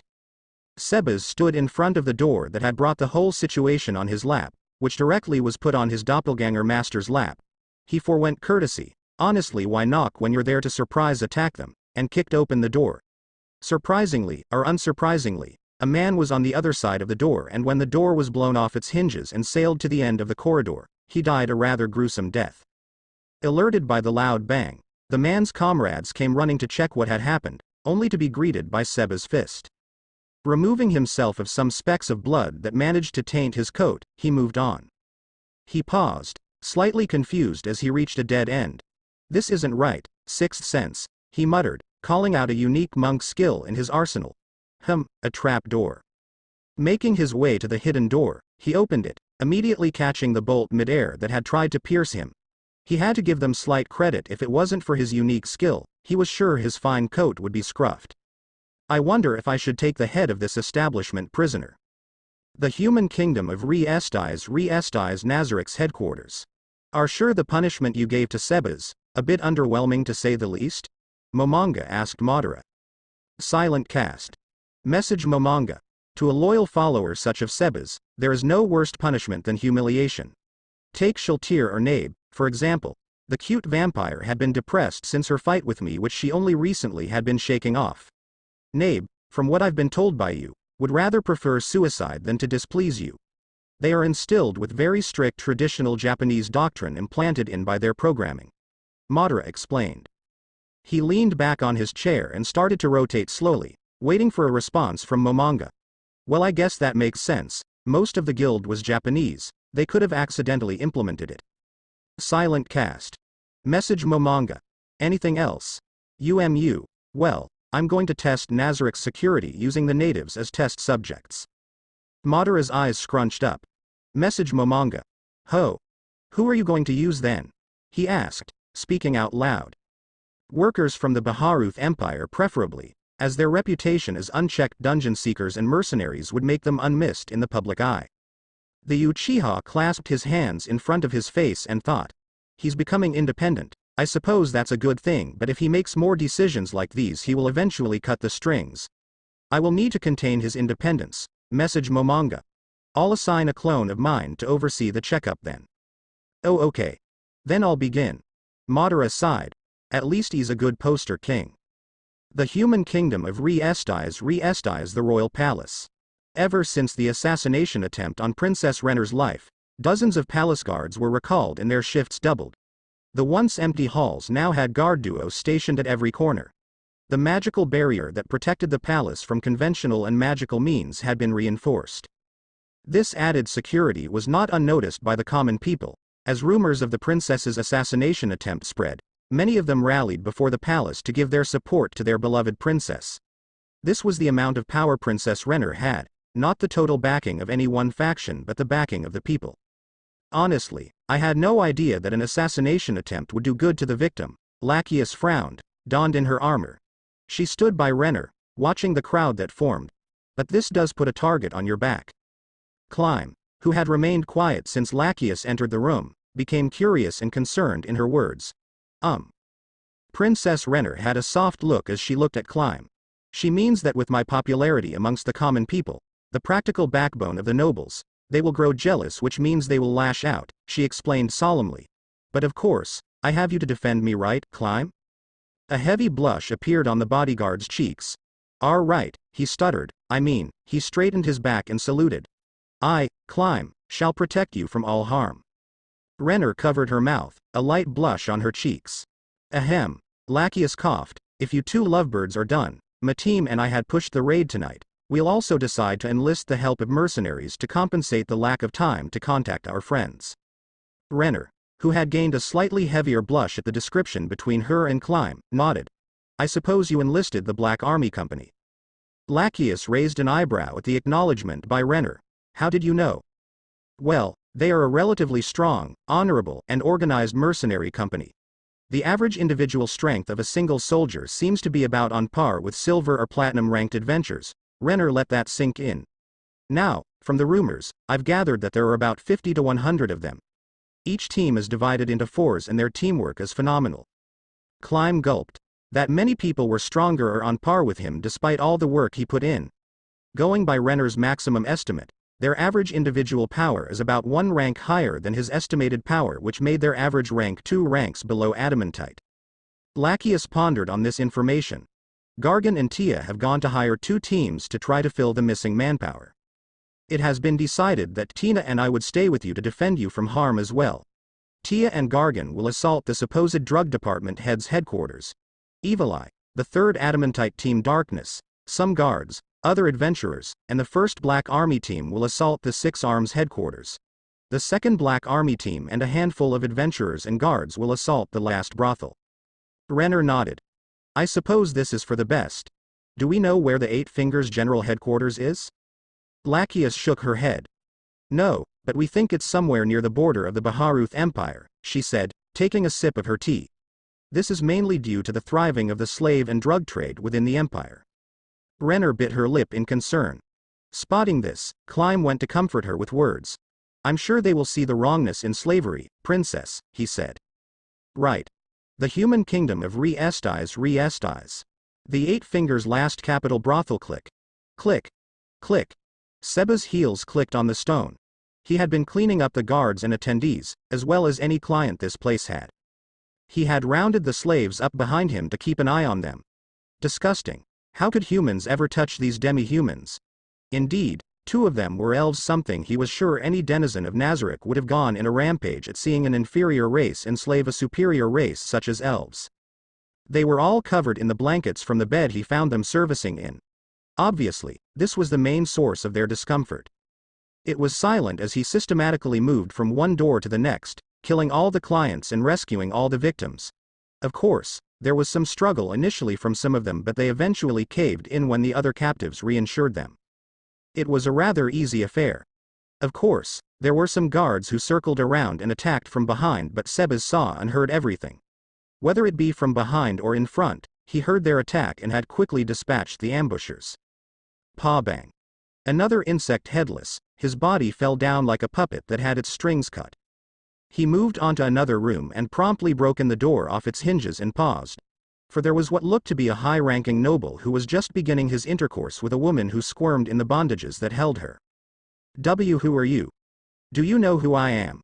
I am Earl Grey Judge. How the man became headless a second later. Tisk.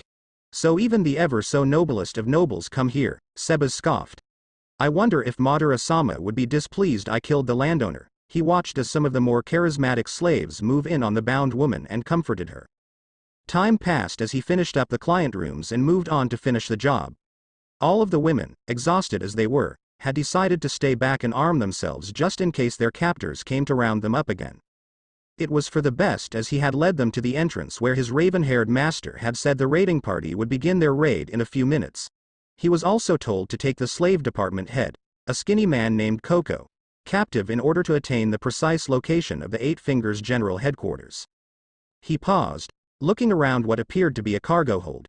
Deciding that the room up ahead would be a better use of his time, he had simply put one of the many magical detectors Madara had provided to him. It looked like to be an office, but there was no one to be seen. No guards, no employee, no overseer. 4th tier. Objective clairvoyance. Sebas called, using a scroll that was inside his coat. The room, in his eyes, darkened and a wispy trail appeared before him, guiding him to his objective. Touch Me Sama had said that this specific spell was inspired by an old video game which made it a favorite amongst the supreme beings. Fond memories of his creator chatting with the other supreme beings, while he idling stood by, appeared in his head. Deciding to follow the trail, he was led back into the storage room and was led to a container that could hold a person. Breaking it open, he found a secret staircase leading downwards. Saying nothing, Sebas went down the stairs. Future information, Einstmas. The human kingdom of Re-Estais Carne village. At first, it wasn't really noticeable, but eventually, the townspeople began to notice the withdrawal of Black Army forces from their village. Then confusion set in, but that confusion turned into panic, which was quelled when the commander, a man named Izuna, had explained the reason why they were packing up. To put it simply, they were leaving because their help wasn't needed anymore and also because they were needed elsewhere. Granted, it wasn't a very good reason to quell their panic, but it was enough for people to realize that they were taking the security the occupation force had provided for them. As such, it was empty. No, that was wrong, it wasn't empty, but it felt empty. People still worked the fields, did their chores, and the goblins still manned the walls, albeit their workload increased tenfold. Yet, the village felt dead. That was to change, however, as Enri had come up with a festival that will brighten their spirits. Einstmas, also known as the monthly festival celebrating Ain Zuul Gaun. Thus the first Ain Zuul Gaun cult was formed. The human kingdom of Re-Estais the last 8 fingers brothel. Coco Doll. The head of the slave trafficking of the 8 fingers, became agitated as he waited for Succulent to arrive. Finally hearing the clicking of heels and the creaking of the stairs, he looked at the doorway with an agitated expression. Took you long enough? He stopped himself as he saw that the person wasn't Succulent. Who are you? You're coming with me, Sebas commanded. Coco, not like being commanded, gave a glare at the butler. Che. Kill this imbecile, he commanded his bodyguards. Only for him to gasp as blood splattered on the walls behind him. Wah. That was a quick change, Sebas mused as he slowly encroached on the department head. Now. You're coming with me. Jijiha. The human kingdom of Re-Estais. Momen sighed as he entered the city. You. I'm sorry, I am Momen S-san. If this has interrupted your work, shall I eliminate the person who dared relay the request? Her face scrunched up in effort when trying to catch her mistake. It's fine. This is a great opportunity to increase my popularity anyways, Momen responded, waving off her concerns. 2 people, clad in pitch black and radiant white armor, walked up to them. Momen, I presume? The one with the white armor inquired. Nabe, who was irritated the blatant disrespect shown by the human, opined to talk down on them. You dare, you insect. Talking to I Momen-san with Disra. Enough, Momen said sternly. Sorry, she's a bit rowdy when she's in her period. Hey. This might actually teach her a lesson on self-control. Nabe's face burned bright red and the people who knew who they were started to murmur. Any normal Tsunere would say idiot, but strict loyalty prevented that. Or was it Kamadir? Refocusing his attention on the contrasting duo, he noticed a slight shaking which was either a sign of stifled laughter or fear. So, he drawled. Shall we head somewhere, or perhaps you want to speak privately? Because we're supposed to meet some people soon. All right. Follow me. Walking past the Adventurers Guild and heading into an alley, the white one got out a talisman. Madara-sama had given us this to not reveal your abilities just in case there are rather unwelcome watchers and to not take up your time, she explained. Kai. The world quite literally stopped. Momen looked around, his surprise suppressed due as his race. Nabe, who didn't have such a thing, jumped in surprise and her muscles tensed in anticipation. Here, this is the full schedule of the invasion. Make sure to be at the right places in order to secure maximum popularity, the white one explained. The invasion should end around midnight with a defeat. Momen became confused at the wording. Defeat? Madara-san desires defeat? Yes, he has told us that the main objective is to kidnap the princess and to unite the kingdom. Similar attacks will be carried out in the Theocracy and Empire but on a much smaller scale, she explained. What is your end goal, Madara? The human kingdom of Re-Estais. Re-Estais' unknown location. The undead was restless. They could feel and smell the living above them, yet they were restrained by their masters. Tap. Tap. Tap. All the undead turned their attention to their master. The dark room was brightened by the flames that surrounded the being. A towering demon of fire, its menacing face was reminiscent to a dragon. Summon 36 more zombies, a dark voice rasped. The hooded magician nodded and gave a small yes before doing as he was told. I did not think this form would be useful, it mused. I need to think of a name, shouldn't I? Saren? Fafnir? Amaterasu? May I recommend a name, Madara-sama? The magician asked. Turning his burning skull to the NPC, Madara stared at him. Any help is appreciated. Thank you, Madara-sama, for accepting help from this humble servant. The name I've come up with is Death X Lord, the world champion of Muspelheim. Death X Lord, the world champion who turned into a world enemy, infamous and widely known throughout Yggdrasil. Tell me, what is your name again? Madara mused, taking a liking to the symbolism in the name itself. The NPC bowed. My designation code is Black Army Magician D03, but the name given to me by my peers is Solomon, a common name within the Corps. Solomon, Madara tested the name. Very well, you shall be the first Death Army General. You shall take a dozen or so undead to raid the villages on the border of the Holy Kingdom, he commanded. But make sure you are seen, keep the mask and the hood on at all times unless I tell you to take it off. It is an honor to spread your name, Death Lord X Sama. Yeah, Death Lord X, I'm sure the original shall like it as I'm him. Message Madara, is the alias Death Lord X acceptable? Death Lord X. Yes, this name will surely spread quickly, and if any other Yggdrasil players are here like Momonga has theorized, they would flock to us whether it be out of fear or anger. Death Lord X grinned and the clock to midnight struck another hour. The human kingdom of Re-Estais Nazaric's headquarters. Cutting off the transmission to his clone, Madara apologized to his guest. I'm sorry for ignoring you. Are you now willing to sell out your allies to me yet? It had been only 5 minutes since his torture session had begun and the man was already breaking down. This man doesn't seem that hardened, about Earth level of cowardice but even less. The muffled bound man nodded, his eyes teary and red. His pants were torn in the places where the Uchiha stabbed. A pile of blood was already accumulating, a humble amount of blood. Very well. Madara then proceeded to lift the silence spell. It's deep within the underworld, Koko screamed out. Digging the knife deeper into the slave dealer's leg, Madara was visibly dissatisfied with his answer. Elaborate. Koko screamed in pain and agony, his eyes promptly rolling to the back of his head before Madara snapped him back. Perhaps I should take an eye next. Madara slid the kunai across the man's thigh. Or maybe I should take out a kidney. You underneath what? He asked as he began to slowly pierce the slave trader's body. The palace. Koko screamed. Madara looked at the criminal with a strange look before patting his head. He brought his head next to Koko's ear. Wasn't too hard, was it? He whispered, and for the record, I tortured you to kill time. I could have easily gotten it out of you. The slave trader collapsed in pain, his head drooped down and his eyes rolled to the back of his head. How much time we have left until the start of the invasion? Madara inquired as he wiped his hands clean of blood. 2 hours, my lord, Tanya replied. Madara nodded to himself. Very well, clean this up, he said, motioning to the unconscious Koko. Also use this to heal him, he still has some use to me. Tonight is the night where it shall begin. The Eight Fingers were an organization that wasn't to be trifled with. They controlled the kingdom in the shadows, their reach ever grasping. They gathered talent from across the human realms, attracting the cutthroats with their bloody money. Yet, there Gargan stood, before the last known brothel in the capital. Her boisterous frame towered over her companion who she approached. Clank. Clank. Your armor is loud, Tia stated plainly as she waited by the entrance, accompanied by the dead entrance guards. Thank you, Ms. Obvious, Gargan shot back. You're welcome. The armored warrior rolled her eyes.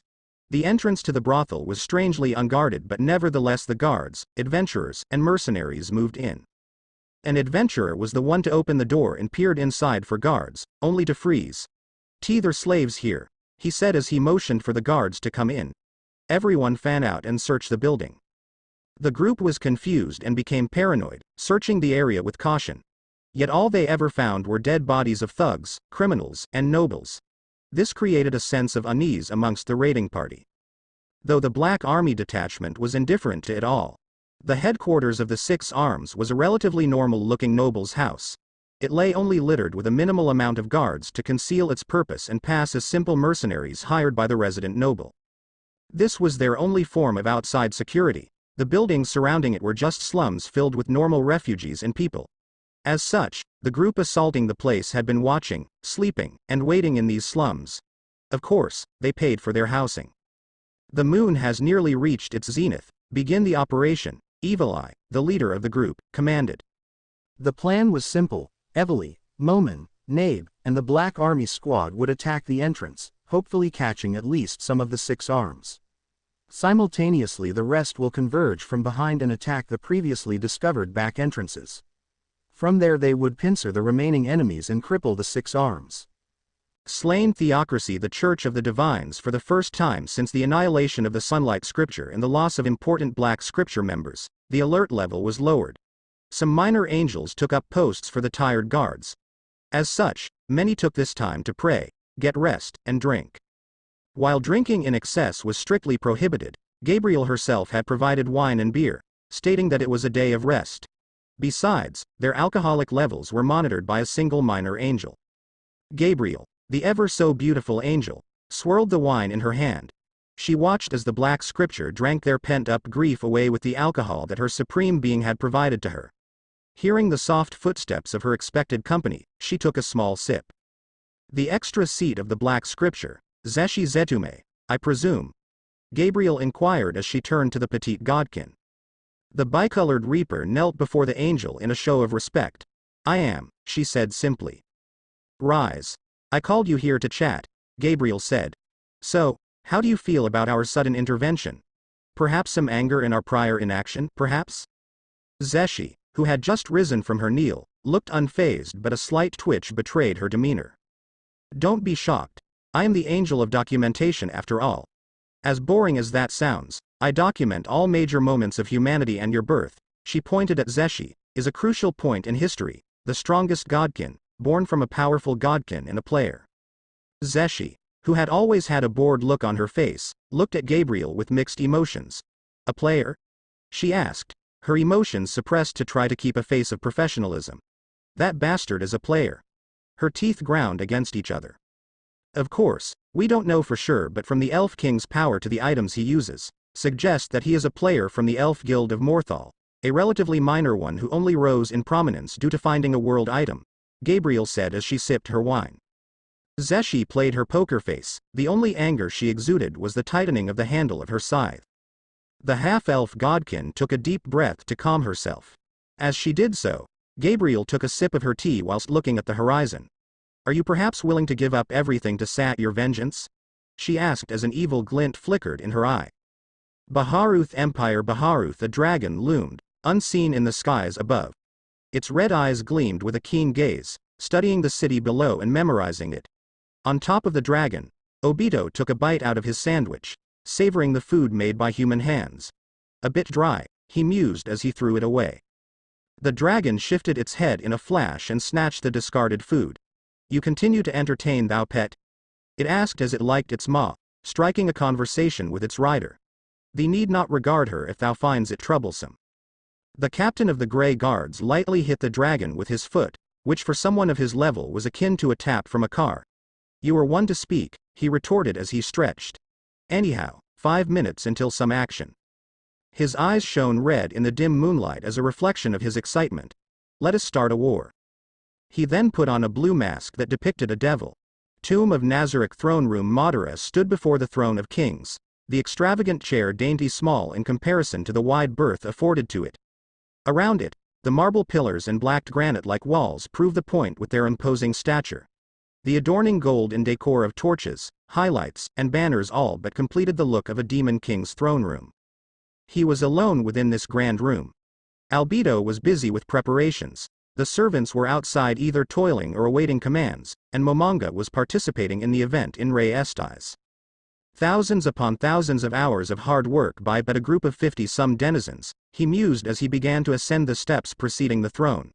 Millions of resources burned for the sake of an extravagant reception for an invasion that would never come. He paused before the throne and a smirk formed on his face. Yet, the last ones to remain were but 2 people. The guild master who remained loyal to the very end, who played to upkeep the memories of a heartwarming past, and the black sheep who played out of boredom. He put a hand on the throne, feeling the metal of the world artifact and the power emanating from it. I shall rip off your training wheels now, Momonga. Show me the determination of someone who fights solely for memories but not a dream. He then moved past the throne and into the shadows. I, on the other hand, will keep moving forward. Then he teleported away, his destination the vault. The human kingdom of Re Estais, the 6 Arms headquarters were engulfed in an inferno. The burning blaze consumed all the unsuspecting occupants. As with all flames, it did not distinguish between slave and slaver. Ains looked upon the carnage with surprise within his heart, his expectations of what was to happen betrayed by this inferno. He watched as victims poured out of the building, their forms aflame with the intense fire. I thought he wanted me to increase my fame. This was a necessary step. Oh, gods! Help them! One of the adventurers shouted in terror as they tried their best to approach the building without catching a light. Following this person's lead, the rest of the guards and adventurers moved to help the survivors. Whether they were their enemies mattered little to them. After all, what sane human would allow this many people to suffer horrific deaths such as this? Ains took a glance at the Black Army squad accompanying the force. They had begun to spread out, entering the vicinity of the burning building. Yet, they were not there to save the survivors but to end them. By the time they were collectively on their 5th kill, The guards and adventurers took notice. "What are you all doing?" One of the guards shouted in shock as he observed a black army soldier stab an unharmed survivor in the throat. "They are criminals," the nearest black army soldier declared with fresh blood marring their armor. "They do not deserve mercy for they take lives themselves. Ask yourselves this. How many comrades have your rescues killed? How many civilians have they silenced, coerced, or brutalized?" The soldier then walked up to the guard, the blazing blue eyes underneath the helm piercing through the darkened visor. "Then tell me what conclusion you reached." The guard fell to the ground, his psyche shaken by their words. Yet, he still managed one last sentence before completely falling back. "Why you or all are no better than them." Ains observed the black army soldier as they merely huffed in disgust and walked away, their destination being another poor sod who escaped the fire. "Ruthless," he muttered, a small bit of admiration sneaked in before his emotional suppressor hammered him. Nabe was surprisingly silent by his side. Perhaps she was content with the extermination of what she deemed as pests lower than insects. Suddenly a strange chill went down everyone's back, one that screamed pure evil. "What is that?" a random adventurer asked as they pointed towards the fire. From the inferno emerged a devil. What happened here?" Gargan asked in shock, her body recoiling from the horrendous stench of butchery. Tia too looked upon the carnage, her impassive demeanor cracking as she gagged at the sight before them. "And not human," she muttered in sheer horror. Laid strewn were the bodies of all the criminals or denizens of the house. They were not laid down either but suspended in the air. Their bodies were sewn together in a horrific display of artistry. Be it criminal, customer, or prostitute, they are all equal in the twisted display of barbarity. Tap. Tap. Tap. The sound of the clicking of heels upon the stone stairs echoed in the bloody hall. Each time a footstep sounded, it was as if the bell of the ultimate evil rang with its haunting sound. For each step was another step hell encroached upon the world. The women duo drew their weapons as the surge of danger rushed through their veins. Their hearts hammered within them, smithing the fear out of their confidence. Then the hall was bathed in the light of the red flames of the harbinger of destruction. In this new light, all of its features were given definition. Scaly skin chiseled in the likeness of a dragon forged from the darkest of metals. Bristling muscles pulsating with the demonic flames of ruin. He who dominated the realm of Muspelheim and became the scorn of the world. The one who enraged the gods so much that no one could claim to be their ally, lest they be caught in their destruction. "Do not fear, I shall deliver upon thee thou'st salvation through liberation." "Slain Theocracy Church of Divines, who are you?" Zesshi demanded as she gave Gabriel a flat look, her eyes brewing a storm within them. The archangel tilted her head in an act of innocence at the question thrown. "I am Gabriel, the archangel of." "Which master do you serve?"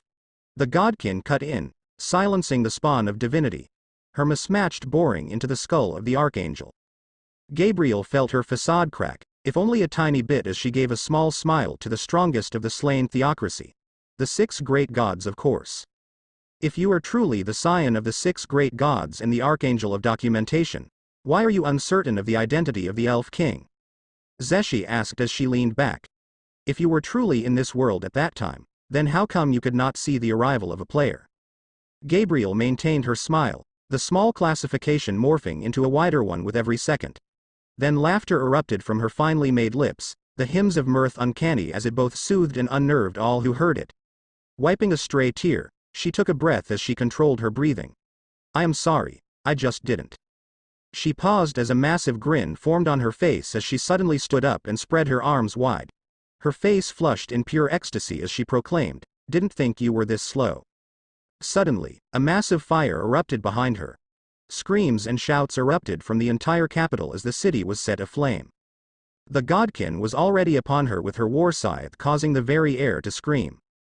"Disappointing," Gabriel affirmed as she blocked the blade with a weapon of her own. Zeshi's eyes widened as she easily identified the weapon. For it was her very own war scythe, an artifact of the 6 gods. "What?" "Let the cycle resume," the archangel of documentation declared as she grabbed the godkin and teleported away with her quarry forcibly brought with her. Baharuth Empire Baharuth, the first nature humanity tamed, was the indiscriminate flame. It was therefore burned in the psyche of every human, every half-human, and every demi-human the fear of fire. So when your very home was set aflame, Your very society gave birth to an inferno. What is the natural response to this? Despair. Obito watched as the entire capital of the great Baharuth Empire was brought to rubble, the draconic power smoldering the empire's flame of ambition. He took a breath as he cast, amplify voice. Hark, brave warriors. Hark, Emperor Jerkniv. I commend your sacrifices. Guidance has delivered you all through your history till this point. Now, after languishing in the fruits of peace, let me proclaim the beginnings of a new epic. An epic glistening with war. Brandish the flames, for the age of the darkness. He then strained his eye, the Mangekyu Sharingan spinning with life. In an instant, the entire Imperial Magical Academy disappears not in flames but a vacuum. The entire structure entirely vanishes in something akin to teleportation. Then as swift, as he wrought his destruction, he teleported away. The tomb of Nazarick Treasury Madara looked upon Nazarick's vault guardian, Pandora's actor, with an amused gaze. The obnoxious yellow outfit reminded him of the lowly loudmouth who brought him low so long ago. Ah, it would truly be a comedy if Momonga had created him in the likeness of the brat. I, Pandora's actor, the guardian of the great tomb of Nazarick's great treasury, is at your service, the fellow doppelganger declared with a comedic salute. The Uchiha couldn't help but snicker as he came to a quick realization. So Momonga based you off of him. That is correct, Madara-sama. Pandora's actor replied with an exaggerated bow. I am blessed with the personality of my god. For how could a person such as myself not follow in the footsteps of a supreme one such he? Then, seemingly as an afterthought, he added, of course, you are the same as him. A truly evil thought formed in his mind as he conjured a little scheme formed in his head. If he is like this without a facade, then perhaps, interesting. Anyhow, he needed to move on. I came here to obtain the world item, caloric stone. His words, while heavy, did not serve to damper the German-themed doppelganger. Of course. But may I ask as to why? Madara's Sharingan spun with annoyance, the transition of charcoal black to piercing crimson perhaps now unnerving Pandora's actor. I do not need permission from you, he declared as he walked past the NPC, Braver Hund. The creation of Momonga remained silent at those words, allowing the Uchiha to freely enter the grand treasury of Nazarick. Yet, under his breath, he muttered, Ein jeder Care, vor seiner Tür, und rein ist jedes Stadtquartier. Madara, with his unparalleled senses, heard but chose to ignore those words. The human kingdom of Re-Esties half a dozen heads were separated at once, the bodies dropping dead without much fanfare. Ains looked upon the new arrival with the realization that to build up a meaningful villain, first impressions were key. With this in mind, he regarded the masked man with awe. This was the epitome of villain that most of the guild had strived for, the badass evil that has no regard for morality. It was a shame that he was not the one behind the mask of villainy but rather the sword of the hero tonight. More mongrels, I presume? The man asked. He took a small glance at the inferno behind him and with a snap of his fingers, extinguished it. He then held out his hands towards the raiding party. Maximize magic, grand fireball. Nabe. Ains called out as he charged the masked man. He drew one of his swords, the hunk of metal gliding alongside him with a whistle. Greater flame resistance, Nabe called out, surrounding Ains in an invisible bubble that blocks all fire attacks. A high impenetrable shield that protects the person from all harm from flame-based attacks to the 8th tier. The massive fireball from the man was launched and quickly impacted the shield, splashing the Dark Warrior in an inferno. Yet, from the ash, he emerged with his sword in a piercing motion to skewer the masked man. Ha! Interesting. The devilishly masked man proclaimed as he drew a sword of his own and with masterful precision parried Ains's brutish attack. I am Lucifer. A pleasure to make your acquaintance. He then kicked the armored leader of Nazarick, sending the skeleton in armor skidding. Then from his back, bat-like wings emerged. Let's dance, he shouted as his blade, an Uchigatana, gleamed in the pale moonlight. A fair distance away from the battle, the leader of the raiding party, Evil Eye, looked at the battle unfurling before her. The display of sheer strength displayed by a human combating the keen swordsmanship of a demon. A mythological battle that would surely cement a new legend among the songs of bards. The realm of heroes, she muttered, awestruck at the battle. Realizing that she was getting too enamored by the epic fight, she drew her eyes away from it and instead focused on the sidelines. Everyone, collect the wounded and clear out, she ordered, her young voice betraying the working gears of wisdom in her head. Seeing that they were outmatched, the soldiers and adventurers began to fall back. Some even abandoned their duties altogether and turned tail in fear of the two powers. Satisfied that her orders were at least being partially carried out, Evil Eye turned her attention away from the party and instead focused on one individual not engaged in combat, Nabe. That was undoubtedly a 6th-tier spell, she thought, recalling the buff spell that the Raven Beauty applied on the black-armored warrior. To think she has reached my level at such a young age, I snap out of it. Raid leader, a black army soldier said, drawing the attention of the petite masked blonde. Jealousy is unbefitting for someone of your stature. Alongside the soldier were his fellow companions, their lustrous black armor making them indistinguishable together. All of them held their swords at their sides, unsheathed as if prepared to jump into the fray. Evil Eye looked upon them with slight confusion, her mind connecting some dots in her mind. Are you perhaps Sir Momin Squires? She inquired, curious if there was a connection. Squires?